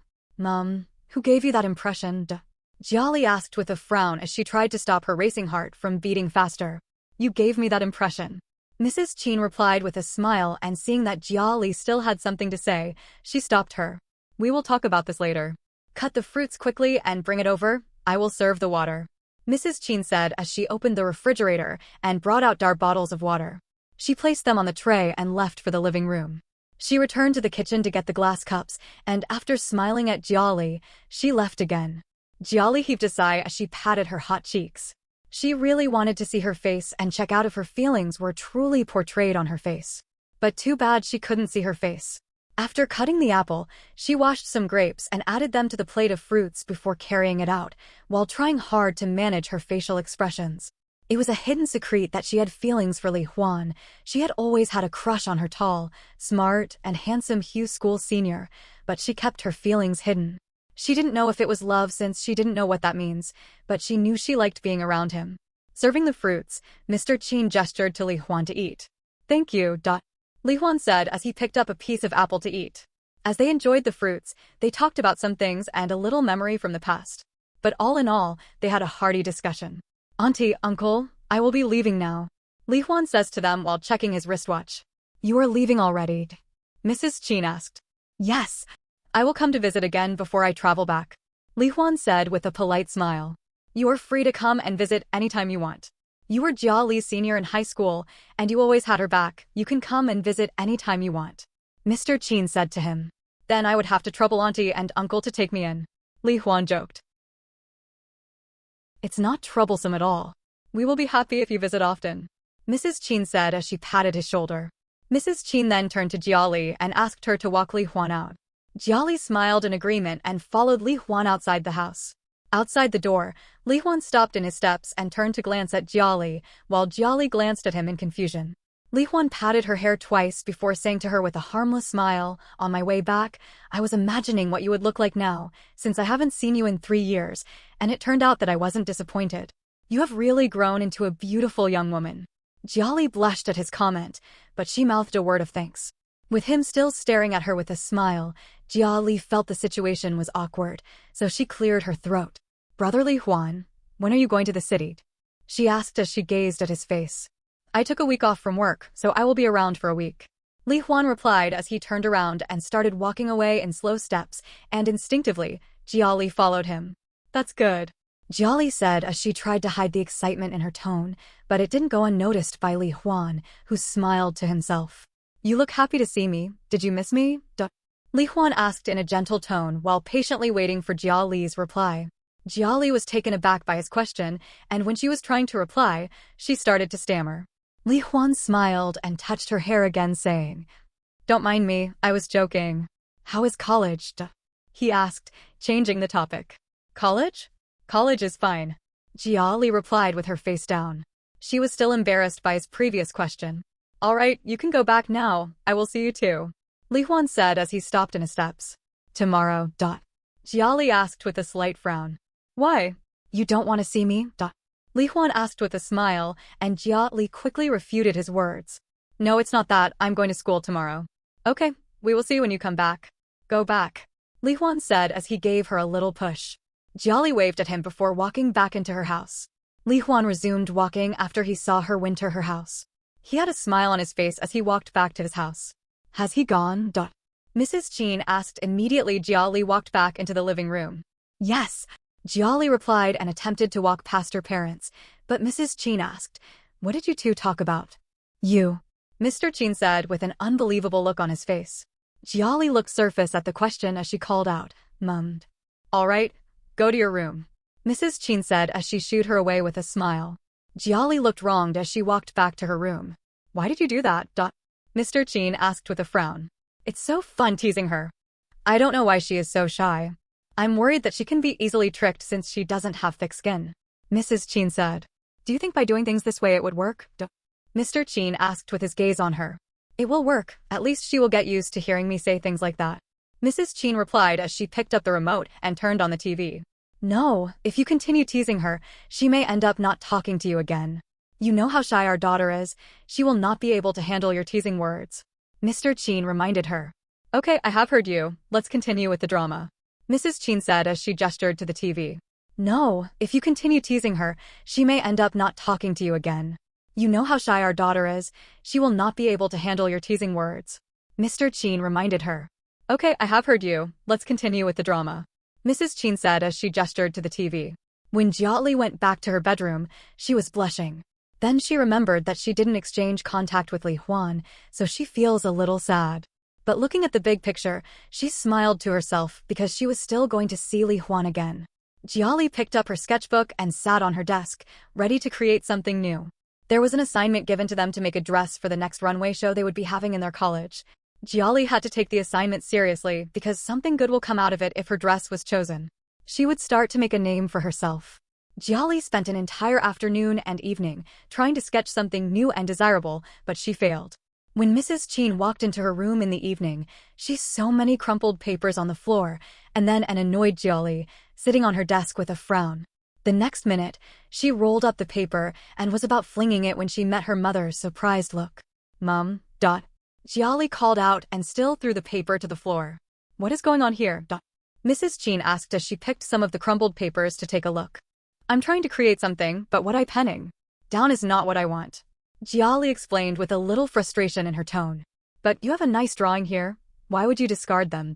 Mrs. Chin asked after glancing at the designs on the paper she picked. "Mom, that is not what I want. That is not creativity. If I submit any of those drafts, my design will not be picked, and then I wouldn't be asked to join the competition," Jiali revealed. "Come on, calm down and relax. You are not getting the inspiration you need now probably because you are not focused. I think you are very distracted and need to clear your head before any creativity can come to your head." Mrs. Chin iced as she walked up to her and hugged her shoulders. Jiali was still in a sitting position, so she hugged her mother's waist with a frown. "Don't be sad, okay? Think about what I said. Maybe you are this way because Li Huan visited and you have a liking to him," Mrs. Chin said in a suggestive tone. "Mom, Jiali called out as she looked up at her mother after leaving her embrace. "Jiali, don't look at me that way. You know I'm saying the truth, and this is beyond teasing," Mrs. Chin said in a serious tone, and she fixed her gaze on her. Jiali was quiet for a while before moving her gaze away from her. She couldn't refute her mother's words because her words were true. Mrs. Chin sighed as she pulled Jiali up and dragged her to sit on the foot of her bed. "Jiali, talk to me. I am your mother. You always tell me everything and how you feel, and now you don't talk to me anymore. You know I wouldn't judge you.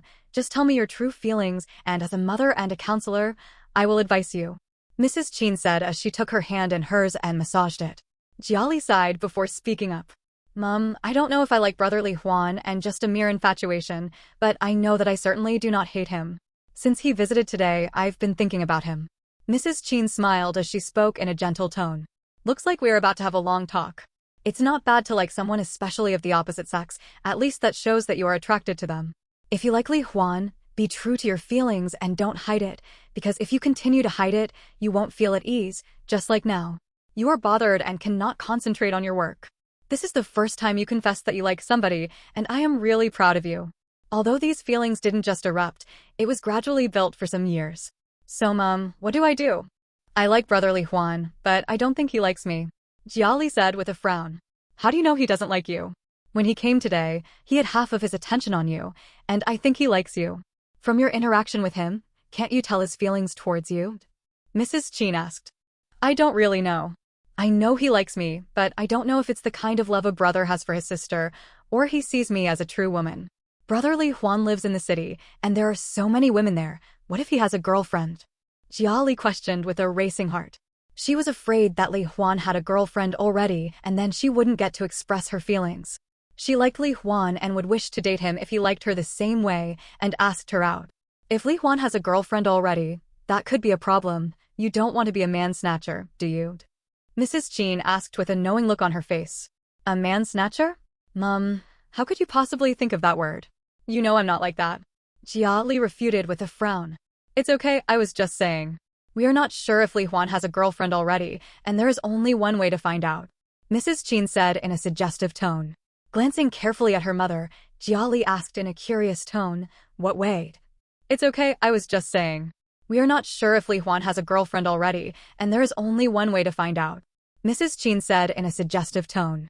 Glancing carefully at her mother, Jiali asked in a curious tone, "What way?"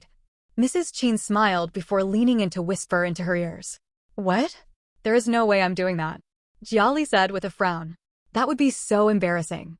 If you don't do it, I will. I only want to help you," Mrs. Chin said while patting her shoulders. "Mom, it will be great if you get to that for me," Jiali said in acknowledgement. "Of course I will do that for you. Just relax your mind and think of something else. Your inspiration will only come if your mind is relaxed. I'm going into the kitchen now. Come and help me later," Mrs. Chin said as she slowly stood to her feet. "Thank you, Mom," Jiali said after her. "Oh, it was nothing, anything for you," Mrs. Chin said as she blew a kiss towards her.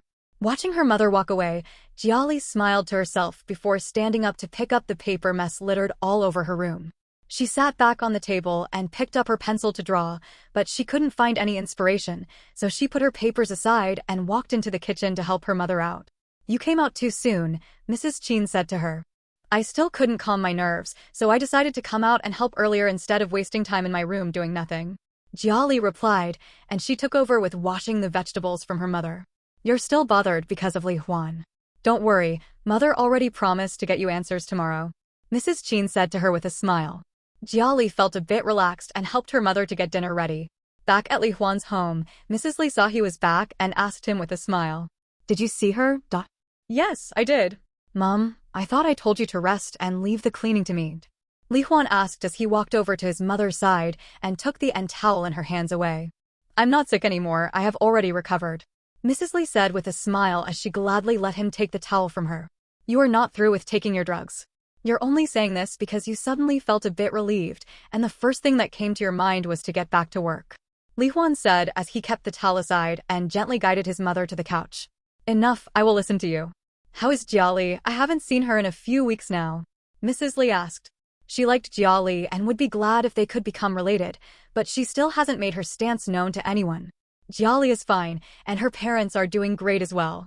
They asked about your health, Li Huan replied with a smile. He just couldn't help recalling Jiali's shy expressions. He smiled to himself before glancing back at his mother, who was staring at him with a teasing smile. Mom, why are you staring at me like that? Li Huan asked with confusion on his face. Do you like Jiali? Mrs. Li asked after a while. I like Jiali, Li Huan replied, but with a neutral expression on his face. His attitude confused his mother further. Thinking that he didn't get her question right, she asked again. Do you like Jiali as a woman? Do you see her as a woman instead of a sister? Li Huan felt that his mother's questions were a bit hardcore. She didn't even try to mince her words and just asked the question directly. Well, she did mince her words, but you couldn't get her, so she decided to go all out. If Li Huan was eating something right at the moment his mother asked this question, he would have been rushed to the emergency room, hoping on his food. What? Am I wrong? Mrs. Li asked, not quite understanding the reason her son reacted that way. Hello, she wanted a quick response. Mom, you're tired. Go in and rest. I will clean up and prepare some food for you, Li Huan said. Are you brushing my questions aside? Mrs. Li asked as Li Huan helped her up from the sofa. Mom, just go, Li Huan said to her as he pushed her gently till she was out of sight. No longer having anyone to bother him, Li Huan lay back on the couch before sighing. He didn't know what was wrong with his mother, but he prayed she would stop asking him questions like this. After sitting for a bit, he picked Yo the hand towel and continued from where his mother stopped.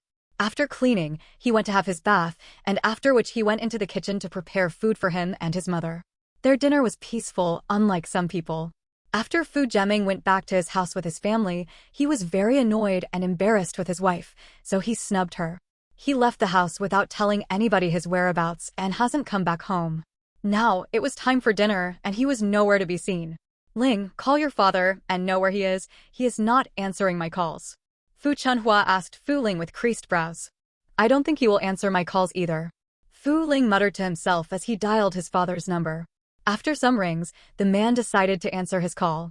Dad, dinner is served. Where are you? Eat without me, Fu Jiaming replied and ended the call almost immediately. The call was on loudspeaker, so Fu Chunhua and Fu Meishu heard his words. Fu Chunhua's facial expressions were ugly, and while Fu Meishu had a frown sitting on her face. As for Fu Ling, he put his phone back inside his pocket and picked up his chopsticks to eat, totally ignoring all of them. Fu Hua and his team have been very busy with the upcoming autumn show, and they have been working relentlessly. It has also been a few days since Fu Hua last spoke with his girlfriend. He finally had some time to breathe after working tirelessly in his office this morning. While relaxing, he remembered Feng Alex and checked his phone, but there were no calls or texts from her. He sighed and put his phone down, refusing to call her. He didn't have the time to placate anybody. Fu Hua was used to people chasing after him. After the last call with his girlfriend, he knew she wasn't happy with him, but he believed he didn't do anything wrong, so he refused to indulge her. Fu Hua put his phone back on the desk, refusing to phone her. He had a lot of work to do other than to placate that girlfriend of his. A similar thing happened with Feng Alex. She was quite annoyed that Fu Hua hasn't checked up on her, and she believed he knew she wasn't in a good mood, but still refused to call her. Is this pride or what? Feng Alex asked with a look of annoyance. She didn't get a text or a call from her supposed boyfriend within these 2 days, and he was very comfortable. She was always the one calling to apologize, and he didn't know how to placate a woman. Such an iceberg. Feng Alex angrily. After calming down, she muttered to herself, "Since you don't want to apologize and placate me, I will also do the same." Since she had a photo shoot for an advertisement today, Foam Alex's manager called her to come downstairs. That's right, due to her anger, she forgot that her manager has been waiting for her downstairs, so with the call, she was reminded about it and she picked her bag with her phone in hand and left her apartment. At the Chin house several kilometers away, Li Huan came to visit. This time around, the family of 3 was together. As they were talking about jobs in the city, Mrs. Chin asked Li Huan a question, to his surprise and Mr. Chin's astonishment, because he didn't know the reason his wife would ask such a question. "Li Huan, since you've been in the city for some years now and with a good job, I'm sure some young women will be fighting over you. Do you have a girlfriend yet?" Mrs. Chin asked with a smile as she gazed at Li Huan. Jiali felt embarrassed by the question, so she threw her face away. Her face and neck were already red from the embarrassing question her mother posed. Even though he was surprised by the sudden question, which was personal, Li Huan decided to reply. He smiled as he said, "No, Auntie, I'm still single." "Good," Mrs. Chin replied. His response made her happy. She so badly wanted to wink at Jiali and give her a thumbs up, but then that will be oblivious. Well, there's still time after this to tease her, she thought. Jiali, on the other hand, felt relieved that Li Huan was still single. "That means I still have a chance," Jiali said to herself in an excited tone. Li Huan didn't know the reason Mrs. Chin asked that question, but he felt that since he was successful and good-looking, it was normal for people to think he would have a girlfriend by now. "Honey, why did you ask that question? Li Huan is young and successful, you should respect his privacy," Mr. Chin to his wife as he held her hand. "There is no problem, Uncle. This family is like a second family to me," Li Huan said righteously. "Good. Mrs. Chin said with a smile, so Mr. Chin had to smile as well. After Li Huan left their house that day, Mrs. Chin immediately dragged Jiali to her room after she came back from sending Li Huan off. "Mom, what is it?" Jiali asked as her mother dragged her to her room. "Shouldn't you say something to me?" Mrs. Chin said with a smile as she directly looked into her daughter's eyes. "Thank you." Jiali said before climbing into her bed. "What are you doing?" "You need to prepare something special for me, maybe a sweet dessert or something I like, because I refuse to accept this verbal way of appreciation," Mrs. Chin said as she remained standing in her spot. "All right, my goddess, I will prepare a sweet dish to say thank you. Can you leave me now?" Jiali asked with a smile. "No way, we are not done talking," Mrs. Chin said with an excited tone as she walked towards Jiali's bed to sit on it with a smile. "Mom, what do you want to hear?" Jiali asked with a scrunched-up look on her face. She very well knew her mother was interested in gossip. "What did you and Li Huan talk about? You took a while to come back into the house." "Your father noticed, and I had to distract him." Mrs. Chin spoke just like the good mother that she was. "Nothing much. He asked how I was doing, then we exchanged contacts." Jiali replied. "Is that all?" Mrs. Chin asked with a smirk.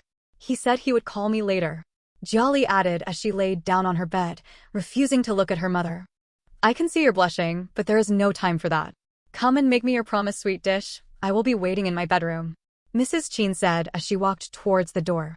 Jiali raised her head and turned to look at her mother, who was about to leave her room. "Mom is late already. Please leave it till tomorrow," she pleaded. She didn't want to enter the kitchen to cook anything. "Hello, baby. I'll be leaving for work early tomorrow morning," Mrs. Chin informed her. "Hello, baby. I'll be leaving for work early tomorrow morning," Mrs. Chin informed her. "That won't be a problem. I will make this sweet dessert for you and come personally to deliver it to you at the hospital," Jiali promised. "That's fine by me. I would have loved you to give some to your dad, but he wouldn't want you to go to the construction site," Mrs. Chin said to her. "Dad will certainly not agree, so I will keep his share so he can eat it when he comes back," Jiali replied. "Okay, good night." Mrs. Chin said to her before walking out of the room. Jiali sighed in relief from the fact that her mother had left her room.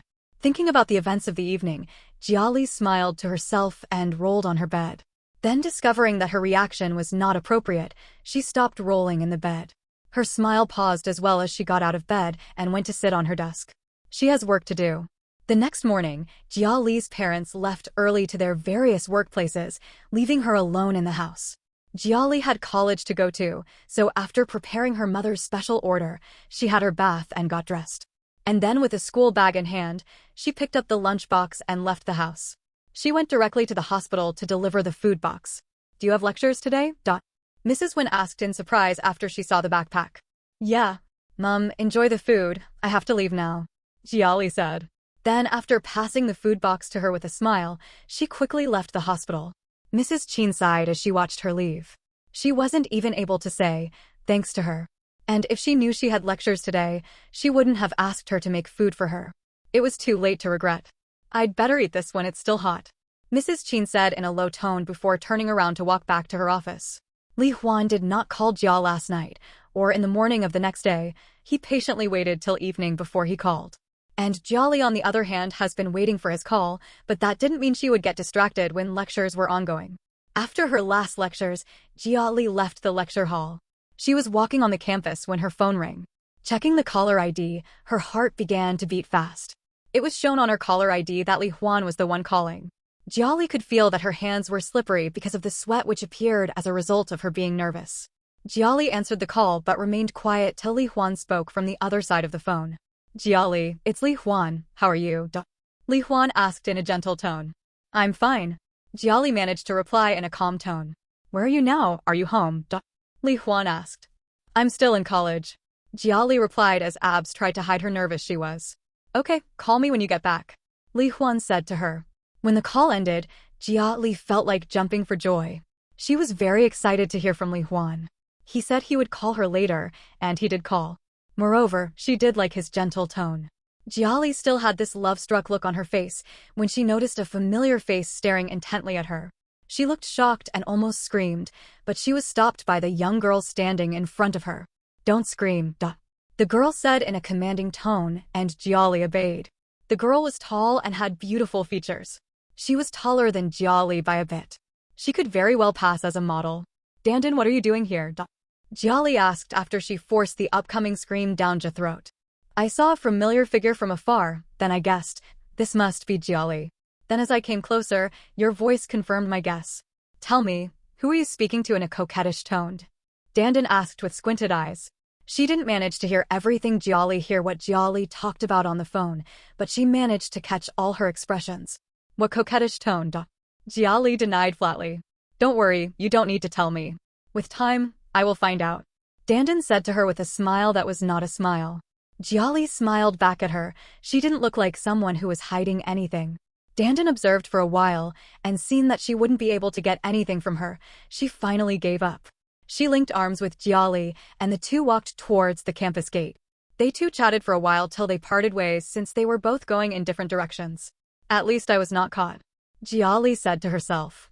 Dandin was in the art faculty, and she was aspiring to be a model. She has done a few photo shoots, but she was still not popular, but her college mates knew her dreams. When Jiali was walking down the street which was close to her house, she met Li Huan. And this was a total coincidence. Li Huan went to buy some vitamin supplements for his mother, and he was on his way back when he saw the familiar figure. Jiali, Li Huan called out with a smile before Jia Qi could call out to him. Brother Li Huan. Jiali called out in a gentle tone as they two met. How was college today? Li Huan asked, striking up a conversation. It was fine. Jiali gave a simple reply. She was still nervous. After receiving his call today in school, and then seeing him the next hour, she didn't know how to react. How was college today? Li Huan asked, striking up a conversation. It was fine. Jiali gave a simple reply. She was still nervous. After receiving his call today in school, and then seeing him the next hour, she didn't know how to react. She was still a bit shy and didn't know how to face him. There was suddenly an awkward silence. Jiali refused to glance at him and kept her eyes straight. Li Huan glanced at her and noticed she wasn't looking at him or saying anything. He thought she didn't want to talk to him and unconsciously shook the nylon in his hand. It was only then that Jiali glanced at him. Jiali noticed the leather in his hand and asked with a curious gaze, Brother Li Huan, did you go out to buy something? Glancing at the leather in his hand with a smile, he replied, Yes. I want to buy drugs? For my mother. Your mother is still unwell? Jiali asked in confusion. She remembered that he mentioned his mother getting better yesterday, so what happened? She caught a cold, so I had to go buy cold medicine. As for the other one, she has fully recovered. Okay, I will cook some porridge and bring it over, Brother Li Huan. See you later. Jiali said to him before walking away in quick steps. Li Huan had his hand stretched out and his mouth agape, but he still couldn't do anything. He could only watch helplessly as Jiali walked away. Consoling himself that she was coming to his house, he smiled to himself and walked towards the direction of his house. He has other thoughts, but he shook them away. He wanted to go to the Qin house to wait for her, but he knew that move would be inappropriate, so he turned around and walked back home. When Jolly got home, she immediately started to prepare the porridge and started the preparation for dinner. After walking for 2 hours in the kitchen, the dinner and the porridge were ready. And with the sense that she might be delayed at the Lee house, she served the dinner in thermoplates and left them on the dining table for her parents. Then she washed up and oiled up the porridge in a flask and left the house with it. Mrs. Lee was surprised to see Jolly, and the latter welcomed her with a warm smile. Jolly handed over the flask to her as she said, "Auntie, I heard from Brother Li Huan that you caught a cold, so I hope you won't mind that I prepared such a plain porridge for you. You are such a kind and thoughtful child, thank you," Mrs. Lee said as she took the flask from her. She offered her a seat, and just then Li Huan walked in with a warm smile on his face. Mrs. Lee chatted with Jolly for a while, with Li Huan chipping in some words from time to time. Jolly glanced at the wall clock in the living area before saying to Mrs. Lee with a smile, "Auntie, it's getting late, I have to leave now." Mrs. Lee smiled and allowed her to leave, but she instructed her son to send her back to her house. On their way back to the Qin house, Li Huan and Jia Li chatted about little things, but mainly about Li Huan's life in the city. When they finally got to the door of her house, Li Huan said goodbye to her before turning away. Jia Li smiled and walked in. Her parents were back already and were sitting at the dining table. Mrs. Qin saw her walk in and called her to the dining area. Jia Li smiled and greeted her parents before coming to her seat. "Jia Li, where did you go to? You made a whole table of delicious dishes and disappeared," Mr. Li asked. Since they asked, Jia Li had no choice but to explain things to them. "How is Mrs. Li now?" Hearing that Li Huan's mother caught a cold, the couple asked. "Yes, is fine now," Jia Li replied. Jia Li's parents put more food on her plate and asked her to eat. These days, their family was peaceful and harmonious. Maybe it was good that they were just 3.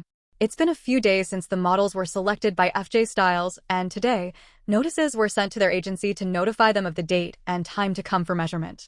Fu Meixiu received the message from her agency, but she didn't sound happy.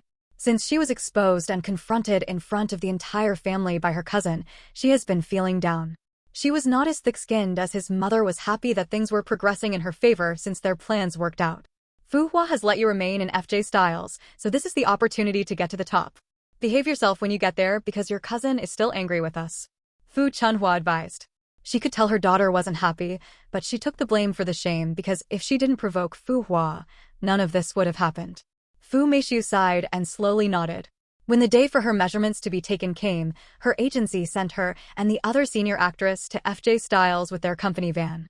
On their way to FJ, Fu Meixiu tried to curry favor with the A-list actress, but the latter gave short replies, and not getting enthusiasm from her, Fu Meixiu snorted in her heart and gave up.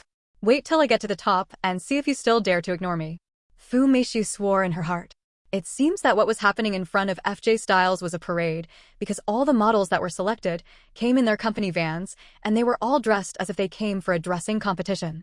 The models that came to FJ Styles to get their measurements taken were ushered in by some of the staff. Each one of them dressed up to uphold their reputation and that of their agencies. When they were ushered into the room already prepared for them, some of the models who knew themselves talked to each other. Fu Meixiu could see that she was the only model inferior in that room. She felt uneasy because nobody paid any attention to her. Shortly, the HR manager of FJ Styles came to address them. She also told them the rules and regulations they have to abide by during the period they would be working for FJ. Later, some people came to get their measurements taken for different styles of the dresses they would be wearing during the autumn fashion show. The models were also asked to try out some dresses, to note the styles that fit them most. In Fu Hua's office, his assistant just reported to him that all the models selected were present in the building except Feng Alex. "Why is she not here yet?" Fu Hua asked. He had a little frown on his face. He was very disciplined and always kept to time, so he was a bit annoyed that Feng Alex wasn't there yet. "I have no idea, sir," the assistant replied in a low tone. He was afraid of Fu Hua's next action because he didn't like excuses. "How long have you been by my side? Don't you know that I don't like such replies?" Fu Hua asked in a heavy tone as he glared at him. "When one of the models is missing, are you not supposed to call her agency to find out what's causing the delay, or were you waiting for their call instead? Should I teach you your work?" Fu Hua asked in an angry tone. "I'm sorry, sir, it won't happen again," the assistant said with his head bowed and stood in the same position while waiting for further instructions. Fu Hua calmed down before instructing him. Find out the reason Alex is not here yet from her agency. If the reason is not suitable, tell her agency that the contract would be terminated if she didn't appear in 30 minutes. If they want me to send someone to help them read the clauses in the contract, I will do that. Okay, sir. His assistant replied as he raised his head. Seeing that he was still standing there, Fu Hua asked with a frown, "What are you still doing here?" His assistant scratched his hair nervously as he asked, "Sir, would you like to address the models?" Fu Hua glared at him, and he saw himself sprinting out from his office without looking back. Fai Hua sighed and glanced back at his work. "Alex, if you're doing all of this to get my attention, then you're wrong. You should know that I don't joke when it comes to working." Fu Hua thought to himself aloud. After Fu Hua's assistant passed the message to Alex's agent, they immediately called her manager to know what was up at their end. It turned out that the reason Alex didn't appear at FJ was because she was ill, so she was currently resting at home. "Why didn't you inform us, or FJ'd?" The CEO of the agency asked the manager. Before the scheduled date, Alex told her manager that she would go to FJ alone, that she did not need to come with her. Her manager already knew she had a special relationship with Fu Hua, so she didn't reject her arrangement. Only when it was close to the time to appear at FJ did the manager call to remind her, but she never answered her calls, so she had no choice but to go to her house to look for her. Getting into her house, she didn't see anybody in the living area, so she went into her bedroom in search of her, only to see her lying on her bed all curled up. And because it was so sudden, her manager forgot to call to inform the agency and FJ. Fong Alex has two managers, her mother, and the current one by her side. But since her mother was promoted, the current one has always been by her side. "You no need to go to the hospital. The agency just called now to shout at me," her manager said to her. "Pass the inhaler to me," Fong Alex said as she stretched out her thin arm from the duvet. Her manager, who has been in her bedroom for the past 15 minutes, sighed as she passed the inhaler to her. "You can't continue to stay here like this. I will book an appointment with the doctor," her manager said to her while she made use of her inhaler. When Fu Hua got the news from his assistant, he blinked his eyes for a second before asking him to leave. He was wondering if that was a drama played out by Alex to get his attention. "Well, I will call her later. I'm in the middle of work," Fu Hua said to himself as he turned over to another page of the document he was reading. After having their measurements taken, the staff of FJ served some refreshments to the 20 models in the room before sending them off. Fu Meishu didn't cause any trouble, and no model dared to cause any trouble, or they would be immediately disqualified and replaced. In the van, Fu Meishu glanced at the A-list actress sitting at her side. The actress coughed, and Fu Meishu picked up a bottle of water before passing it to her after uncapping it. The actress sneered as she pushed the bottle of water back to her. "I don't need your help. Don't think that I don't what is going on in your mind. You're trying to fawn over me for some benefits." Fu Meishu looked wrong and tried to say something to defend herself, but the actress caught her words off. "Don't even try to say that I misunderstood you. You're not even a fan, because you have never shown that side, even though we work for the same agency. I am already sick of the fact that I had to share the same space with you, and now you're trying to get close to me? Piss off. Don't even try to say that I misunderstood you. You're not even a fan, because you have never shown that side, even though we work for the same agency. I am already sick of the fact that I had to share the same space with you, and now you're trying to get close to me? Piss off. Coincidentally, the van arrived at their agency, so the actress directly flew down from the car with the help of her assistants, after saying her piece. Even though what she said was true, but Fu Meishu couldn't help being humiliated. At home, she was humiliated, and outside, she kept getting humiliated. Now only she and the driver were left in the van. She was a newcomer, and so didn't have an assistant to follow her around. Fu Meishu was so angry that her knuckles turned white because of the twisting. Her face also couldn't hide her anger. She felt like crying, but she tried her best to bury her emotions deep down her heart. The driver heard everything and understood Fu Meishu's predicament, but none of these concerned him. "Are you not getting off?" He tried to ask in a gentle tone. He didn't want to scare her off. Although he was newly employed and did not know who Fu Meishu was, he still pitied her. Fu Meishu came back to her senses after the driver called out to her. She relaxed her knuckles before smiling in apology, then she stepped out of the car and walked into the building. "Jirua, you dare to humiliate and embarrass me because I am beneath you? You belittle me so much, but don't worry, enjoy the day while it lasts, because I will make sure to bring you down at the peak of your career, just you wait." Fu Meishu swore. When Fu Hua finished from work, he directly drove to his girlfriend's house without calling. He knows the password to her door, so getting in was not a problem. After keying in the password, the door made a ding and click sound, so he pushed it open and walked in like it was his home. Walking into the tidy living room, Fu Hua could perceive the smell of porridge. A slight frown appeared on his face as he began to think about a lot of things. As he was changing his shoes, he saw an unfamiliar female shoe, and the frown on her face went deeper. Is someone here with her? He asked himself as he proceeded to change into the slippers there and walk into the living room, and there he saw a bowl of piping hot porridge, releasing hot steam. Looks like someone is here with her, Fu Hua concluded. Since their relationship wasn't public, Fu Hua would have left, but he directly walked into the house. And that is because he wasn't scared of anyone. Just as he took his gaze easy from the porridge, he heard slow movements from the hallway, so he glanced towards that direction and waited patiently for the people to appear. Foam Alex's manager came to her bedroom to call her out after preparing a bowl of porridge for her. And as they came out from the bedroom, they saw a tall, handsome figure staring at them. Both of them were surprised, but the manager was more shocked. Although she knew the person under her had some relationships with the person standing before her, she was still shocked to see him in her house. Mr. Fu. The manager called out in surprise before bowing slightly in greeting, while still holding onto the slightly shivering Foam Alex. Fu Hua nodded in acknowledgement to the greetings. Then he put down the things in his hands before walking towards them. How are you? He asked as he took Alex Feng's hands and supported her to the couch. I'm fine. Alex Feng managed to reply in a raspy voice. Although Alex Feng was putting on a sweater, Fu Hua could still hear how hot her body was, so he asked with a frown. Has she gone to the hospital? The manager became cowardly in Fu Hua's presence.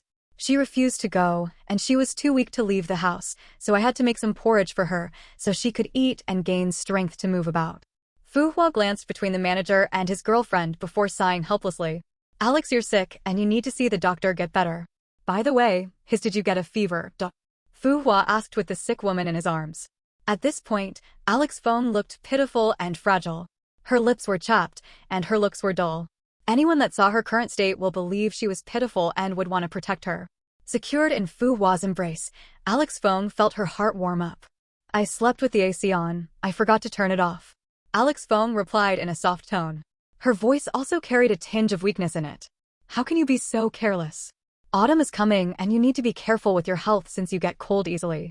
Make sure you wear protective clothing all the time. Fu Hua berated her in a gentle tone, and she nodded obediently. Then turning to her assistant who was still standing by the side, he said to her, bring the porridge and feed her while it's still hot. Are you going somewhere? Alex Feng asked somewhat afraid as she looked up at him. Relax, I'm not going anywhere. Even though I can't leave, it won't be now. I just want to go out to make a call. I want the doctor to come and take a look at you. Fu Hua explained to her. No, please don't go. Make the call here. Alex Feng held onto his shirt while pleading with him in her most vulnerable state.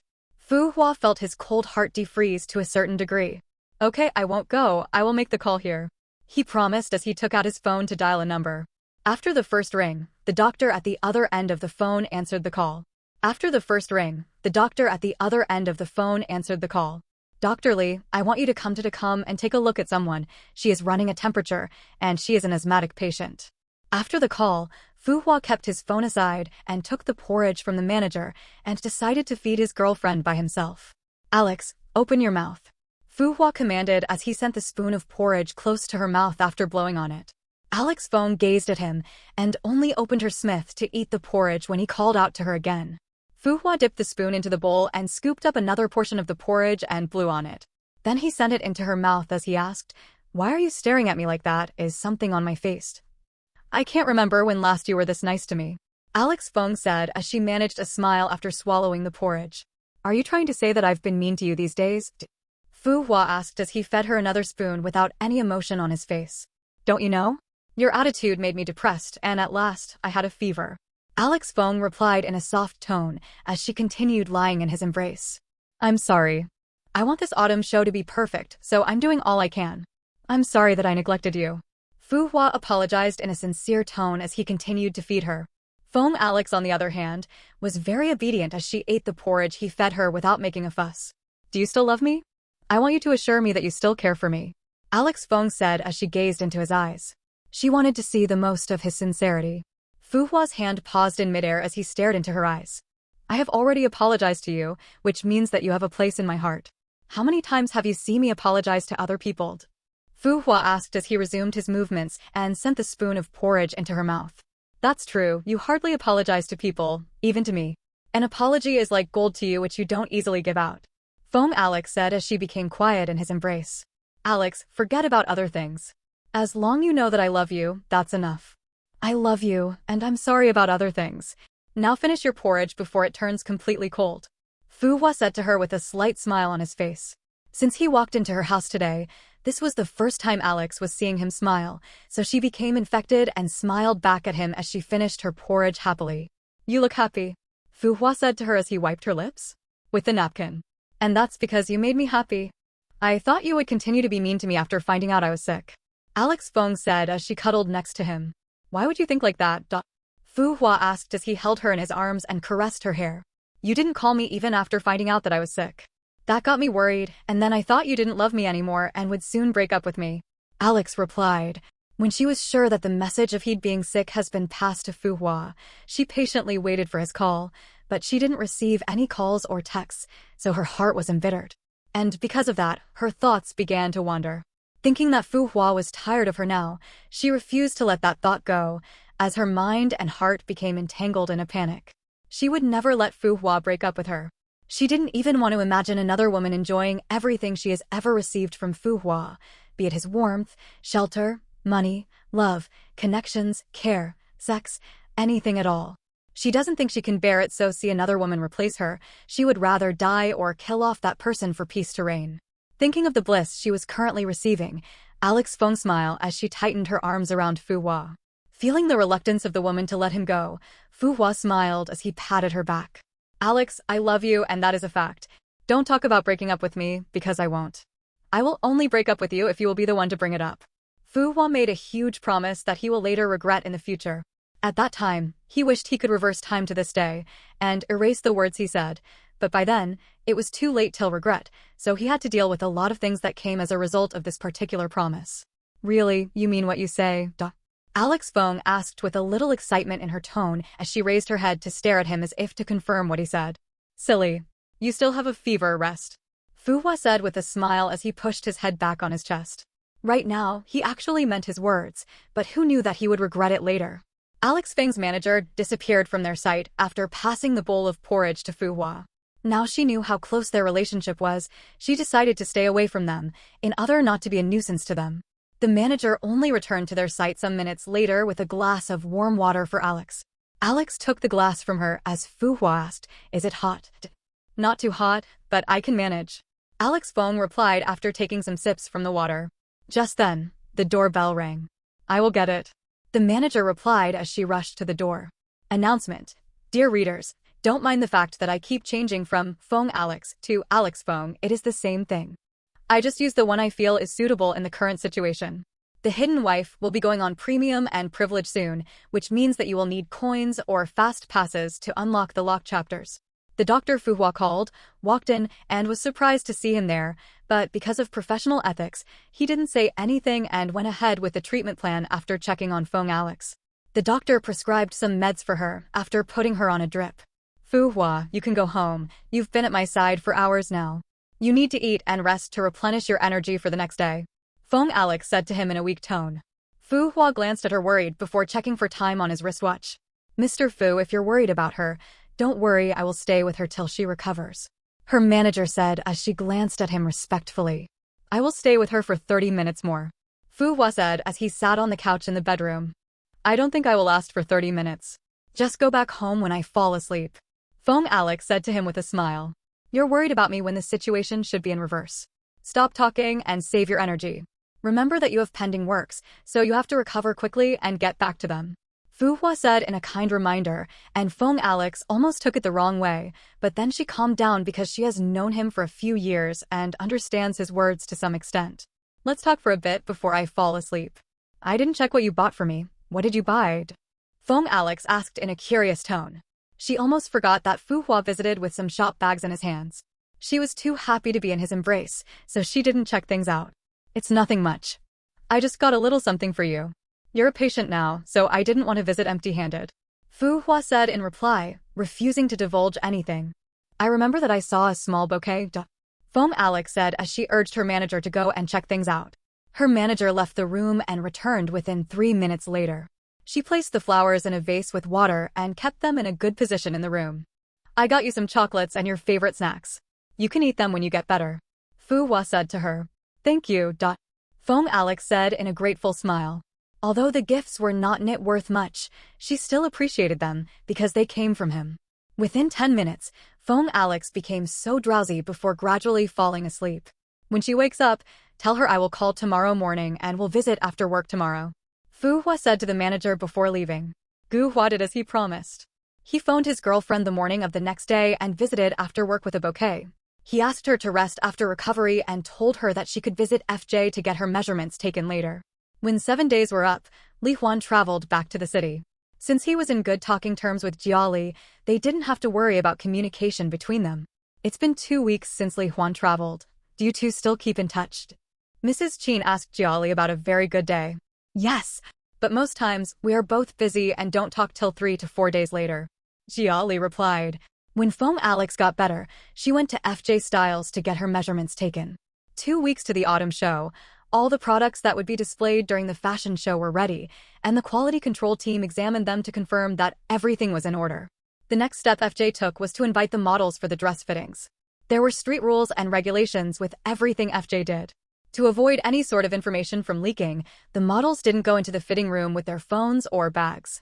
They also took off their shoes before walking into the fitting room. The fitting room was rugged, and the AC was on, so nobody complained. All the female models present were given equal treatment.